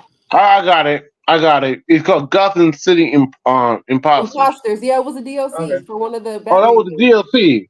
Yeah, Okay. It was That was a multiplayer. fun game. That was a fun Listen, game. I want everybody to understand this one, right? Got Game Pass. Blade came out in 1998. Mhm. If you was a brand new PlayStation fan, you was like 5 years old. You didn't know no Blade. You was too little to know Blade. I thought So all the Blade grew up with who? It grew up with our generation. Yeah. So who's gonna make sure Blade sells? Us. Wait, There you hold go. on. I'm being Only cut people out that- here. Us. They don't know nothing about no New Jack City. I do. See, Wesley Snipes was before Blade. He was on New Jack City. I know. That's what made Wesley Snipes. Sugar Hill. Sugar Hill and Nino Brown, the gangster movies made him, right? When he beat up Then when he took on martial arts, became a martial arts master, The Fugitive. he interviewed for the Blade position and won that. He won that, but we already was gravitated to Wesley Snipes. Yep. There hasn't been a Blade movie Demolition out Man. for Somebody 20 someone put Hey. put Wesley on the map too. Demolition Hey, Man. Lego. That was a good movie too. Legal. Yeah, Demolition Man. Fact. Yeah. Yeah, what's up, Hey, Rick? legal. I bet y'all ain't know he wrote books. I What? did know that. Yeah. Yeah. See, I got it on Audible. It's the one he was. Man, I've been waiting for the sequel for about 5 years. Talon the God. Yeah. It's Oh. something like it's something like Blade, but it's yeah. I might listen to it Yup, again. white man can't jump. We been I had Wesley understand Snipes. that. But see, this White man generation can't jump. My ain't got God. that. But Lavish has a point. Here's what makes Blade successful. Blade's got them swords. He's got the martial arts. Yeah. He's got the day walking ability. See, he's not confined to the darkness. He's black, so he looks really cool. And he's black. So It's really so- cool. We're in right. now. So putting him And he puts his and shades watch on. this. Putting him in London sets it off. Right. No, Paris. No, I mean, Paris. Yeah, Paris. They Yeah, put him in Paris. Paris, and that sets him off. Say Yep. what you will, but I'm a bit upset that this American hero can't be in here in America. Why couldn't he be in New York? Well, I'm because gonna tell you why, you remember, like in the movies, he started out here, right? And then at the And end, he they had went the two on a glyph, and that was in Russia. Fact. So Remember, hey, he gets around. Lavish. Remember, vampires pretty much come from over there, from Europe. That's when pretty much all Right, began. That's what I It want doesn't, to it doesn't know. matter if his origin story is in America. Because then they no. I understand the origin story, right? But I'm saying, like, for example, the vampire mythology, whatever thing is, it came already from Europe, so And he's then got to the go hunt that. superhero mythology Yeah. of him came from America, so he should. Okay, be- okay, No, okay. no, But no, Louis and Dirt. The real reason Mhm. is N-words in Paris. All right, they're from there. So they, No. all right, so they're Listen. gonna make the game. They're gonna make the game It's in a just setting because that they know.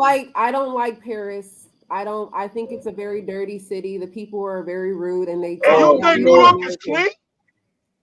It's cleaner Eastern- than Paris. Hell no. Hey, It is hey, cleaner no than New Paris. York slanders listen, here, man.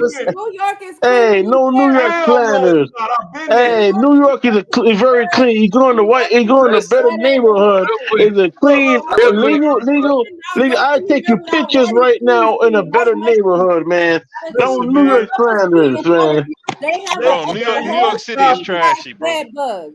The whole New Listen York up. is trashy. Listen up. The concept of the vampire as an undead creature inflicting harm originated in Eastern Europe, specifically in Bulgaria.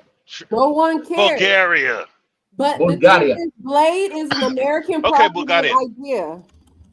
Hey, get the reason why he taking Paris because Arcane's in Paris. That's what I thought so too. So they should have put it in. That's what I just said. N-words in Paris. It makes sense. I get it. Yeah, the students in Paris. If we look, here's another thing that I want to make people understand. We cannot prostitute New York. New York gets its ass whooped by Godzilla and King Kong. All the time, damn, in Japan too. You got Spider-Man, you got Dallas, Texas. We got Wolverine in New York. LA. You got Santa Monica. You got Long Beach. Exactly. You got We Salem, need to Massachusetts. go somewhere else. We got Gotham too. Gotham is New Yeah, York. right. Go to Texas. Every other game is always in Paris or London. Look That at would be Montreal. that would Look be at Call just of like Duty. this, Look at all Lavish. these other places. That would be just like this, Lavish. The Black Panther is an American character. Yes. We ain't playing the Black Panther in America. Exactly. It was in Africa. I don't care who created the character. But the thing is, Make sense. Listen, That's the problem that I'm talking about. Listen, We ruin comic books, but we ruin The thing is Yeah, here, the right? beauty of Dirt. Listen, Thing is the here. beauty of gaming, right? Is to be risky. That's the problem with gaming today. Paris is not a risky location. Too much. Paris is not And a what's risky happening location. is people, Paris is in people are- movies. people Paris are not is in video excited. games. Paris is in shows. The Bratz and Barbies even went but to it Paris. makes sense. It doesn't. It makes sense. Why he not in Okay, the South? okay, It would be just like Castlevania. quick, It would be real just quick. like Why you didn't put him in Castlevania, the right? South? Why didn't you put him in Annabella South, like South of Midnight? Because Why it didn't you makes put him sense. somewhere here? Why Can I- didn't you have Because a it lot of makes sense. Southern games? No, because the studio because the studio is located in Paris. Lavish. I get your point, Lavish, but let me bring up a good point. For example, right? Yes. You got Gotham locations over there in Paris that really help out the game and makes it look. We have pretty Gotham pretty. locations over here. Gothic locations like castles, stuff like that. You got all that cool stuff. I'm not. We got that in the South. It's called No, Gotham. she's not wrong though. What? She's not wrong. I know what she's saying, but you gotta understand, Arcane is from Paris. Right. But That's got why they an did that. studio. They should have made that shit in Arcane Austin with. But they didn't. No! They didn't. Hey, No. hey, All I'm saying is they need to stop putting our American properties over. They're here. not, because American products sold out years ago, Of Lavish. America, they were disrespectful. America did that. CMA shit. They don't need nothing over there. Lavish, listen. Your American products sold out long time ago. All right? This is a known fact. This is a known fact. But it don't mean American quality don't stand up to I'm gonna be the overseas change I quality. want to see. Nothing American. Listen, your American clothing, nothing. The Listen, Italians make the best clothing on earth. that's a lie. It's not, everything cannot come from America. I Yes, don't even it is. want everything And in I will America. make I sure live it here. will.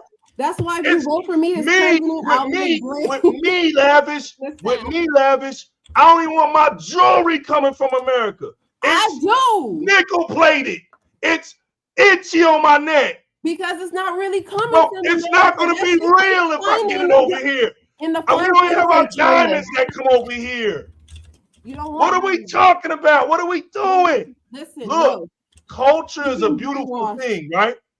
Yep. We got to have a respect for culture all around the But world. the thing is, People they don't live have in a different respect for places on us. earth.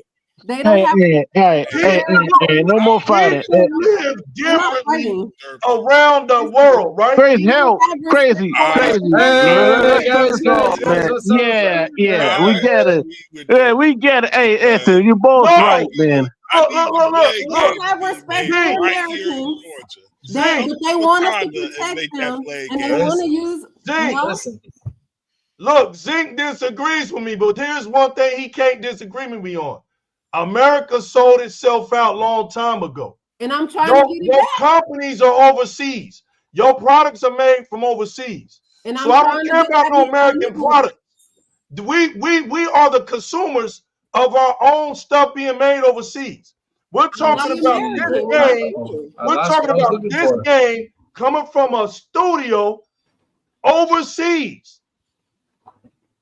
We're talking about Blade, who is a vampire hunter that goes traveling around the world. Yeah, he travels So around the here's world. That's my true. thing. Hold on, let me say this. Here's my thing. They travels around the world to It pick wouldn't fights. That's matter. true. Look, would it matter to everybody? This is my question to everybody. Would it matter if Blade started in America on one mission, and that mission was to get to a plane and fly overseas and start killing vampires? Would you be happy if you just had to get on a plane in America and fly somewhere? That was your first mission. No, I Just would be because happy. it was in America. I would be happy if the fucking game took place where it was made in America, somewhere in America. America is too big. It is way bigger than Europe. Hey, somebody in the comments says Ethan Blade went to Paris in the comments. Southern Yeah, he went to Paris. I know that. I'm trying to let her know that it all makes sense. It ain't. She digging too deep.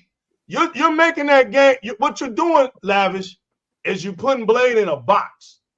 Blade ain't never just been in America. He ain't never been in one country. I'm not putting never. That's the whole point of it. I get what I get both of you saying. I get both of you saying. I know. I get both of you saying. What I'm Wait a saying, second. I don't like that. I don't like Wait that. a That's Batman his was played by character. Robert Patterson. Somebody No, else That's can say what that. I'm I get what you're saying.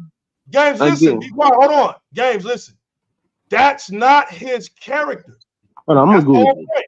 That's why he's going all around the world, because that's what he does. You guys He's want to not hear gonna something? just he's not going to be in just one country. Hey, guys, I got something to say real quick, because I was looking for something real quick.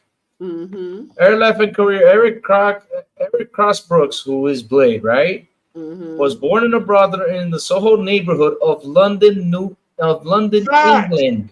Mm-hmm. Facts. I just looked at that right now. It's right here. It's on fake. Oh, what the character Blade was born in London? London, He's not England. even. Yep. I kept telling y'all that. Yeah. It all makes sense. He's not from over here like that. He is American. He's from over there. It's an American property. So his whole cultural aspect is from over there. Is it really? So I it can makes tell. sense. Yeah, It I would just be read it right I now. said, It's from It there. would just be like the Black Panther, and you got him over in the United States of America. It makes no sense. I don't care. I don't care about it being an American product. Thor. It's right here. I just look. You can put right but now. to have Thor in America wouldn't make sense. You're gonna put him in Asgard. It says right here that London, England, the Spice Blade celebrated comic Crescent City Blues featuring Marie Laveau.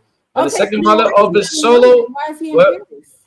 Solo brings set in New that's Orleans. fine. Blade was born in London, England. Tome of Dracula 13 reveals the Blade's mother was bitten by a sinister vampire, Deacon Frost, but it was in England. The character originates in England. It originates in England. Okay, Yeah. but also it's written American. No, Yeah, but who cares? right? It's like hey, listen. Okay, real quick. Okay, Black Panther, right? For example, Black Panther was made here in America, right? He's an African character. But he's an African character. Okay, how would you feel if Can I make my point clear? how would you feel if they took down that whole comic thing, that whole comic idea, and make Black Panther born in America? I mean, a lot of comic fans would be mad, right? So, Okay, so wait. Let me finish up, Lavish. I got your point. I got your point. I got your point too. I got your point. I know what you're trying to come. I know what you're coming from. But here's the thing, though. Blade is not one character to be stuck in just one city. Blade is a character that travels around the world to fight something. Okay, Blade travels around the world to fight vampires and everything. How come? I get you. Let you say something. Go ahead. And every time we have something from American publications, right? It gets shitted on. Like it doesn't get, especially if it's just rooted in our culture. So that's why EA gets shitted on a lot too. And it's just like, I just feel as though we give a lot to the other countries only for them to shit on us and tell us you guys are lazy, you're uncreative, and you're ruining the world.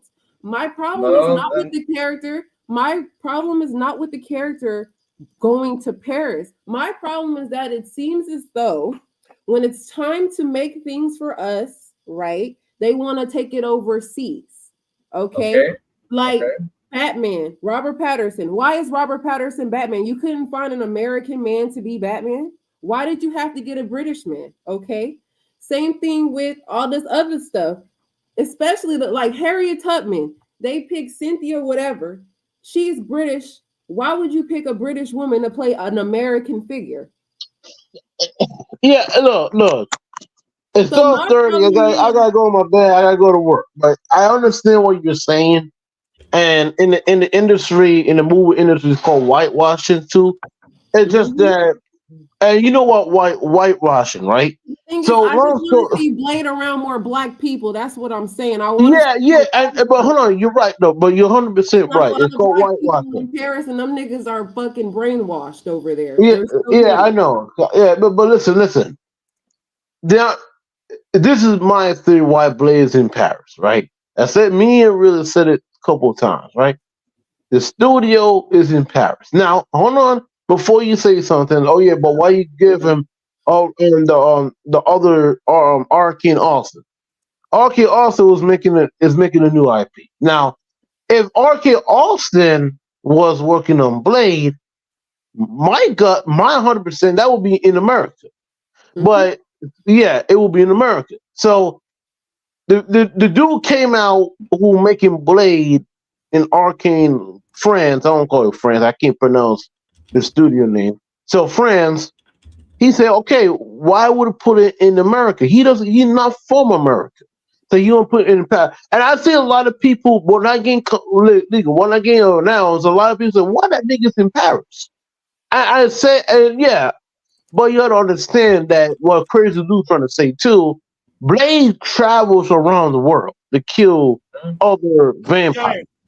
I'm not gonna sit up here and argue with people that's got problems with products coming outside their country because it was created by the American. Listen, that is not what I said. The problem isn't the character. He's a character. He's a fictional character. There's no problem. So I think the American what I'm saying. I'm not saying that I have a problem with the game per se. I have a problem with the way in which things were handled. I'm still going to play the game. I don't really care that he's in Paris, right? But I really do wish that we started the game in America because it is an American property. We've done Paris. We've done London. How many Ubisoft games are in fucking Paris and London? Here's my point though, Lavish. What? He starts in London. That's it. It doesn't matter. It does. It doesn't really matter. That's his origin. I bet you that a lot of people think this is Wesley Snipes' Blade, and that's why a lot of people. That's fine. They'll learn that he's not. And that's not the thing is here. You guys just said that you can take a property and do what you want, right? They doing that. And so the thing is just like, I just feel like, okay, yes, he was born in France, but we have so many things, right? We have so many things here in America that these companies still yet to explore, yet we keep going to the same places. Yeah, like New York. And like New York. Well, why are you gonna go to London, Paris, New York? But he ain't never came from New York. We know that. You never came from New York. That would be just like the Black Panther coming out of Texas. Why would the Black Panther come out of Texas? Make that make sense. I'm not asking for Black Panther to come out of Texas. No. I'm just saying, how could that make sense? I'm not saying what you care about. You just said Blade travels across the world to kill vampires. So if he's already in Paris because he was born there, why would it kill him to come kill some fucking vampires in California? Because watch this, Lavish. The people that are making on that game, they're from overseas. Yeah, that sums up the whole thing, Lavish. I understand what you're saying too. That's what it sums it up. Ubisoft is a French company, yet Far Cry 5 was in the South. That's fine. You see that? It's not impossible. I was just wondering why it seems like we keep New Orleans would have been a good setting. Louisiana, yes, it would have. It was war. Hell yeah, it would have. I was just agreeing with you. I was just Hold on, Games. I agree with you there. I was New Orleans would have been beautiful. Location. I just wanted it in a different location. I'm tired of seeing. But here's the thing. They're sticking to his origin. He's got an origin story that has to be told first. So he's gonna go over there. Maybe in the next game, he's in New Orleans. I would love to see him in New Orleans. I would love to see him in New Orleans. That would be makes sense. See, no, I'm not even gonna make that. That makes sense. No, legal. Start him in his origin. That's all I'm saying. Start the Black Panther in Africa. After that, I don't care where his diplomat immunity takes him. He can be in Iceland for the next sequel. I could care less. But don't start him out of his origin. With the Black Panther, start him there. That's my whole point. Start him there. Lavin, you gotta understand. Look, we understand what you're saying. Game Heroes, it would be just like Peter Parker, right? Yeah. You start Peter Parker in LA, you got problems. Oh yeah, we got you got problems. American people, I'm gonna keep them right in America. Why would it be a problem if we started Peter Parker in LA? I don't think nobody has a hard time with this one. I didn't say LA. I just said I wish that instead. It's like you guys don't. We can't. Just I get what you're saying, but the thing is, Lavish, like, I get what you're start saying. Part of the game in Paris, and he can go somewhere else. That's what. Listen, I'm all for that. I'm just saying it makes sense for him to start there. It would be just like starting Peter Parker in LA. I'm using LA as an example. I'm just saying. Anywhere. You can start Peter Parker out of Manhattan, out of Queens. You can literally make sense. Be like, bro, I gotta go to fucking, I don't know, the South, and then tell you why the fucking Blade was in the South and start the game. Okay, yeah, he was born there, but sometimes Batman is not in Gotham City. Sometimes he's in Metropolis. That's facts. That's what I see Blade. I think Blade could be probably be hunting down Deacon Frost, or probably hunting down. Hold on, James. Metropolis isn't far from Gotham City. That would be just like talking about Daredevil in Hell's Kitchen, right? It's still in New York. Well, Batman then he also goes to hell. He literally goes to hell. We never played Blade. So let's say in the game, he's starting in Paris and he traveled to New York. Yup, Batman goes all over the world too. I will say this though. Blade is less tied to an area than some other characters. Exactly. Like Batman is tied to Gotham and defines Blade character. And that's the beauty of Blade. That's what I love. Do you guys see how you said he's not tied to any location? Then why couldn't it be in New Orleans? Because probably one of his. Look, I'm searching over the web and I'm looking for information just to say it could be. Wait. The story. I just want him to have. Somewhere else. I didn't say. But wait, maybe it depends on what. It depends on what enemy he's looking for. That could be in Paris, right? Oh, here it is, Cyrus, right? It says right here, Cyrus uniting of the clans as part of Paris Vampire Accomplice. It would be an interesting way to show, okay, there's an enemy that he has in Paris. It's called Cyrus. So that he could be go hunting down Cyrus over there in Paris. Batman getting shot up. Hey, but hold on. Before I go, look, we don't know. Okay, he could start in Paris. Then in the second, he could go to New York, in America, so we don't know. We don't know what they're gonna do. It's kind of weird how the movies did fine, and he started in Brooklyn, New York. You know why? And he has to start. Deacon, because you know why? Hold on, I'll tell you why. Wait a minute. Wait. Deacon Frost was in Brooklyn, New York, but wait, he fought Deacon Frost in New Orleans, though. So that's right. But look. Yeah. Right? No, Lavish is right. But there was a reason for that. Okay. They stayed true to Wesley Snipes' impact in New York. Yeah, okay. Yeah, that's why they did that, Lavish, and it worked. In comics, Blade spends a lot of time in America because most of the comic characters are in America. That's what I'm saying. Blade is like a side anyway. So, like, he's gonna go all over the world. You know, because he got bit by a vampire, or he might be fighting with Brother Voodoo and Doctor Strange, or like in the Midnight Sun. So he might be in New Orleans. Actually, you know what? They could have here it is right here. Look, here it is right here. Why was he in New York? Boom. That's it. Everybody knew that. Oh man, could you imagine if Brother Voodoo was in the Blade game if they did it like in New Orleans? Here's let me see, and then there's Morbius. That's in France. He's in France too. So basically, all of his enemies are in France. but once again, the game is in early development, right? Exactly. So we don't know he traveled. Look, my theory is he started in Paris. He's going to travel to other, cities like London. The comic book. Yeah, London. He probably go to America, fight some other villains and do this and do that. We don't know what the kind of game they're going to make. First thing is, I wish that the scenery was. Here's the thing, though. Here's the thing, though, Lavish. I'm reading through these enemies, and his enemies are pretty much the majority on European setting. So that could be why. Well, it seems like I will be playing European. Yeah, I'm reading about it right now. I mean, I went through it. Like, for example, I already saw like out of 10. I already saw like Romania finally, like something other than Paris and London. I get you. But like I said, it's all the. It's. I remember what I told you earlier that pretty much the vampire started in Europe. The whole vampire story started in Europe. Yeah, so probably just to stick to that vampire origin. Not only that, Blade is born in London, England, and stuff like that. Okay, then since I've been reading through the list and I see that his enemies mostly are from Paris, France, Europe. So it's a European setting. So okay, you guys want to know why I hate Paris? Why I hate France? I can tell you why. Because they are disrespectful to Americans. Okay.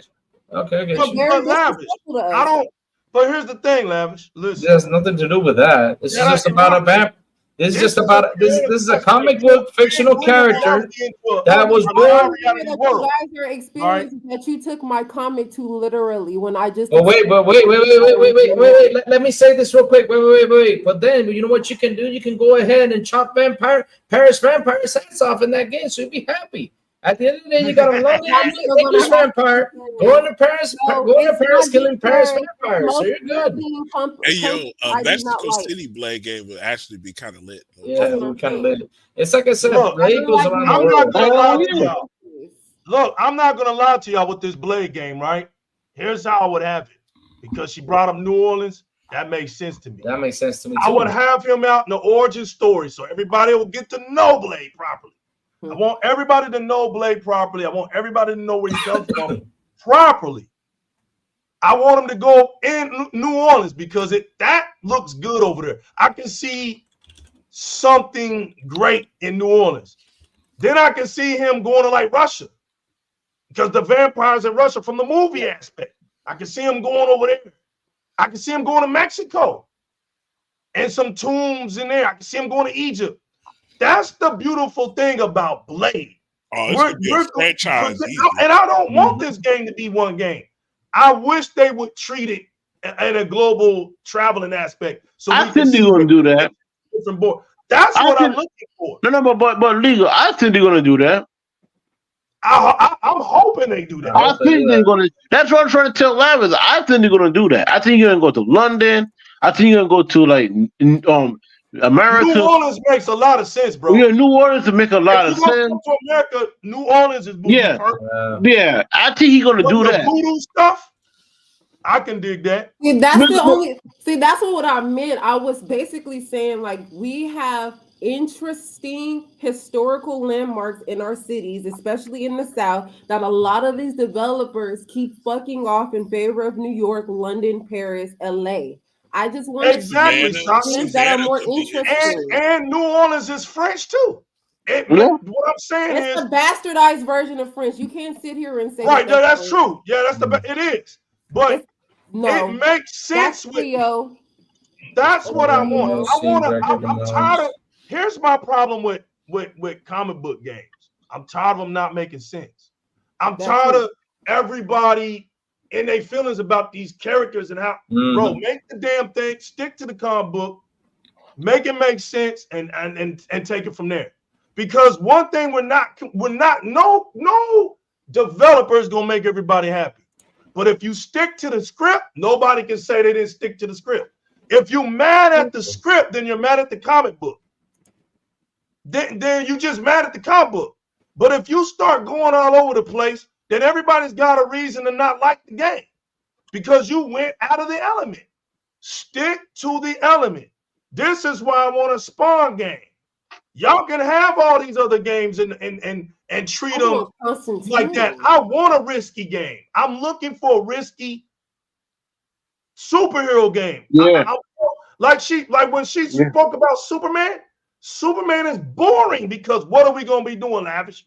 But you can't kill Superman though. That's the problem. You have to take him off of Earth. You would have to take him off of Earth. You gotta take him out of Earth. Yeah. But if he's on Earth, another planet, he's running things. You flying all the There's a Superman game wouldn't like Rocksteady and WB trying to make a Superman game for years. It wouldn't make sense because you can't really kill the dude. Now, no. So look, I'm gonna ask you a question, Legal. Do you think Ghost Rider will be in the new Blade game? Because remember, Ghost Rider and Blade tied in the same universe. Oh yeah, that's right. Yeah. You said would they make a Ghost Rider and a Blade game? Yeah, and Blade, it will Ghost Rider be in the new Blade game because they're taking the place. If you read the comic books, Ghost Rider and Blade take place in the same universe. They have the same villain. They team up though. Yeah, they're both in Marvel. Okay. Yeah. What you trying to say, gang? I'm not a Marvel comic book reader. I only read these. Yeah, no, that's fine. What are you trying to say, Games? I'm trying to understand what Games is saying. The Midnight Suns is actually a team up between like Blade, Doctor and Ghost Rider. Ghost Rider, a few other folks like that. Right, but I'm trying to understand what Game Trails was saying. What were you saying? No. Cause one of the Ghost Rider villains and Blade villains, he had the same villains. Both had the same villains. So you think that? Yeah, you think that Arcane make a Blade game? We put Ghost Rider inside in the game. You could, what I'm talking about? Like you meet Ghost Rider, he can help you out in certain missions and stuff. Oh, if they did something like that, I mean they could, but once again, that would be nothing new. That'd be just like the PlayStation fans getting Wolverine, right? And in a certain mission, Nightcrawler helps Wolverine. That would be nothing new. But one of the villains called Blackout is a powerful member of Lilith, who's also an enemy of Ghost Rider. Right. So if they have the same villains, I think they put Ghost Rider in the game too. So what you're basically saying, Games, is would I think it would be a bad idea to have cameo appearances? Yeah. Make a cameo. Also, I wouldn't think it'd be a bad thing. My thing is this: it wouldn't be nothing new. Listen up. We already have the superhero games with cameo appearances. So this is my beef. My beef is that we keep using Marvel characters. DC needs to open up and let people use their properties because I'm tired of my comic books coming from that sector. The reason why a lot of the games feel samey is because they're coming from the same I agree with Like, Ryan. I agree. No, I agree. I agree. Let's get Image. Let's get Virgo. Let's Lavish. get somebody else. Real quick, Lavish. It goes back to that comfort zone, right? Mm-hmm. Where does DC excel well over Marvel before Marvel got the act together with the MCU? Dark, greedy comic. Yeah, and it went to the movie. Even the movies, Lavish. The Dark Knight.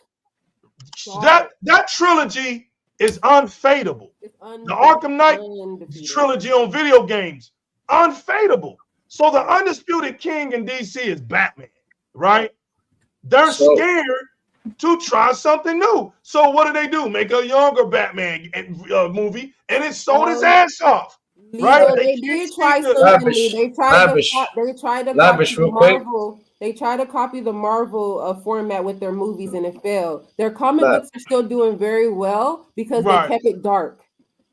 Lavish, real quick. Can I mention something? Okay. Right. So this is where Blade runs around, and this is how he lands into the United States, right? Right. He's tracking Dracula throughout the comics. He goes to Europe, Asia, and Asia Minor. You listening? I told you he's and then in China, right? Then after that, when he starts looking for Deacon Frost, he lands on Boston, and then he meets up with Hannibal King over there in New Orleans, and that's where he pretty much fights. They should have started the game right there then. So, like I said, maybe it's starting in Europe. Right there then. No, it's starting in Europe. They're starting with his sword. You do see where we're coming from now. See, yeah, I never said that's all we're saying. We're gonna get to America. What I want. Like, I'm so happy South of Midnight is coming out because we finally get a change of scenery when it comes to video game lore. Yeah, Sunset Midnight ain't rubbing me right just because of the way it's built. But South of Midnight. Gotham. Yeah, I'm talking about the Marvel game. You're right about the DC games. They gotta start coming on out, but they gotta get really creative. Yeah. And listen, it's just it's hard to explain. Yeah, no, I'm just saying. I don't care. I don't care that they feel like a game has to be gothic or dark or whatever. Make the damn game good, man. People will play it. Hey, the game good. Yeah. Hey, two things. So, Larry, that's not going to happen because DC had their own studios. And number two, another game. Wait, you never know. Never say never, because remember they were up for sale. You don't know exactly what AT&T wants to do. What's up, Remake Station 5 in the building? But you know how crazy too? You know another superhero game? Warner Brothers has been licensing out their stuff to Netflix and other publications. You never know. You never know. That's true. But you know what's funny? You know another game, superhero game they need to make? Watchmen. That's even harder. That's even harder. But I would. And that's the reason. That's why we're not seeing all of this stuff. Yeah. Because I don't understand. Like Watchmen was just. They can't stick to the script. Watchmen, I think it would be harder. You're right. I think it would be a very hard game to make. Well, Watchmen is more like a deconstruction of superhero comics. Yeah. I don't know if there's like a lot of fun in that per se, like the game mechanics and how to fix. But they did make a Watchmen game. They did.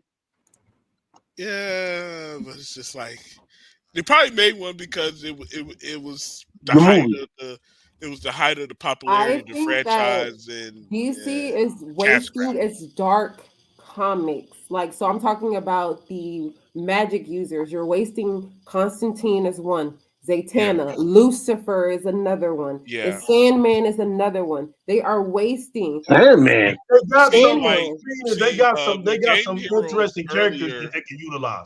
When Game Heroes earlier was talking about team ups, to me, Ghost Rider is not the direction I would go in.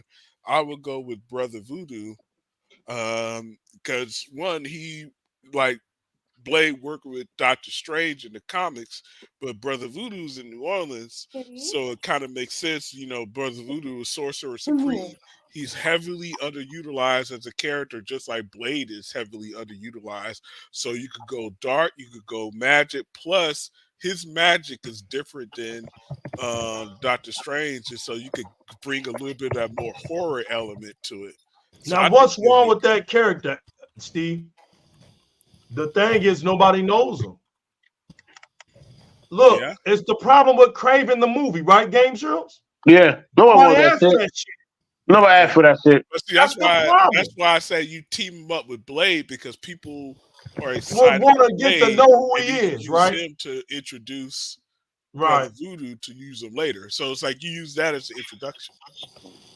Yeah, I gotta go. All right, guys. All right, legal crazy. All right, man, get yourself some sleep, man. Yeah, I don't see Dirt and hey, brother, appreciate you, brother, for real. No problem, no problem. Yeah. Realist said I already went to sleep, but I appreciate you, bro. Yeah. So, hey, you know, I ain't sleep. Y'all just way heavier in this than I am. So yes, I don't really. I just want to see more. I just want to see different sceneries. That's basically it. I just feel like you good. I feel like we've been going through the same places. I'm like, especially Paris. Paris is heavily overused, especially in animes, rom-coms, just everywhere. And yes, Paris is actually dirtier than New York. It's dirtier than New York. Here's the thing. It's because like the history of the world basically comes from that area, and basically you got. I'm saying like majority of the history that you sit down and read is basically from the European area, pretty much. No, I read African history. Oh, I know, but I'm talking about like for games, like for example the Knights, stuff like that they make all these Knights games and I mean, for example it's because they keep limiting themselves. The oldest civilization exists in Africa, and they have a lot of interesting stories. A lot of gods were based off of that's why I go. They need to just branch out, and I hope the same thing. It's either ancient China, feudal Japan, it's medieval Europe, it's Paris in any form, and then and I hope that everybody starts expanding and start bringing these ideas into these games. I understand the whole American thing, what you're going to, but now if we're talking about a comic book character, right? That's born in London. Basically fights all these characters over there in Europe, and then after he fights all these characters, he moves to the United States, and I'd rather have it stick to his origin story and just say, okay, boom, here it is, let's go play this here, let's give it a go. I'd rather them stick to the origin, like for example, get Dracula, get the whole Deacon Frost story and all that stuff, and then move it over here. I mean, that would be freaking crazy if they actually do that and keep continuing for them to not use a Marvel property, use a different property, and but remember, this is Blade, right? It's same thing. It's same thing with Black Panther. If Black Panther all of a sudden the game comes to the States, I don't think I'd rather him go out there and fight in Africa. Because Blade is attached. I mean, Black Panther is attached to Wakanda. Blade is not really. He's everywhere. Y'all just said that. But Blade, okay, he's not attached to anything. Okay, but here's the thing: he was born in London, England. But listen, look, hold on, gang, hold on, Lou. All right. What I wanted to understand is this: Black Panther is around the world as well. Exactly. He's not tied to Africa. But Black Panther is tied to. Listen, Lavish, listen. It's not actually Africa. It's a neo-Africa. Lavish, listen. I'm gonna reveal something to you. Yes. The beauty of Black Panther is his origin is in Africa, right? Mm-hmm. What makes him unique is that he has diplomatic immunity around the whole world. Mm-hmm. Black Panther can go anywhere with no issues. So this is why the vibranium story is very valuable in the Marvel universe. Because it ends up being something that's of an alien source, right? That most human beings knew nothing about. And this African tribe knew about it. And as they kept researching and having their technology to advance with this certain kind of vibranium, their technology what am I trying to say? Advanced more than the modern technology of its time. So I know that part. So Stan Lee wanted to do something different. This is the beauty of Black Panther because he knew that the generation that had Black Panther wasn't going to understand the best abilities of Black Panther. It's not his fighting powers. It's his genius. It's their genius as a people. He took what he saw in Black people in America and said if Black people would only realize how great they really are as a people, they would do great things on this earth again. He really truly believed that, and that belief in that thought is why he created the Black Panther. And y'all go anywhere in the world. If you go anywhere in the world, you're going to see something of a Black imprint. He knew that when he traveled the world, and he was already a military man. So a lot of these creators, they create these characters with some kind of thoughts of things and dreams and hopes of their aspirations. Oh, yeah. And they try to put things so where people won't be in a box, because just like you're fed up, they was fed up. He was from New York. He didn't want to keep making them characters out of New York. He got tired of that. He got burnt out. Everybody he was making was out of New York. He got burnt out. He wanted to expand. That's why. And another thing was daring about Blade. They made him black. They made him a European Black man. You see what I'm saying? A lot of European Black people don't even get talked about. They act like we don't exist. Black people just ain't confined to America or Africa. We're all over the world. Legal. And slowly, right there, in hopes that everybody gets a chance to shine. That's the beauty of fiction. The beauty of fiction is one day Lou's country gets a superhero or something. And the little Dominican boys got somebody to gravitate to. Yeah, Platinum thrower, salami killer. I'm being honest. No. Right now, I'm just being honest. So And that's why really get all this. I get all this. It's but Lavish, this is what my point is. Here's my point with me. That's why I said in the beginning, I just want real characters to stick to the real script. I don't want things watered down and flip-flopped around and just to appease. I don't want that. Well, the thing if is, you don't like the sport, I'm not asking them to water anything down. I'm asking no, that's not what I'm saying. I'm saying if people, Lavish, this is what I'm saying. If people don't like the origin of a character and the storyline of the character's origin, don't support it. It doesn't mean it, because to me, the origin story has to start at the origin story. After that, it can go anywhere else. Superman has to start right on Krypton. The planet is blowing up. They put him in the time capsule. They sent him off to Earth. Has to start there. Don't make a Superman game and he's already in the country. I don't want that. I want to fly through the universe in that capsule while he's a baby. I want to develop through Superman suit. I want the story. This is what me and Fireboss, let me be honest with you. This is what me and Fireboss was talking about. What's the problem with the Spider-Man games? It's not that it's Spider-Man. It's not that it's New York. It has nothing to do with the location of the character. It's the damn story. It's the realism of Spider-Man. When Spider-Man gets dumped in the water, he ain't coming out spinning his web. He's not spinning his web. That's Peter Parker's genius in his technology. He created the web shooter. The web shooter is not immune to water. It gets waterlogged and he cannot use it. We know this in comic books. Give me a real Spider-Man feel.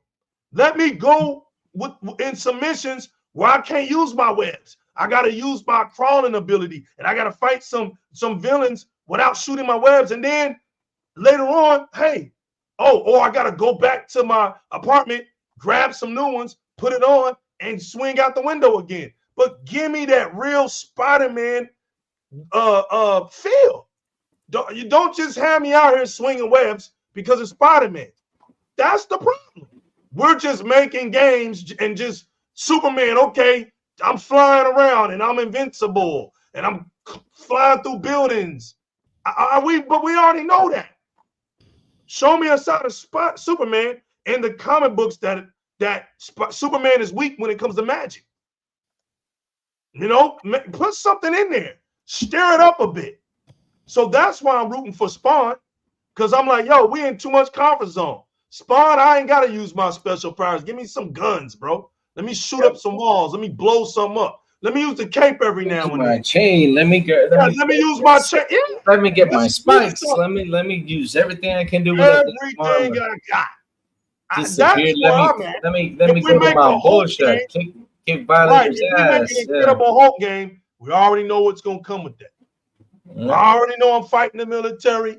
I already know I'm gonna blow some buildings up. I'm gonna smash things down. You know what I'm saying? We already know this stuff. But let's get creative. If we're gonna make a real Hulk game, let's get creative. Let's talk about his origin. Let's bring him up. At least show like the beginning of the game, the origin, and start off, you know, how he got a Metropolis, stuff like that. You do something, do something simple. But at the end of the day, right? It's like how we said it. If you sit down and you look at the history. Oh damn! What's she doing? Oh, I'm showing them we got 3 games in Gothic South. We got 135 games set in Paris. Paris is overused. It is. Oh yeah, just like I said, just like New York. That's what I'm talking about. We gotta get out of. I understand that. I understand that. But just because Paris is overused, we shouldn't neglect the origin of a story. Exactly. I'm not saying that. I'm just saying. That's all I was saying. I just want the origin story. I don't want because again, I'll repeat what I said, right? The vampires, right? Their whole story began over there in Bulgaria. That origin started over there. Do you realize that there are other vampires and other historical? No, I know. Yes, but I'm talking about the origin. But if you sit down, if you sit down and you see, but when you sit down and you see Blade's origin story, he was born in London, England, right?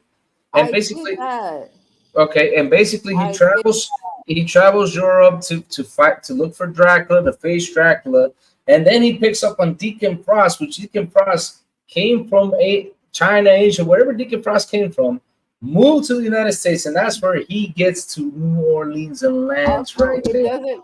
It doesn't matter. Like, it's just like, I understand what you guys are saying, but you're overlooking a point that I've gotten maybe 25 years. Of course she's got a point. My point is saying it makes sense. That's it. That's it. All I'm saying is it is possible to do an origin game book and show. Don't start Blade. Listen, don't start Blade in New Orleans. It don't make sense. That's it. I don't care what nobody's thinking. Don't start him in New York. Don't start him in America at all. Don't start him in China. Don't start him in Africa. Anything makes sense if you write it to make sense. Don't start him in Greenland. Don't start him in Japan. Start him where he's from. Where he's from ain't got nothing to do with nothing else. Start in Europe. That's the setting where he basically fights more of his enemies, and then go to the United States. Comes after the fact. Yeah. Start his story where his story starts from. That's it. Yeah. That's it. That's all I want. So, give me the True Blade story. But I do get Lavish's point about how to make. She got the point. Because when she does a point. Listen, for example, for example, when Lavish brought up New Orleans, it made sense to me. You just came in. I was listening. Don't tell me what the hell to do. I was gonna say real quick. But there was a game. For example, what was this game? I don't see you up here in these other comments. Where were you? It's our boy R.L. Stein in the building. I will roast him. Where were you? When did you come in? How did Stage 1X understand what I was saying and remake Station 5, but you couldn't? Maybe you Lavish, listen.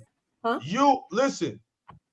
You my homegirl. You strong-willed. You have your thoughts, and that's why we've always been friends. You know, you can come on Di-RRec Gaming and speak your mind. That's why you're here. Look, all I'm saying is I'm tired of video game characters' stories not making sense. That's it. I agree with you. I agree with you. I I can see the New Orleans story because he went there. I can see the China story because he went there. I can see the Russian story because he went there.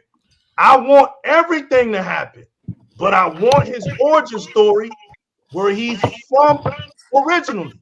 That's all I'm saying. After that, have him anywhere else. So I'm that's all I'm saying. A minority on this, but I'm actually kind of cool with changing the stories up on comic book properties to a degree, long as you keep the core of the character.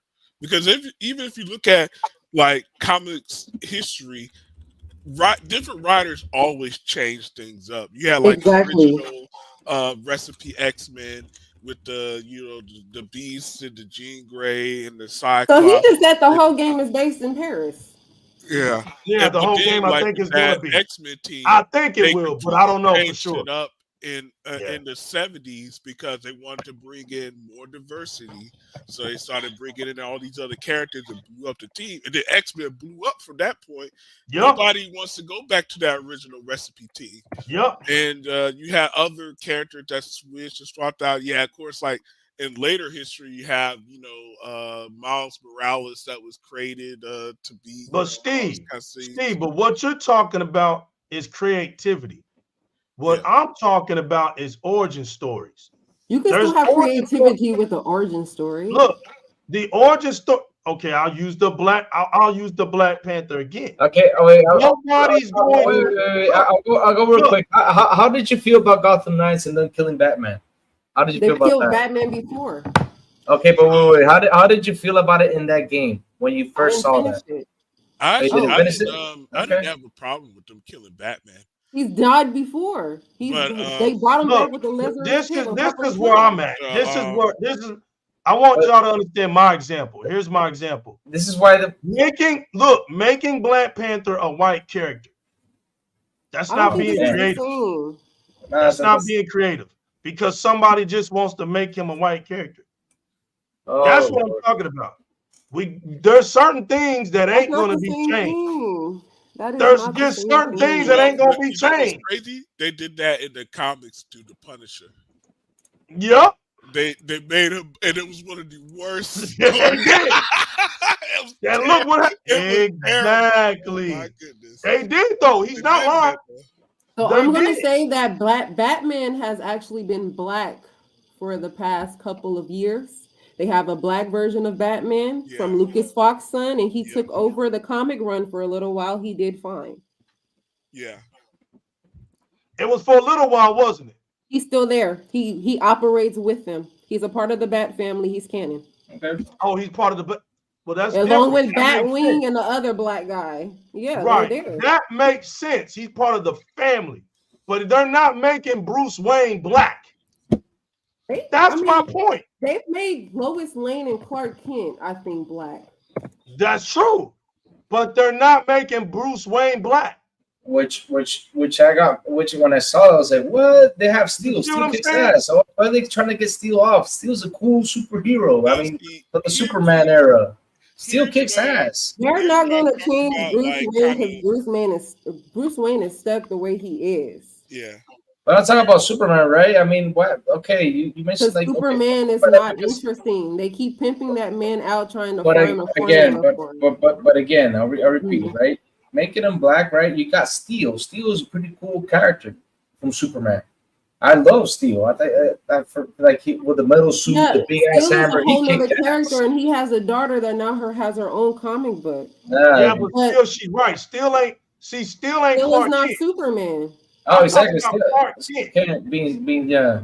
They did turn a black man. You do have a black version of Clark. Has Clark Kent ever been a black man? Yeah. Black man. Yeah. So why is Clark? But how long has Clark Kent been a black man? Depends on which universe you're looking at. Yeah, there are black Clark Kents because of the multiverse. Right. Yeah. There you go. See, listen. Take the multiverse out. Has there ever been a black Superman?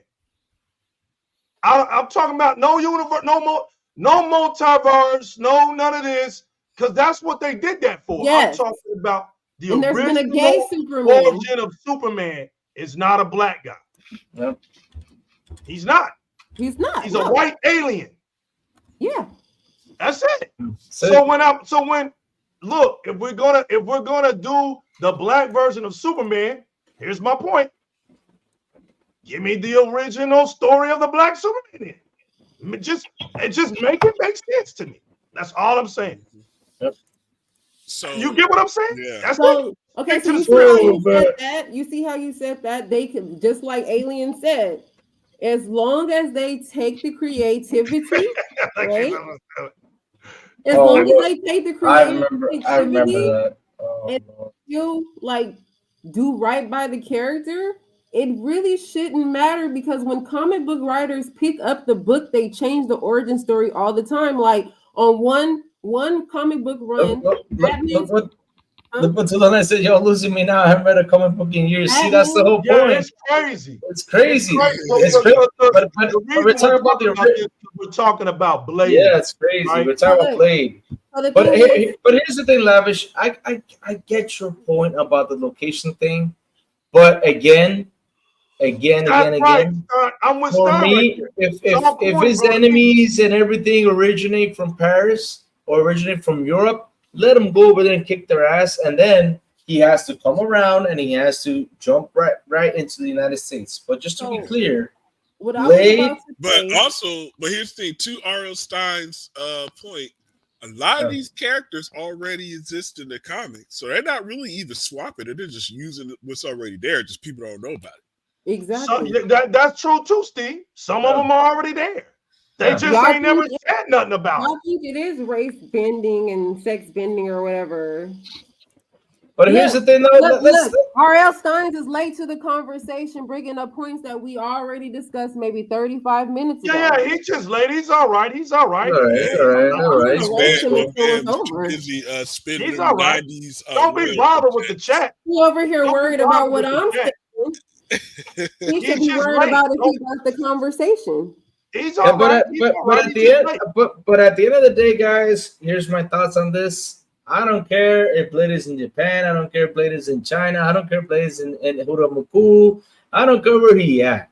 You better start that origin story off right. Exactly. You better start the game good. You better get the Blade character right. If you guys get that right, get the enemies right, then man, after that, bring whatever you guys want.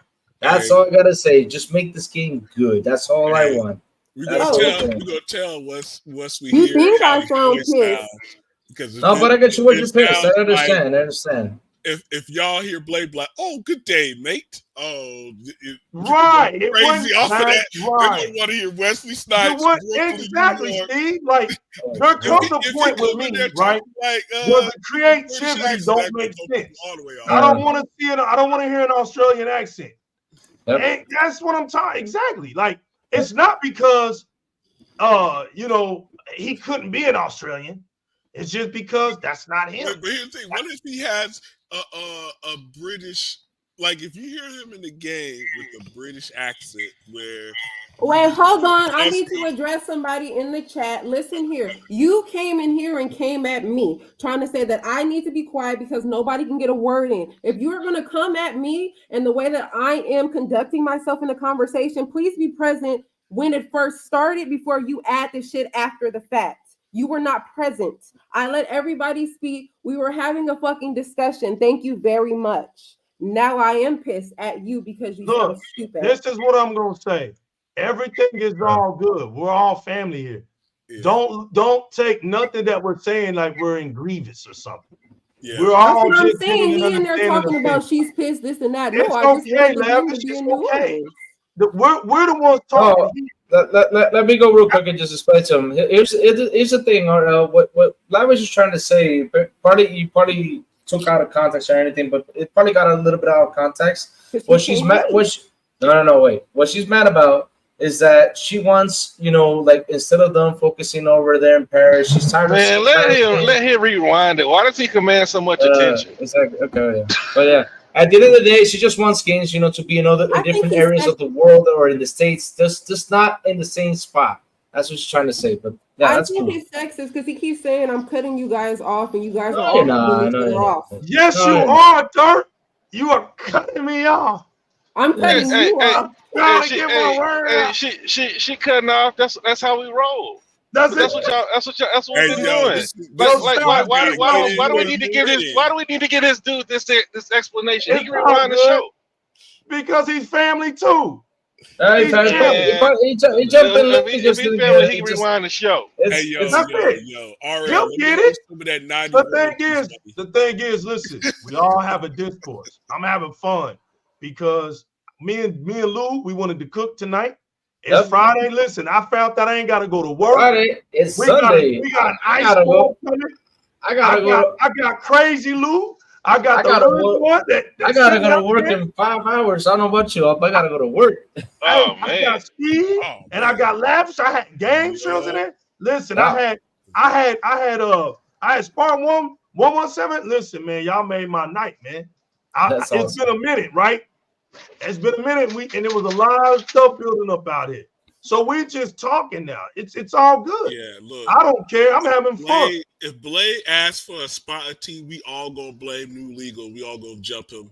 I love Blade, man. I love Blade If he because starts talking with the British accent, we all jump in. Oh. it's true. It's like that's my whole Right. point. You know what I'm saying? Yeah, Give she me- heard everything. Yeah, he Give agrees me, with you. give me. I want. Blade That's to why I be draw the line though, successful. legal. He can't speak in the English accent. No, he can't do that. Yeah. A British accent. Right. It wasn't. Look. He's saying he heard the whole thing. I know she says, listen, that's Yeah, not but- the whole conversation. That is Yeah, not but the whole no. conversation. But it's okay, Lavish. Yeah. It's okay. It's okay, son. Look, I gotta make. Look, if you know about Lavish, she don't let me talk. It's She okay. beats me up, man. You gotta have fun. Lavish put up a fight tonight. Hey, she's in her zone, man. She said she was a comic book nerd. Right. So I'm all ears. Direct gaming. Is she gonna look? There's one thing you don't do, right, Lavish? You don't have to engage with the chat. The chat is here for support. The chat is here for support. So they are here to support what we talk about, whether they agree or not. Whoa, The I don't feel like only he's way being they can supportive. address anything is when they type. So understand their side. We talking.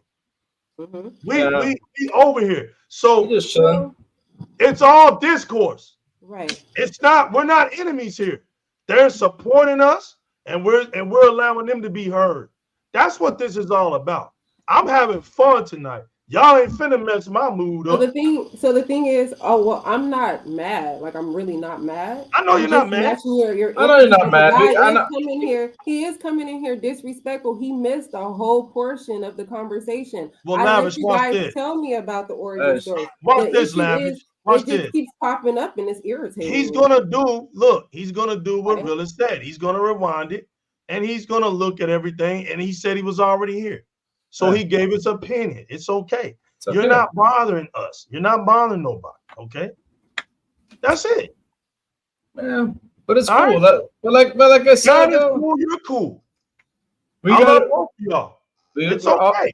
I know is All right, one look, thing. I'm gonna make the listen. I'm not gonna be on Lavish bad side, bro. She ain't coming. Me with either. me. That girl He throwing up didn't gang side. watch it. He didn't rewatch it. He said, "Who gives Look, a fuck how here's long the I've been thing, watching?" Lavish. Here's the Exactly. thing, Lavish. I'm a gentleman, okay? So I'm gonna say this. Look, stupid. Look. Lou, we just want we want Blade in America. We don't want him in Paris anymore. All right. He's gonna be over here in America for Lavish. And we're gonna represent him strong, Lavish, okay? Okay. Don't worry. I want you, Lavish, to go out and support this game. We need a black character to be successful. I can't wait. And look, to be honest, we got Black Panther and we got Blade hitting Xbox. So to me, it's just gonna be some good times. You know, and she did. She spit facts. You know, her perspective on it was true. The thing is, I came to a conclusion that nobody's gonna stick to the trueness of these scripts when it comes to these characters anymore.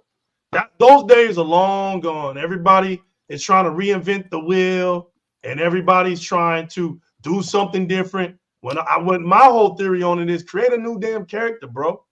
Like, if you want to do something different, create a damn new character.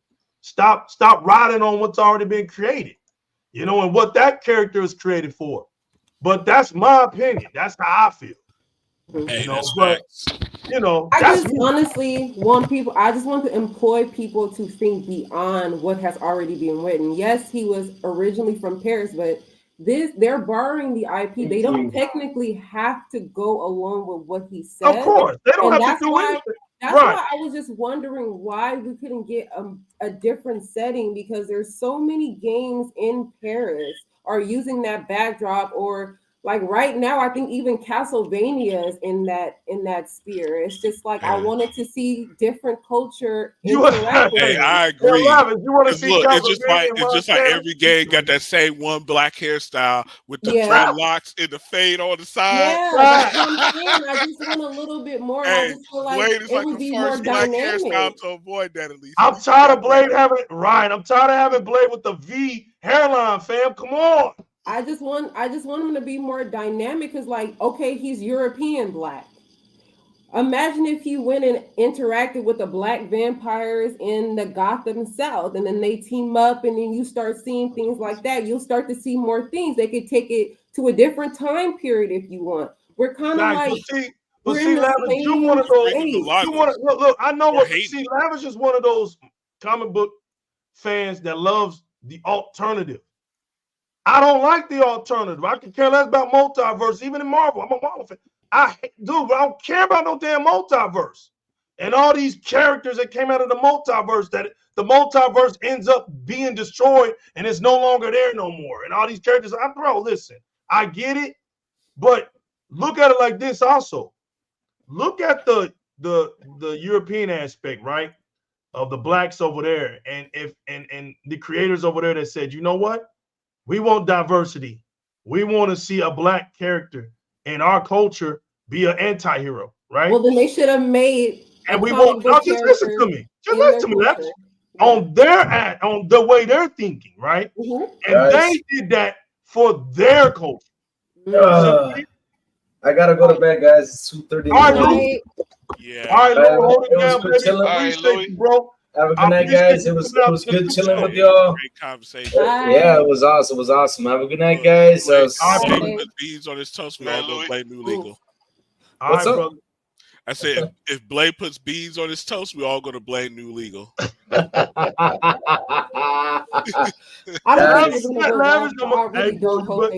Hey, Lavish, you better not be mad at me, girl. I'm gonna get you. No, I really wasn't mad. It was just, oh boy, he was messing up the mood. Everybody was. Man, you don't stop him alone. He messed up the vibe. You don't leave that man alone. Have a night, guys. Love y'all. Peace. Night, Louis. Yeah, look, go to bed. He messed up the day. Hey, y'all, look. Y'all been out here rocking with me. Steve, you got anything else to say? I don't care, bro. Man, I'm loving it. I'm feeling good about the year. Man, I can't wait. Thanks, Xbox International. Yes, sir. Great show. No, you said Gears of War 6 or the collection? I thought it was both. What if they shadow drop the collection, y'all?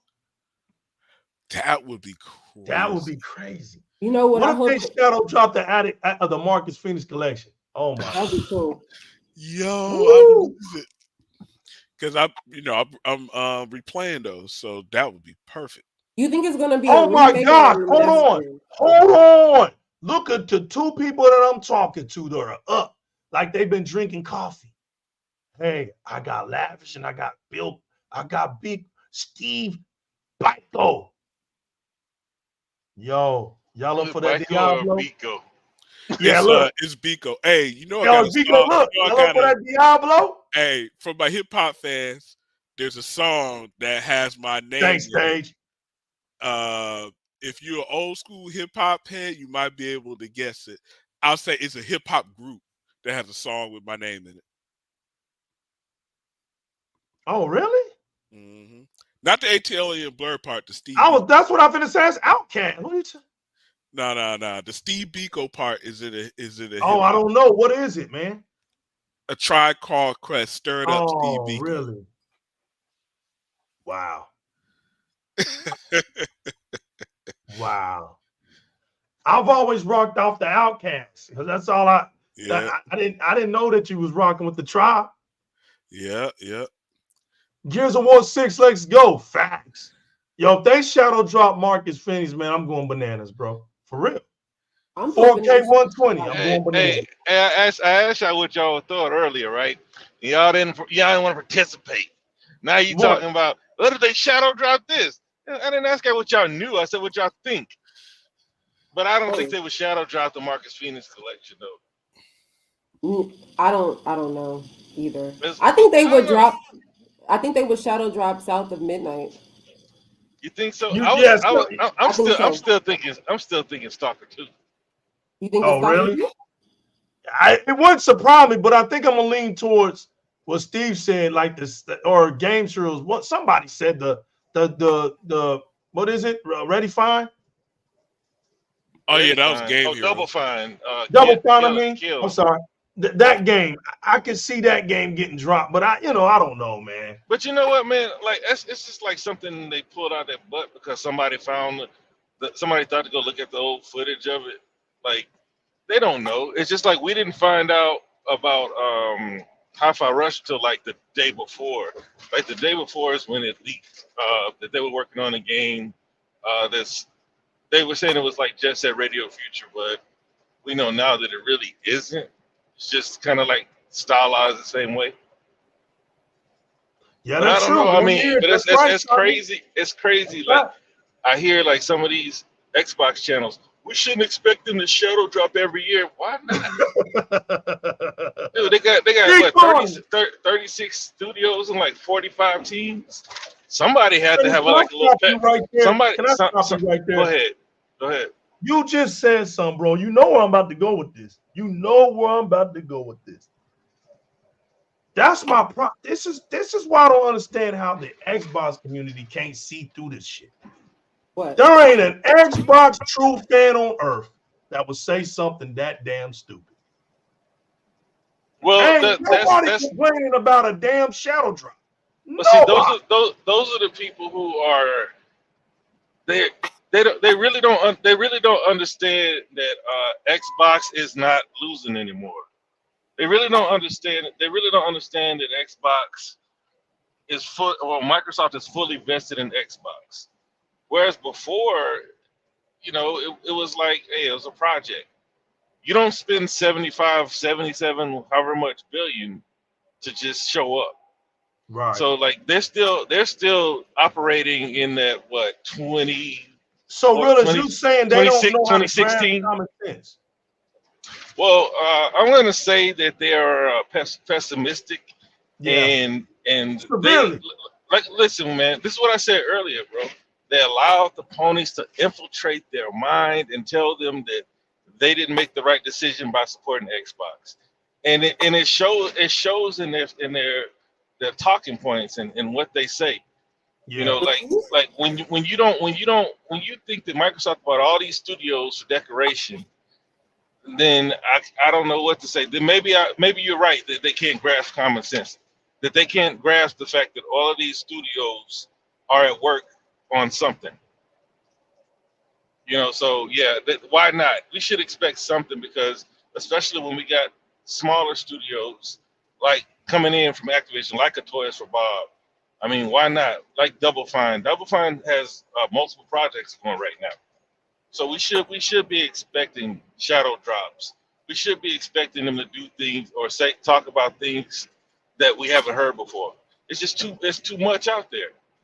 So hey, I'm like Steve, man. I'm excited about what's going on at Xbox until I'm done gaming, which will be rheumatoid to death.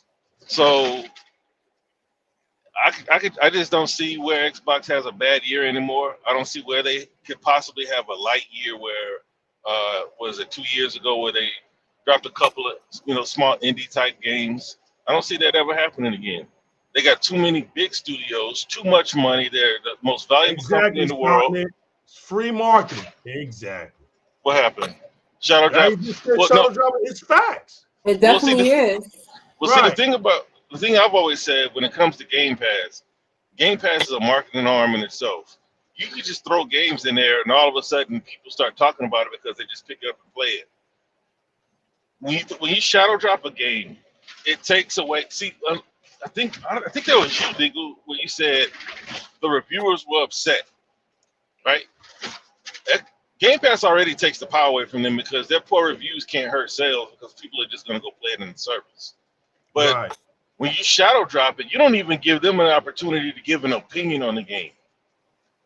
That's why when the game came out, it took about a week, and then there was only like 4 reviews because nobody had the opportunity to play it and start, talking amongst each other. Once people started to say they liked the game and the game was fun, the reviewers, hey, they might as well just be truthful with their reviews at that point. Because we see right now the reviewers obviously have a bias against Xbox, and they're not going to give Xbox a fair shake. Honestly, I think that they should continue doing what they did with Starfield and not give any of them review copies too. Like, you don't need any of them. None of them are giving them a fair shake. And it makes it look bad when only the Xbox publications give them good grades. But you can't trust the other people to give them their fair shake. No, you're right. No, and stay. They already brought out Killer Instinct anniversary. So they're not the update and everything. So they're not going to shadow drop. It's already out. So you can already play it. It's already available. If you've already purchased it, you already got it. The update and everything free. You don't have to buy it over again or anything like that. So Killer Instinct is ready for you to fight. It's already ready, man. If they did shadow drop a Killer Instinct, I would question how seriously they're taking the genre. Because like the fighting genre isn't what it used to be when we were young anyway. Yeah, Street Fighter used to be the game. It was pretty much the only game you needed to own back in our day. You know what I'm saying? Like you did Street Fighter and Mortal Kombat. Those are the two. Like Street Fighter, maybe you had the 3. Yeah. This Street Fighter did pretty good, which is great because the genre had been in decline for a while. I like what they did to it, Realers. I like the mechanics, man. I really did. But they made sure everybody was happy. They made sure everybody got a chance to learn. I like that too. I mean, because it gets hard out here. I understand. You're trying to appease to a new audience. I think the game industry is doing a great job with this intergeneration thing. They're doing a good job. I'm not gonna beat them up. I know it's got to be hard, because these devs were around when we was around too. A lot of them. And then you got these younger devs that are trying to appease to us too and their audience. So I mean, they doing a good job, man. Street Fighter 6 deserves every bit of the accolades that it got.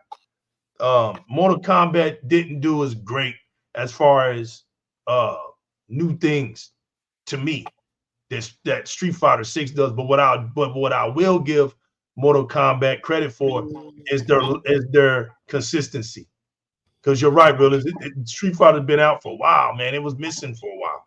And I'm not even counting that slow ass Street Fighter on PlayStation 5, which was a disaster. The difference between Mortal Kombat and Street Fighter is Mortal Kombat has to also come up with fresh fatalities. Like Street Fighter, they just need to make sure that it's a good game that the pros can rock with. Mortal Kombat has to do both and try to at least appear like it's fresh. That's why you have the tag part. You can tag your partner in and things like that. And when it's done right, it's cool. I just don't have time to learn all that stuff. Right. Yeah, a lot of people did, and they gravitated to that.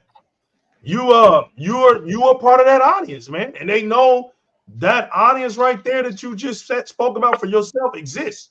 That's what I'm talking about, man. That's what makes a great game. Is when they understand everybody. Majority they can relate to all types of different feelings with how they view that game. And when they can do that, man, great things come out of it. They really understood a lot of his audiences. Exactly. Casual old fan, pros, and young, they did. That's why it did so well. You're exactly right, Sonny. That's exactly why it did so well. But can you guys imagine a Constantine game? That would be so wonderful. It would be dope. If you're listening, Constantine, ask for Constantine, please. Yeah, see, that's the thing. Like when I ask for a game, I think like, how would it work? How could they make a fun game out of this? And like when it comes to Spawn, I don't really see it. But a Constantine game, You that see it to me, instantly, right? yeah, that for me is easy to figure. Think of the cameos you could do too. Batman, Zatanna, all of them, because they all interact with Constantine. Is like Batman; he interacts with everything. It would just be so like with magic too, because he does magic. Oh my god, it would be amazing. Right. Yeah. It's more versatile. Yeah, you can do a lot with him. Because y'all aren't the first people that I heard talk about a Ghost Rider game. I'm like, I don't know how that works. What makes him? I don't know. Cool? I don't know how that would work. But give me my Spawn, make it complicated. Put me in the. It's not hard. It's really not that hard. Because you're. And then how does the story go? And like, how does it work with the game? Like, it's the same. It's almost the same thing as Batman. You're walking around and you're trying. The very beginnings of Spawn should be you're trying to understand who you are and the power that you get. So you're gaining your powers. As you're gaining your powers, you're fighting crime. You're going across your heartfelt for over your wife, Wanda. You're trying to put the pieces together. The Violator clown is messing with you. Then you're gonna end up having to fight him, bro. This is nothing. It's just they gotta just make. To me, what to make that game stand is if they keep it gothic. If they can keep that game gothic enough and keep it in a open city world setting, I think it'll be dope, man. But I understand where you're coming from with it being hard to do, hard to appeal, because it's gonna take a lot of effort. I'm not. Yeah, I mean, like, look, we're all old Spawn fans, so it's like, what does the new generation know about Spawn? True. You know, like it's hard. It's hard for us. The new generation know about any damn thing other than Pokemon, bro. But it's hard for them to continue to make games for the hardcore and not make the money back. Facts. So it's like earlier, what was that? Y'all talking about? Oh, I kept saying the Blade movie was supposed to be out by now. Mm-hmm. You know, so like I think Mahershala Ali, I don't know if he quit or I know he didn't like the script. He didn't feel like he was getting enough input into the script. Maybe by the time the game comes out, the movie is ready. You know what I'm saying? And because you asked if they can sell, but if both of them come out and the movie's a hit, then people will be interested in the game. Kind of like Cyberpunk. What is it? Edge Runners. Edge Runners brought people to the Cyberpunk game. People started playing Last of Us again, or bought a remake or whatever once that TV show came out. Things like that. So I hope that they come out in tandem. You know what I mean? So that because if it could be a great game. Because this is what I said before. Like when it comes to Dishonored, if they made Dishonored, but it was with an IP that they knew, that people knew, it would have blew up. because both of this Dishonored games are good. Okay. But a lot of people didn't buy into them. No. Right. So I can see now where you have Arcane Leon. They're gonna make pretty much Dishonored with a Blade skin. You think that's what they're gonna do? Pretty much, yeah. I mean, but you know what else, fellas? Because Spawn is on succeeds. You put Spawn on Mortal Kombat, he succeeds. Mortal Kombat would have won anyway. You put Spawn on Call of Duty, he succeeds. Call of Duty's a winner. That's what I'm saying. You gotta put them. It gotta make sense, man. We gotta do something, man. For Spawn, the reason, realist, I think it might work is because enough old people still exist to purchase the game. Oh yeah, you're gonna get some millions out of it. I mean, if they make a good game, you know what I mean. Like I It said, has to I be don't good. like Some legal. might just buy it What for the legal said made nostalgia. sense. What legal said made sense. I still don't. I don't see the vision. You know what I mean. I get And it. that might be a part of why It's they hard. No, don't I even get think you, about bro. making it. It is hard. I'm not listen, because I get that. It's hard. Yup, that spawns get and look, remake, that made sense. When I saw that, I said, that's it. Spawn uses those guns. That's what man, listen. To the devs, I appreciate all the devs in the industry that take risks. Y'all are my favorites. Yeah, Y'all are take my the favorites. risk, please. I'll play the game. I play all the little weird games you guys put out. I swear. Yeah, take a risk on Spawn somebody, please. Let's Can I make get a my boyfriend farming dungeon great number again. 2, please? Boyfriend dungeon 2, please. I really I like thought the first one. there was a boyfriend dungeon too. I want to know that we just got a DLC or an update, but we didn't get a 2 yet. I Thanks, want a 2. Stage. What's the other game like boyfriend dungeon where the girl is? Spread the word, baby. It's The about pigeon like game? I think it's thirsty suitors or something. I don't know. Oh, I'm playing through that right now as we speak. I'm playing through Yeah. it. I'm playing But through is it. it because man, I was pretty sure there was a boyfriend because they're making fun of people for playing. Well, dudes, This is playing the longest playing boyfriend dungeon. This is the longest lavish that really has ever been up on Di-RRec Gaming. Really? Yeah, I he mean, don't talk to me. He don't talk to me anymore. No, I'm gonna tell you like this. See, you would do, doing random shows. Normally I make it, but if I go to sleep, I go to sleep.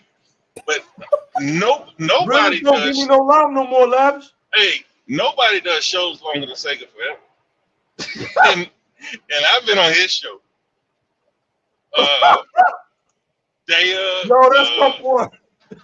Unlimited. I'm old too, I guess. Sega Forever over there in Hawaii, man. Shout out to Sega Forever out there in Hawaii, man. Because the original Aquaman. To him, it's nothing. He's like 4 hours behind us. So he want to crank up. He want to crank up a show at 12 o'clock. Like, it's time I to go to know, bed. right? He does marathon. We laugh about first shift, second shift, third shift like it's a job. I'm telling you, boy, Sega Forever But put in that work. Have you ever had a show that was 5 hours long? No, I think we broke the record. We breaking records. We breaking records tonight. Yeah, we are. You got a $10 super chat. Yo, legendary. What? Oh man, my boy. Legendary Yo be in the building, man. What's going on, fam? Peace, love, and life. Yobi, that's what it's all about, man. It ain't about nothing else, bro. That's the same as Dragonheart, right? Yeah. Okay. That's Yobi in the building, man. Yeah, shout out to him. Man, I appreciate it. Shout outs to you, boy. Love you, man. Be safe out there. Yo, listen, where I'm at, it's cold. It's cold. Thanks, Stage. I appreciate bro, it. it's cold. It's cold everywhere, bro. Like, This is the real Xbox show right here. We're actual fans, not the other people. They're posers. We're actually Xbox fans. Please tell all your homies to come subscribe. Thank you. Exactly. I've been trying to tell them since I've been on the panel. Me and Stage One Lavish, not look, y'all, little remake Station 5 said. I actually dozed off on you on your first hour. I woke up on your fourth and talking about it. Hey. Yo, we still here. Remake. We still here. We went from getting fussed out about talking too much Nintendo to getting fussed at about comics. Facts. Dirt went in.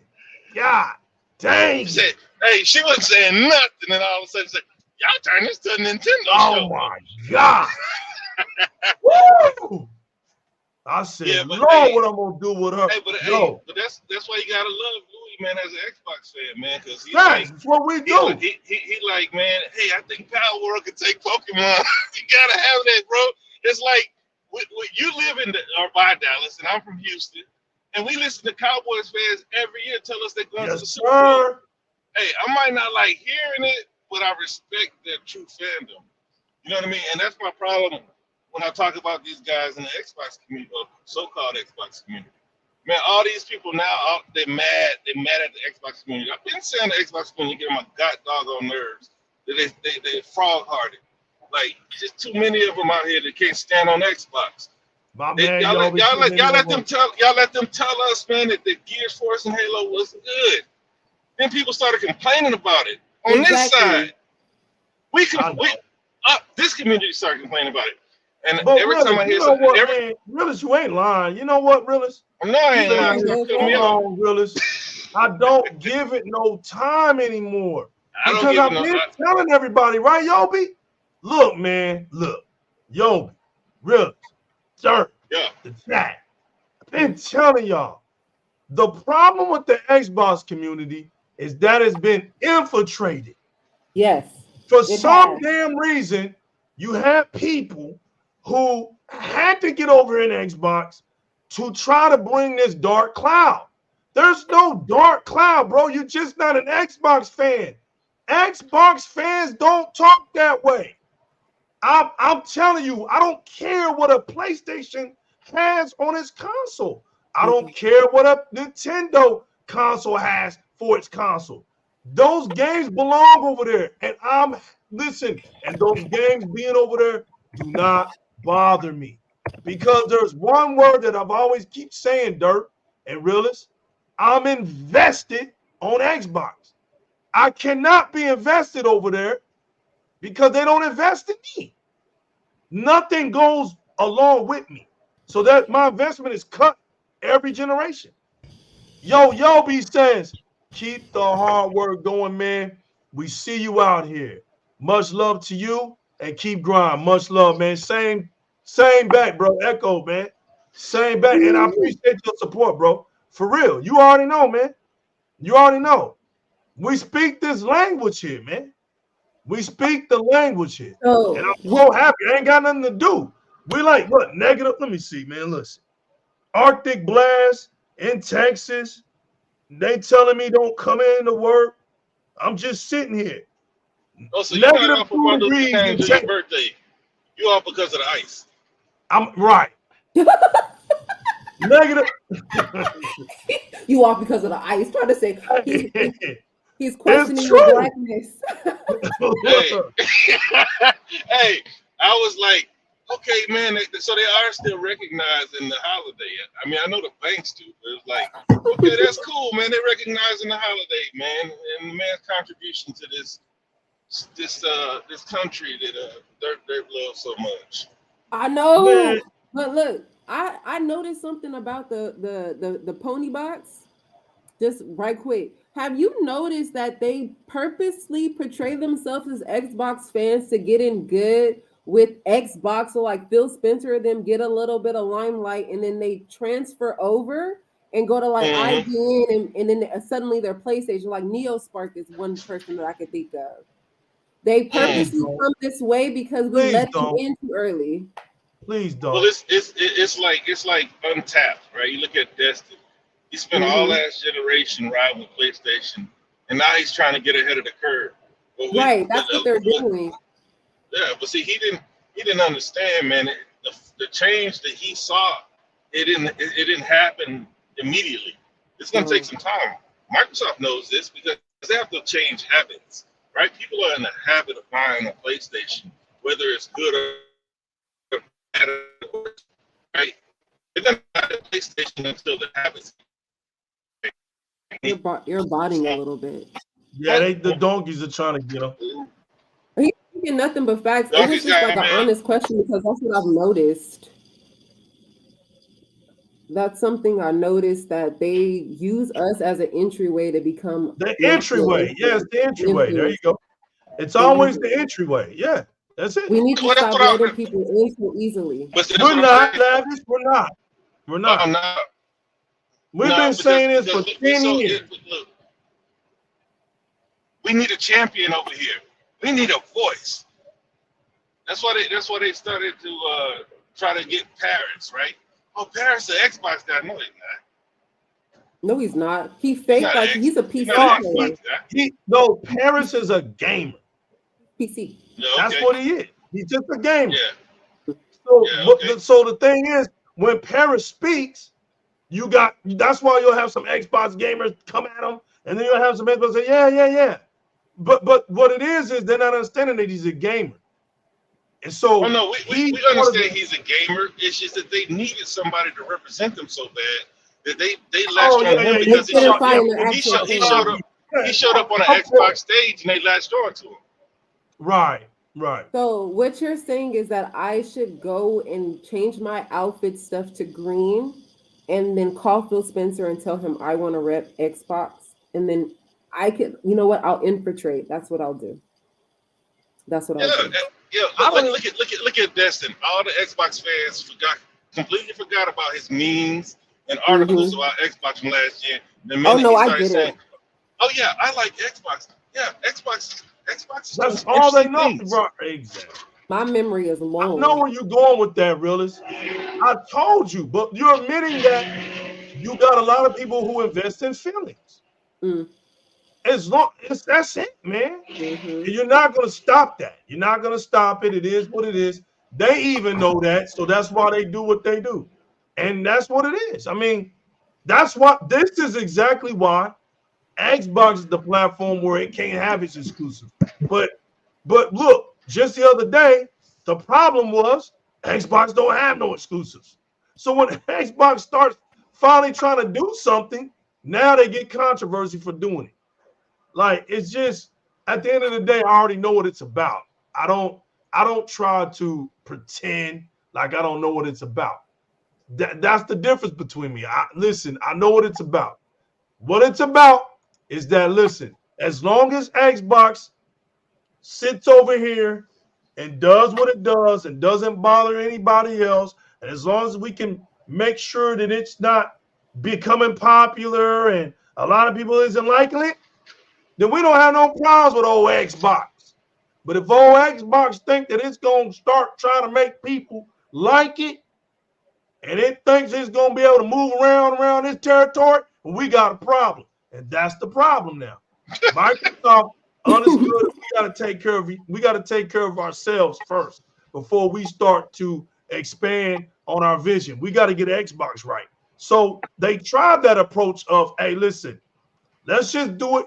Let's just do something that's never been done before, and let's do something good for gaming. Because Microsoft has the ultimate platform to bring everybody on. They can do it.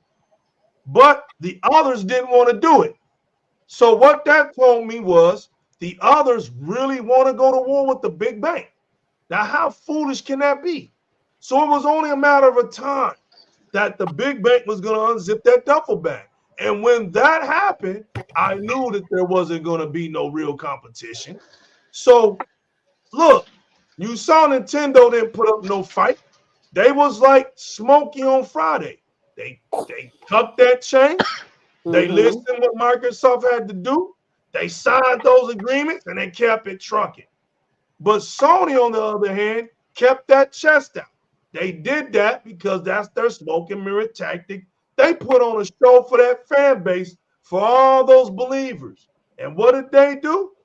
They let those believers down. So now you have a broken-hearted fan base that now realizes Sony has been shafting them. As you've been mixed with all your feelings, Sony's been shafting you. Now you don't have a pipeline. So what else? So what's your other defense now? Let's make the Xbox community miserable. Let's come up with rumors. Let's get with these articles and let's just create shit. Now we got a show coming next week. That ain't working. Now you open a game, don't get shadow dropped. You're losing sleep. And here's my answer. Stop trying to get our games. It's simple. Buy an Xbox. If you're not trying to buy an Xbox, shut the hell up. That's it. I just want to make a confession. What's up? I feel like everybody should be thanking me because I emailed Phil Spencer and told him to stop being a punk about 8 years ago. Dang. I said, He did. You was one of them. I was like, Phil, listen. listen, I usually don't do this, but you gotta stop being nice to Sony. They're not nice. Just go all out. You work at Microsoft. Why are you acting like you work at Kodak or something? If you don't go and take this big bank that you have and go buy, I wanted Warner Brothers because of Batman, but he didn't buy that. And then we got some acquisitions. So he listened. Tried. He listened because he tried. You know, Lavin, we saw the truth about Sony in court. We already knew about it. I watched that. But now nobody can ever refute us. Nobody. And that's the whole beauty of why I love this whole court procedure. This whole journey, it was the most beautiful thing for me. Because and for everybody else that I already knew, because what it did, it vindicated us. Sony ain't never been about no harmonizing. They ain't never. If you know Sony, you know it's all about them. Mm-hmm. And none of their products are selling. That portable ain't selling. That VR2 ain't selling. The TVs aren't selling. The TV's not selling. Xperia is not selling. Xperia's not selling. No. That's why they had to repurpose it for the PlayStation Now thingy portal. Mm-hmm. They repurposed it.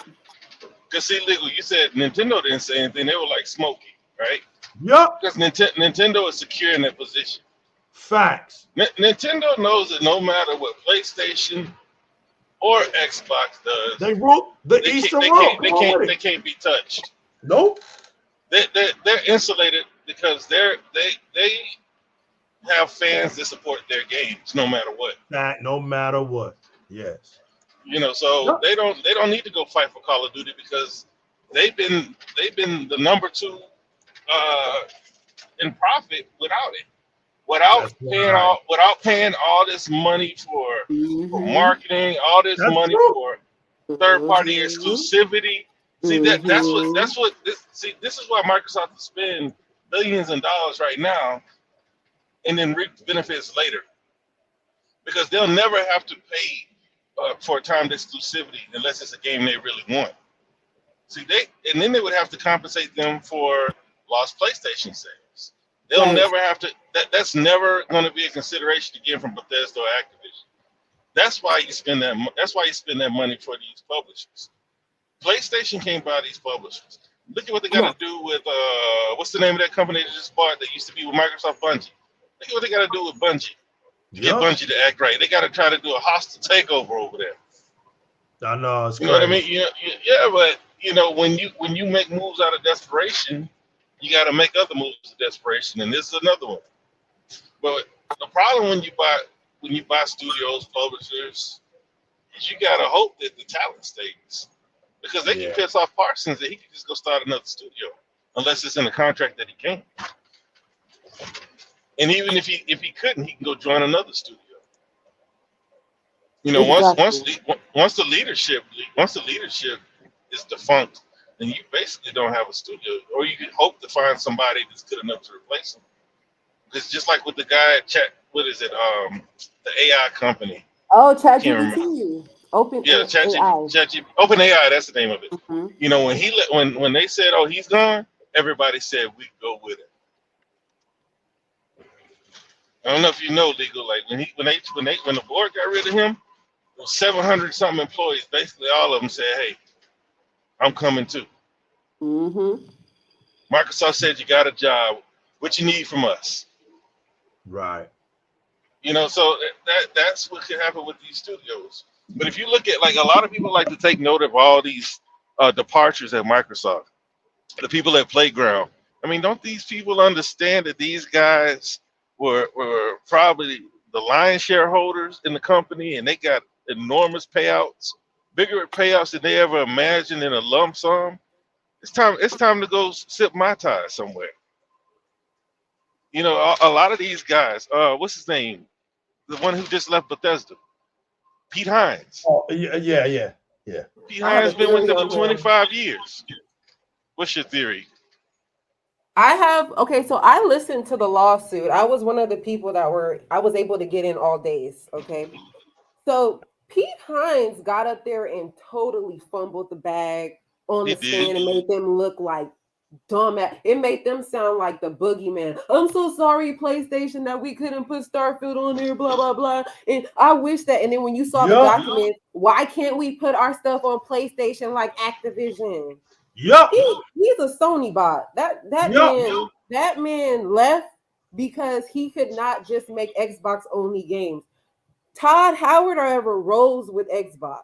Todd Howard rolls with us. Pete Hines, not so much. That's my theory. He left because he didn't want to work with PlayStation. He didn't want to work without PlayStation.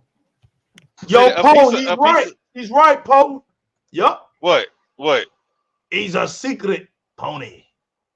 See, because you remember when he in the interview, he said, I'm sorry to PlayStation fans, and Aaron Greenberg had to come out and said, I'm not. You could tell. You could tell. He had a face like this. Man, what's wrong with him, man? Right. He don't understand.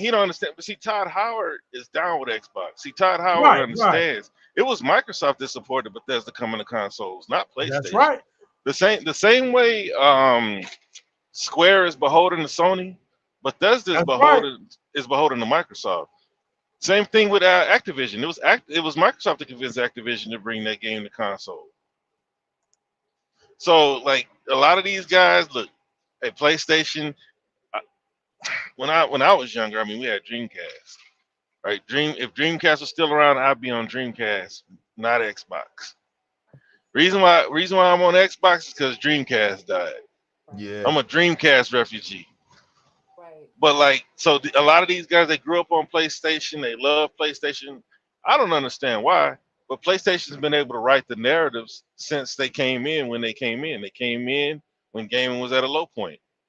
So they were able to write the narrative. They were able to lead the charge on everything. Look at what happened. PS3, they had the worst generation, right? But then they started bringing out games, and they're these movie games, and all of a sudden they become this gold standard. But that goes back into what I was saying before. When it comes to competing, they'll keep making these movie games because nobody really wants to compete in that space, and we know why now, right? We know that these games are too expensive, and they don't sell enough. Look at Tomb Raider. All three of those games on the reboot were great, but guess what? They had to stop making them. They had to stop making them. They weren't making enough money. But now you get Amazon involved, and then here we come with the fourth Tomb Raider installment. So it just takes some money, man. But I think the subscription model is the best way for gaming. I put it on Twitter. Nobody really saw it.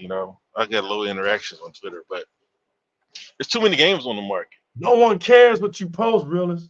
I know. I'm not that active on Twitter, bro. Twitter got real tired to me.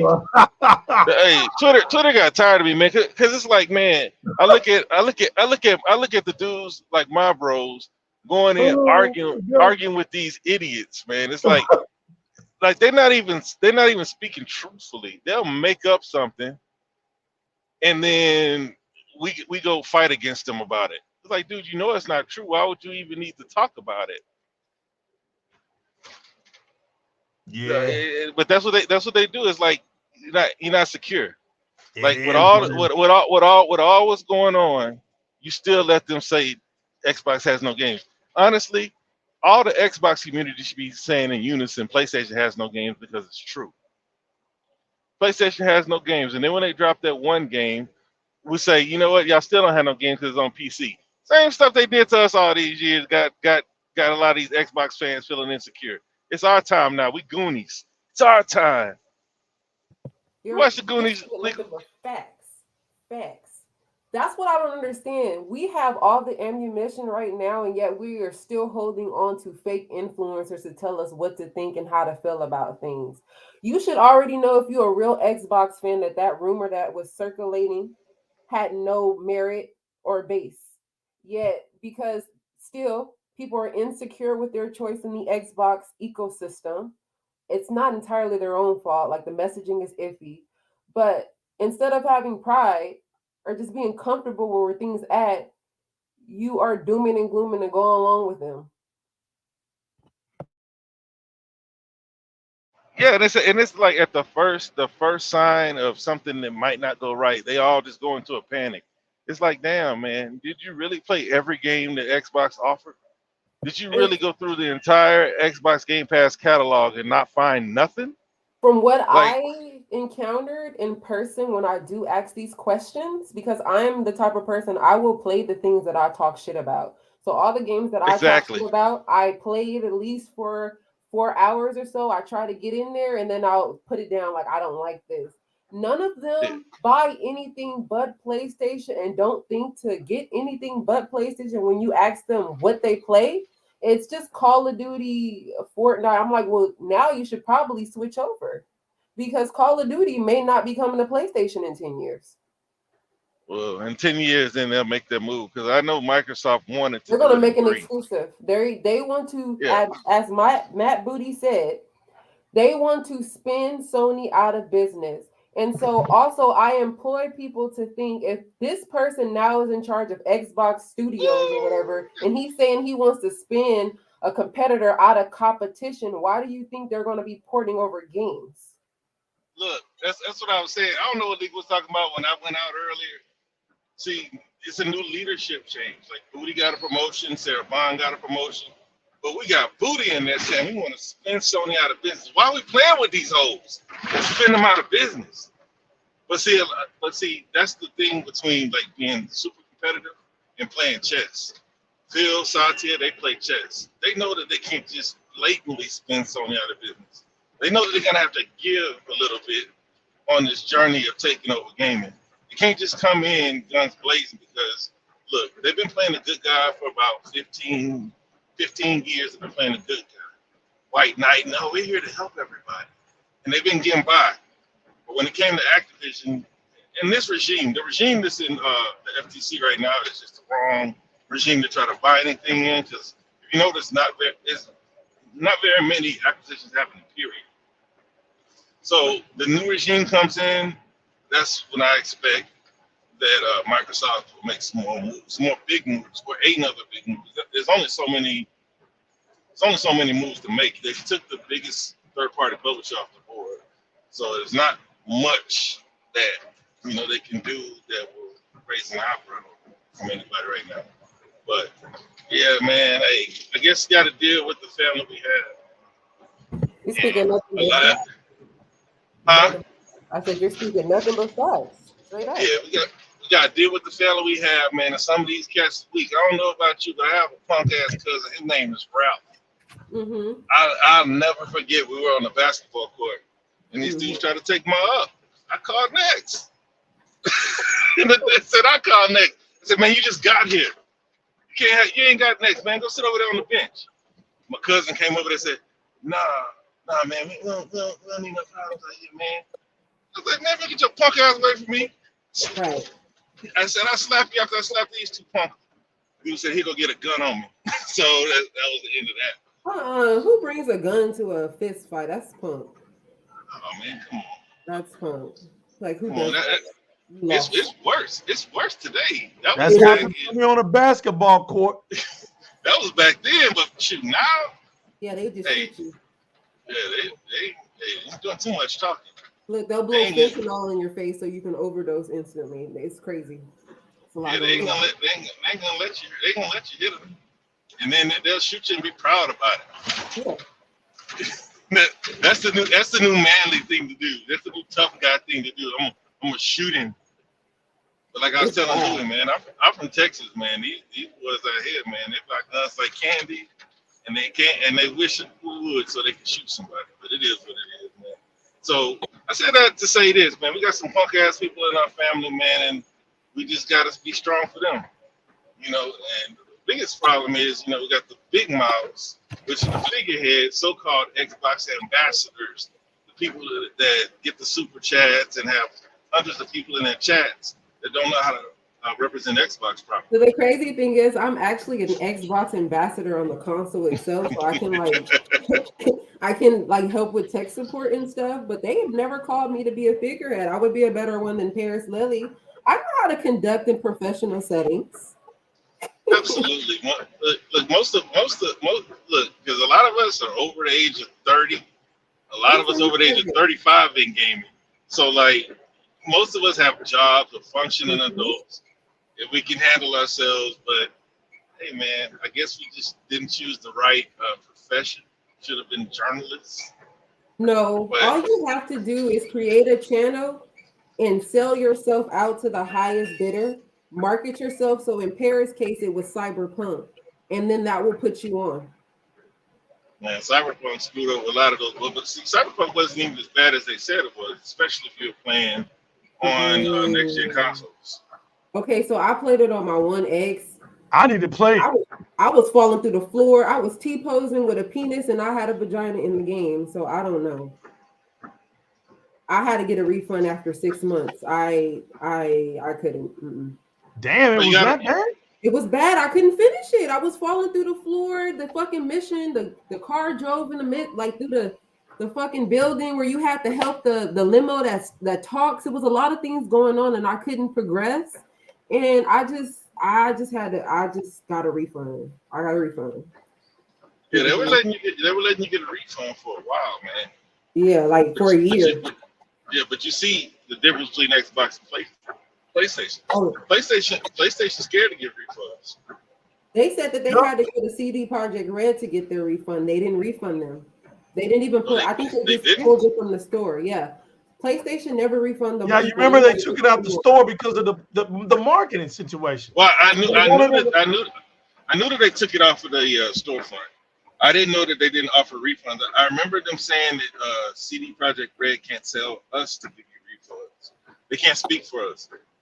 And they took it off the store. I didn't know that I remember they didn't do refunds. I remember them telling specifically you need to take it up with CD Projekt Red or not at all. I'm like, oh, okay. And then they just took it off because that's illegal.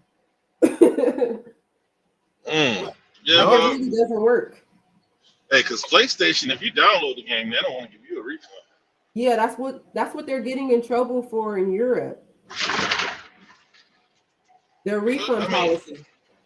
Hey man, they can't afford to give no money back. It just is what it is, right? Hey, I think they have like 2 lawsuits going on in Europe. Europe keeps suing them. Well, that's because they're getting serious, and then they really are in a monopolistic position. They're very monopolistic in their practices, yes. Well, in their practices, but I'm talking about in their market position. Yes.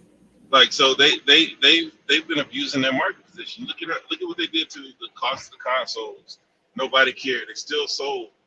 You know what I mean? So it's things like that. Raise the price of gaming. You know, but they're not the only ones to do it. But you remember, I read it, and then they took it off the internet where yeah, Legendary is saying PS gave refunds after they took it off, then they stopped doing it, and people got their refunds from CD Projekt Red. Sony was forced to give the refunds. That's crazy. Microsoft just opened it up. I don't know if y'all remember. Y'all remember there was a leak where they said that Sony wanted to go to $80, but Activision and EA and Take-Two said no, 70 is good for now. Yeah, I saw that. And then they took that down, right? You couldn't really find it, but then when this leak comes out and you see where they're talking about raising the price of games up to $100, making games kind of like episodic style, all this stuff comes out. But I can see a lot of things going on with them, man. That $70, all it is a tax on the early adopters anyway.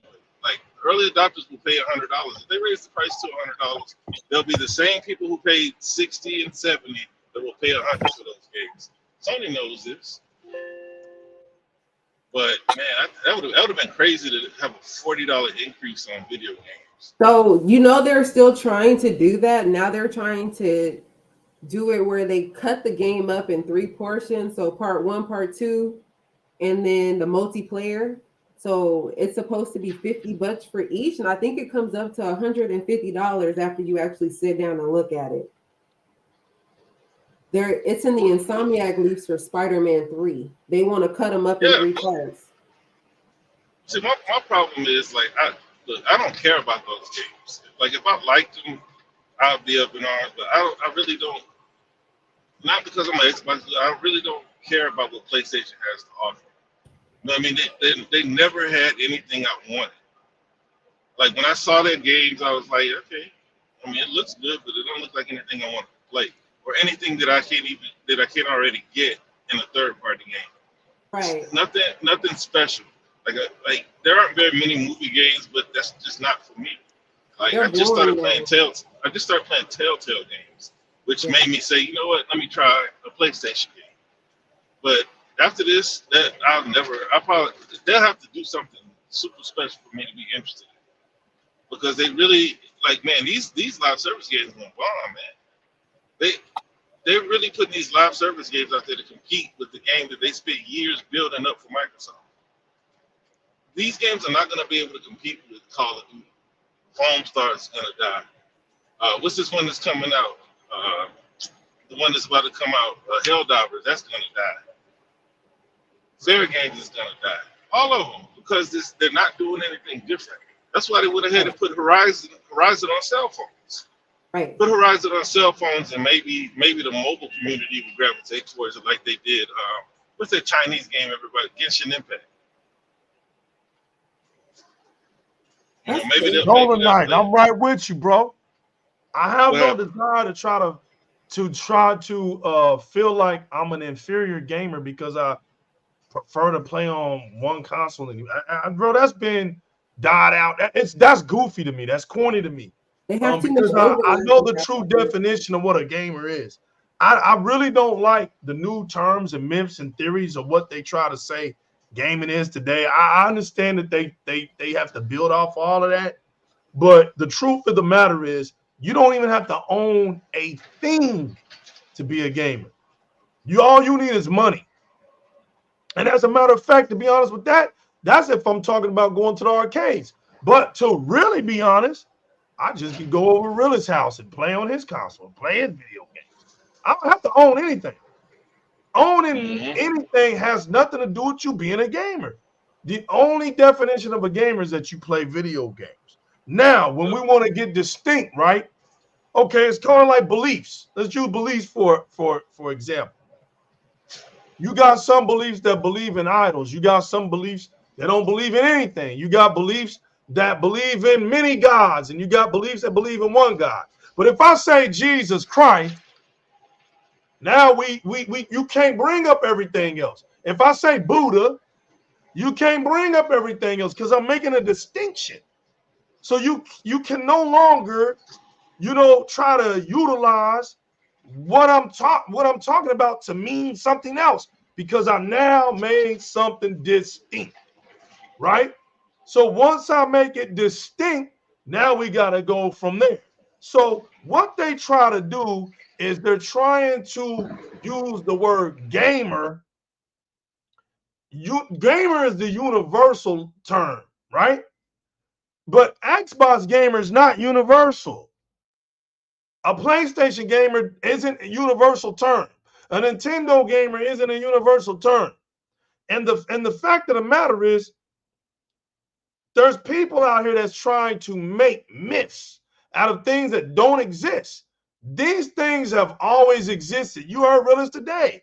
Man, if Dreamcast was still going, I wouldn't even be on Xbox. I would be on Dreamcast. Now, Realist, the only reason why that rubs somebody wrong today is because of the myths and theories of today.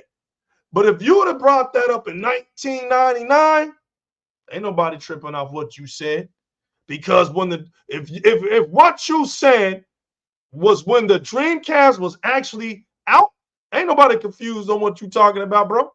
And that's why they take everything back to the origins.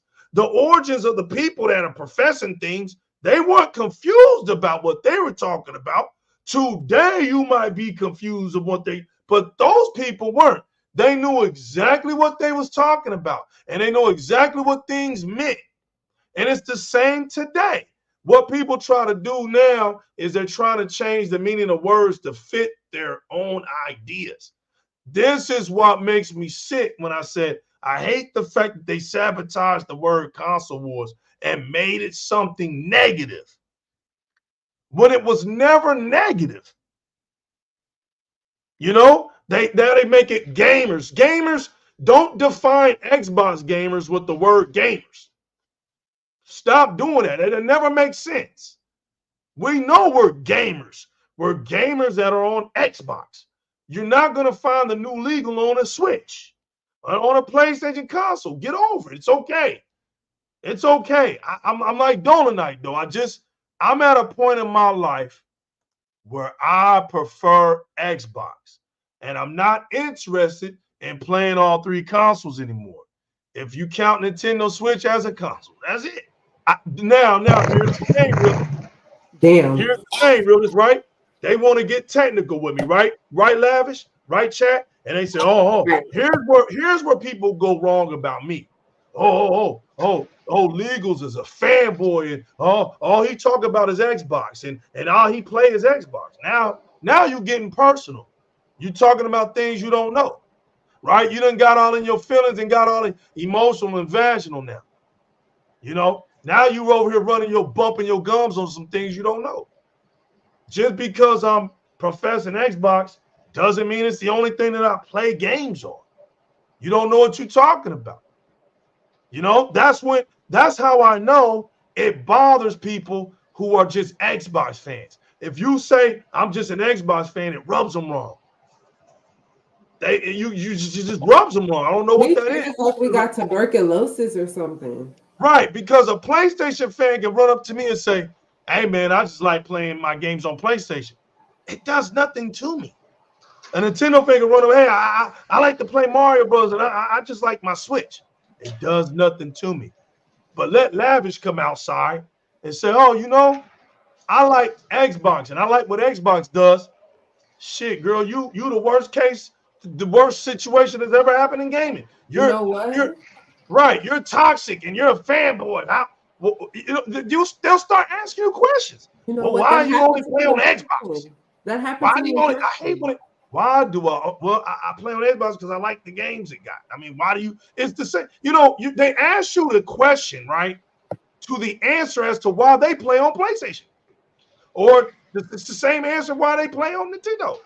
You like those games, but see, the problem is. And I don't know. Listen, I don't even know if Microsoft cares enough. That's the thing. But if Microsoft doesn't care enough, that's fine. Here's my only issue.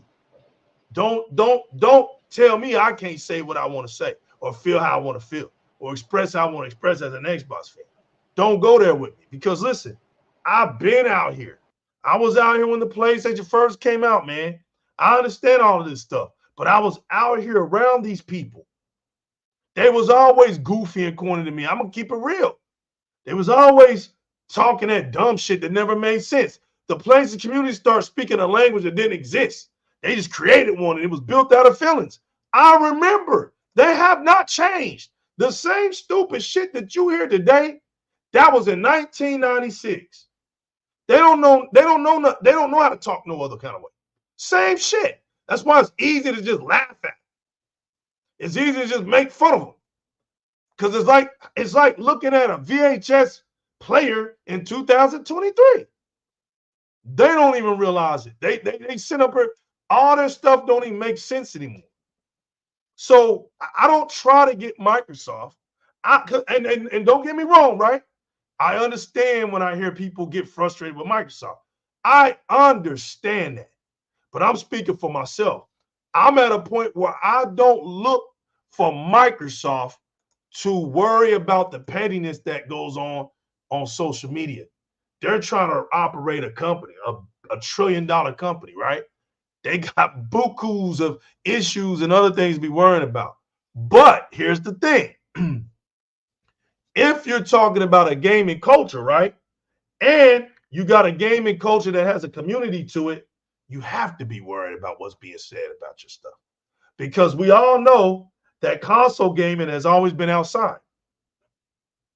We know that the console atmosphere has always been about competition. So to ignore these things is foolish. You want to succeed in the console space. If you want to change the perspective of the brand that you got, then it starts with your fans. It don't start with people who are just okay with having a console because they're not going to be invested in the knowledge. They're not going to be invested in the language. And this is where people are having an issue. When you start to hear this stuff about, I don't understand why Microsoft have these type of people as spokesmen out here. This is a real thing. This isn't something that people are just saying. And I hope Microsoft understands it. You're not talking to people who just bought an Xbox yesterday. You talking to people who've been a part of Xbox for 20 years, who really put in the work, who's out here really buying these games, who's out here really playing these games, who really have a voice that really wants to speak about how to make Xbox better. And we don't like to feel as if what we feel all along doesn't get represented. Don't tell an Xbox fan, why does it matter? Because that's like telling a PlayStation fan, why does it matter? Or a Nintendo fan, why does it matter? The reason why it matters is because this is where I put my money to. And we also know that if we're not going to compete, why are we here? So that's why it matters. Don't ask the consumer. Ask the companies why they're not doing it. It's not us. We don't have no power to make everybody come together and be one beautiful community of gaming. The question should be like, why are they not doing it? So that we can. That's the question. So goes back to what Lou said. Listen, I don't think no Xbox fan has a problem with any Xbox game going anywhere, right? The bottom line is, what are we going to get in return? Because that's the reality. Ain't nobody giving nothing away for free. So if they can't tell you, if they can't come up with a rational decision on what you going to get back for free, and if they say something bogus like, well, you shouldn't worry about that. I don't worry about that. I just like games. Well, that's you. That's you. You see what I'm saying? You can't speak. The thing that I've understood is I can't speak for everybody. And I don't make myself feel like I do. But here's one thing that can't happen with the new legal. It just doesn't happen with me, Lavish. It don't happen with me, Realist. It don't happen with me, Chat. There's nobody out here that can make me see that what I'm saying don't make sense. I know my Xbox. I know it. You know what I'm saying? You're not going to make me think what I'm saying is off the wall because it's out there. That's my thing. I don't like when people try to make it seem like these things are not the talking points. They are. You got people out there. It's on Twitter. You can see it. You dig around. People are wondering what the hell is really wrong with Microsoft. Like, there's no real true representative for Microsoft. There isn't. It looks like you got people out here saying, is Microsoft ashamed of real Xbox fans expressing their appreciation for what Xbox brings? Is it something deeper than that? Because, hey, listen, that's your fan base. I know we might have multiple consoles, but let's keep it for real though. That's not the majority of people, Lavish. The majority of gamers have one console. It's a one console thing. Like me and Realist said, like it's always been. When we were little kids, we didn't have multiple consoles. Our parents couldn't afford them. We did it, but we shattered. We broke the record, but it's true. I've seen. This is why we did the show. This is why Lou told me to slow cook them tonight. Like I told Realist, me and Realist can do this in our sleep because we're real Xbox gamers. And I left her out for a reason because I want y'all to see why Lavish has always been a friend of mine. This girl can do this in her sleep. That 6 hours don't mean nothing to us. We can put a half a day on Xbox. It's nothing. It's nothing. And I'm glad she represented the fact that this is a real Xbox show. I'm glad people in the chat room, real Xbox show. We ain't here to fabricate nothing around here. We're here to echo the chamber. We know what the deal is. We come from the halls of the Emerald Green Fortress. I ain't want to play on nobody. That was my attitude. I don't want to play on no other platform. When Xbox came out, I was sealed. I was ready to go. I was ready to go on and stand tall. And that's the way I feel.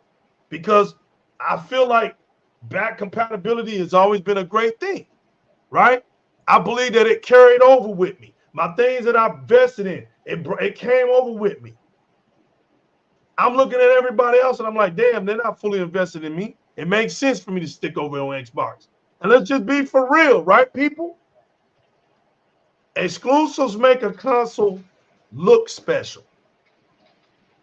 But that's not what makes it special. What makes it special is all these damn third parties we got in common. Like what? 95% of our games are the same. So why are we trying to front and make it seem like these exclusives are the reason? That ain't the reason why I'm playing an Xbox. It ain't because of exclusives.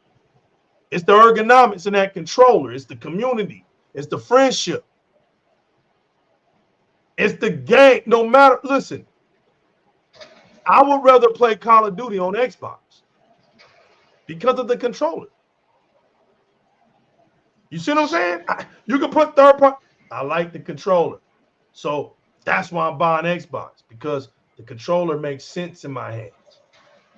I don't care what game it is. I'd rather have an Xbox controller in my hand. So see what I'm saying? It doesn't matter. I'm not basing my experience off of, because I got Halo over here.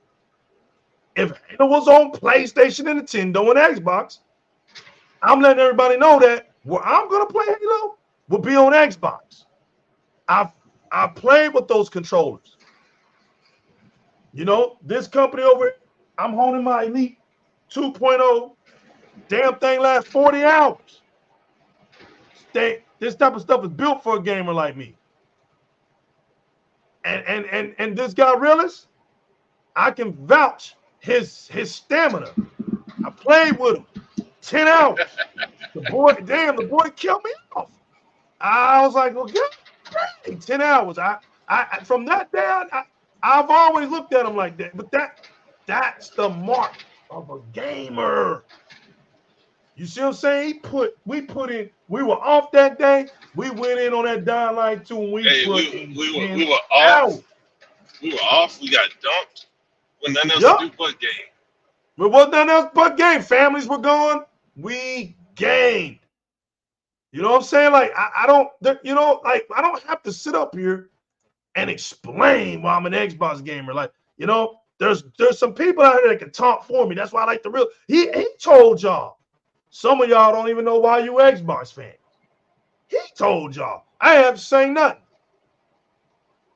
You know what I'm saying? I'm just tired of. I'm not tired of representing the voices. I'm tired of seeing it. That's what pisses me off, really. More real Xbox fans had platforms.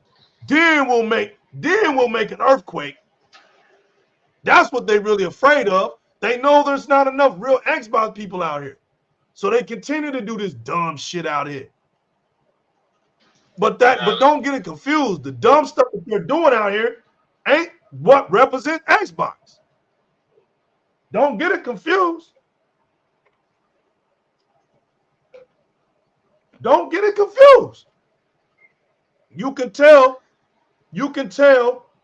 the differences just by what people do. You can tell what they're standing on just by what they do. Are you here for the culture or are you here for your channel? Are you here for the community? Are you here for money? Are you here for, the fame and the popularity? Are you meek and you want somebody else to be shown? Are you genuinely here because you genuinely love the Xbox community? Or are you just using it to get what you want out of it? Look, you may not be able to see it right now, but in the long run, you'll be able to see it. And I don't think nobody, Realist, is confused about Di-RRec Gaming. like I said, Now we fanboys and girls over here. Yep, I'm happy. Like the general would tell me, legal. Over here, we celebrate Xbox, and if they don't like us celebrating Xbox, they can go watch another channel. That's it. That's it. There ain't no hopscotch going on over here. There ain't no straddling the fence going over there. There ain't no what you call it? Lavish. There's no clickbait. There ain't no clickbait titles. We all have jobs here. We don't need clickbait. We don't have clickbait titles over here. Damn it. We came to talk about Aaron Grrenberg restoring the peace. We talked about the Xbox games going to other consoles and PlayStation have no games. I meant that. Those ain't lies. Nothing in that article, nothing on that title is a lie either. It is what it is. Hey, but legal. What PlayStation gonna do when these games don't take off? Bro, they in trouble. All right, you want? Because you know how they move. Good question. No, good question. I'm sticking to my guns. PlayStation becoming a mobile company, bro. I don't listen. I got people out here talking about, oh, it's gonna get split up. It might happen. We heard it from David Jaffe. He said, man, it might get split up. You know, but I'm not him. He's got more insight on it than I would. But I'll go ahead and make this one. They're gonna become a mobile company. I don't see them not becoming one. And here's the factors, realist. Here's the factors, Yobi, and the chit chat community. The factor is in this fake ass fan base that they got now. The fan base that do a lot of talking, but their action is minuscule. That's why. We done heard them talk about all their glorious games that they got, but you ain't buying them. And then when you do buy them, you're not buying them at full price. And all this has came out now. This is why Sony can sell a lot of games, but if they're selling those games for $29.99, that ain't helping Sony. If the majority of them sales are coming out of the bargain bin, that's not helping Sony. And this is why Sony is last in profit. Yeah, they sell their ass off, right? But they ain't making the bread. Hey man, I bet when McDonald's do 2 for $2 on Big Macs, they sell a hell of a lot more Big Macs than when they're $6. Facts. And that's what they're going through, man. When they gotta drop the price to $9.99 for a game that might not be worth $60, but as far as what they spent for it, or $70, it needs to be sold at $70. That's not a win for them, man. But I've been saying this though. I mean, look, I've had PlayStation fans say, "Well, no, that doesn't." Look, I said, "Look, it's not the exclusives that bring people to PlayStation. It's the popular console." No, that's not. Well, if that was true, why can they only manage to sell 20 million of a game at best? You know what I mean? Because I'm willing to bet that it's the same people, for the most part, that are buying all the games because those are the hardcore PlayStation. The rest of them too busy on Grand Theft Auto and Call of Duty. Just is what it is. But I said it earlier, man. PlayStation got a lot of competition. Xbox got a lot of competition on their platform too. But now it's starting to look like, at least for the big publishers, they're gonna start competing through services. I think that's the best bet, as opposed to trying to sell each game and hoping each game can be a hit. But you got to have a catalog to have a successful service. And I've heard Xbox fans say that PlayStation will pass Game Pass if they started doing day and date. How? They'll pass PlayStation for a month. They'll pass Xbox for a month if they release a game, maybe. Because after that weekend, they cancel the service until the next game comes out. The PlayStation is only releasing 1 or 2 games at best, until maybe the end of the generation when they jam pack the end of the generation after doing nothing. That's another thing I hate Xbox fans saying, man. The PlayStation, they had so many games compared to Xbox. No, they didn't. That was just the perception. That was just the narrative that was being spun out there. PlayStation never look. If it's one that had a lot of consistency, whether you like the games or not, it's Nintendo. It's not PlayStation. Because if we can count the studios that actually make games for them on one hand, maybe you need two hands down for it, since Haven is making a game. You know, so if you got 6 studios that people actually know of that are making games, it takes them 5 years to make a game. How are they really killing it on first party? But that was the narrative that was out there for last generation. They always cradling for their lack of ability. You notice that, Realist? They always cradling. That's what, you know, that shows that to me. That's why I've always been patient, because that's a form of weakness, bro. When I never, listen, man, I never swayed to that stuff, man. It was always goofy and funny to me. And so now it's just what's funny, man, is that, you know, the train track has ended, man. Right? Really, there's nothing that they can say. There's no getting together with no media. Dude, the way the media got slapped up with the announcement of the Xbox Direct show is just too funny to me, man. It's like they had a good week of just rumor. They just couldn't take it. The port begging. I'm like, look at these dummies, man. Do they not realize when they doing stuff like that, they're not making Sony's PlayStation brand look strong, Realists? Do they not know that? They know they don't care. Damn. Desperation is setting in, man. They the ones that bought Spider-Man, they finished it the next week. They're looking over the side of the fence, on the other side of the fence, and they see we got a showcase. Bro, that showcase the PlayStation had was so bad they had to make up another showcase for PlayStation. And they still haven't had it yet. Now here we got Xbox getting ready to put on an E3 worthy showcase in January, and they're still going to be the only one to show up at E3.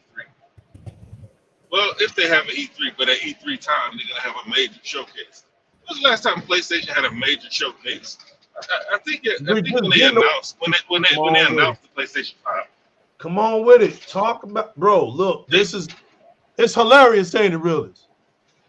When you really think about that, man, look how stupid that looks, man. Look, okay, they know, right? Here's what they know. To tell us, wait, they got nerve to still be trying to push that narrative way to E3. That's what realist. Here it go. Here it go. 2 years ago, realist, this is what they said. It's okay because the PlayStation has a track. Now listen. This is opinions. This is opinions. But I'm going to tell you what they said. It's okay because PlayStation has a record of putting out the best games and tremendous single player experiences. All right. Xbox people say that. So-called Xbox people saying that. Great opinions, right? Okay. So they can, I'm being serious what they said. So PlayStation can get a pass because of all the years they put in just putting out great games. So if they're not doing it this year, it's okay to get a pass. All right. Well, that year goes by, Lavish. Chit chat. Next year, same damn excuse, except for it's getting quieter. Did you notice? Last year, they wasn't saying a damn thing. And then what got them was when they finally got that show. And Spider-Man, they told him Spider-Man was gonna come out in what, September? Mm-hmm. And then it got knocked down in October, and they had to wait. And then when they saw the trailer of Spider-Man, we knew that they were let down. We saw it. It was mid. And we knew that it was. So y'all waited all this time to see a mid trailer. And so you got to look at it. That was their last big show, realist. Then right before Spider-Man was going to come out, they're going to do a little show again. The hype, you can see the energy of Spider-Man was just gone, Yobi. It was gone. All right, Lavish. Nah, we good. We about to end it. She's starting to beat me. Like, I'm suffering domestic violence from a damn cat. I gotta get off. I gotta get off. No, thank you, Dirk. For real, thank you. I appreciate it. We gonna end it. Shout out to girl. Dirt for doing the marathon. No, up in there, boy. She did it. Bye. See you guys Bye, later. Good night. Get some rest, girl. So yeah, you look at it, right? And they got all the excuses in the world. They've been doing it since 21. Now we in 24. We at the beginning of 24. And those excuses can't get them through the gate now. Sotness. Nothing they can say, Yobi. Nothing they can say, Chit Chat. There ain't nothing they can say that's gonna get them through the door now. So it goes back to realist question. What are they gonna do now when these games don't sell? I tell you what, realist, we about to find out. We about to find out, Xbox community, and it just like I said, the shit don't start working right with Sony. Don't look illegal. Don't look at me. I had nothing to do with it. For all y'all that contribute to Sony, it's y'all's fault. All y'all going out here buying a damn console, never using it, it's your fault. Y'all out here making jokes about it, collecting dust, it's your fault. Y'all ain't going out here subscribing to PlayStation Plus, that's your fault. The new legal ain't never invested in it. Right, ain't none in PlayStation Plus, man. Right, I ain't investing none of it. So the issues that are going on with PlayStation it has nothing to do with legal. It has nothing to do with me, Realist, I get to sit back. Yobi, I get to sit back on the beach, right, looking over the horizon at that Sony ship. And as that water just keeps on filling up, I'm just sitting there with my binoculars. I don't have nothing to do with this. I'm just going to wait and see how long it takes. That's what I'm doing. Yeah, you just going to watch the ship capsize? Facts, because guess what, realist? Helldiver is going to have one hell of a time trying to survive. It don't really seem like PlayStation is behind the game.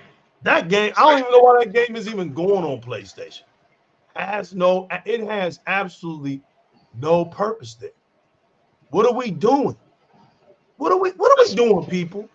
PlayStation does not make or utilize multiplayer games at all. Yeah, that's why I said PlayStation need to stop fighting and let Microsoft make it exclusive, because that's the only way the games they make gonna live. If you try to make multiplayer games, and everybody is what? I'm just gonna say, he's right. They made the bed. Now they got to lay in it. People quick to say stop console warring. It ain't warring if it's the cold, hard truth. That's all I've been saying. What are we doing out here? Stop using console warring for the cold, hard truth. Stop. It's silly. It's goofy. It's corny. What are we going to do when it hits these people? These people are relying on their product to be running right, to do what are we doing? Why are we playing with them? Tell them the truth so they can get prepared. I mean, seriously. Let's get us out of here, man. Get us out of here, bro. Man, I said this like 3 hours ago, man. Thank you guys for coming out. God bless you. Good night. We out of here, people. Peace. Peace.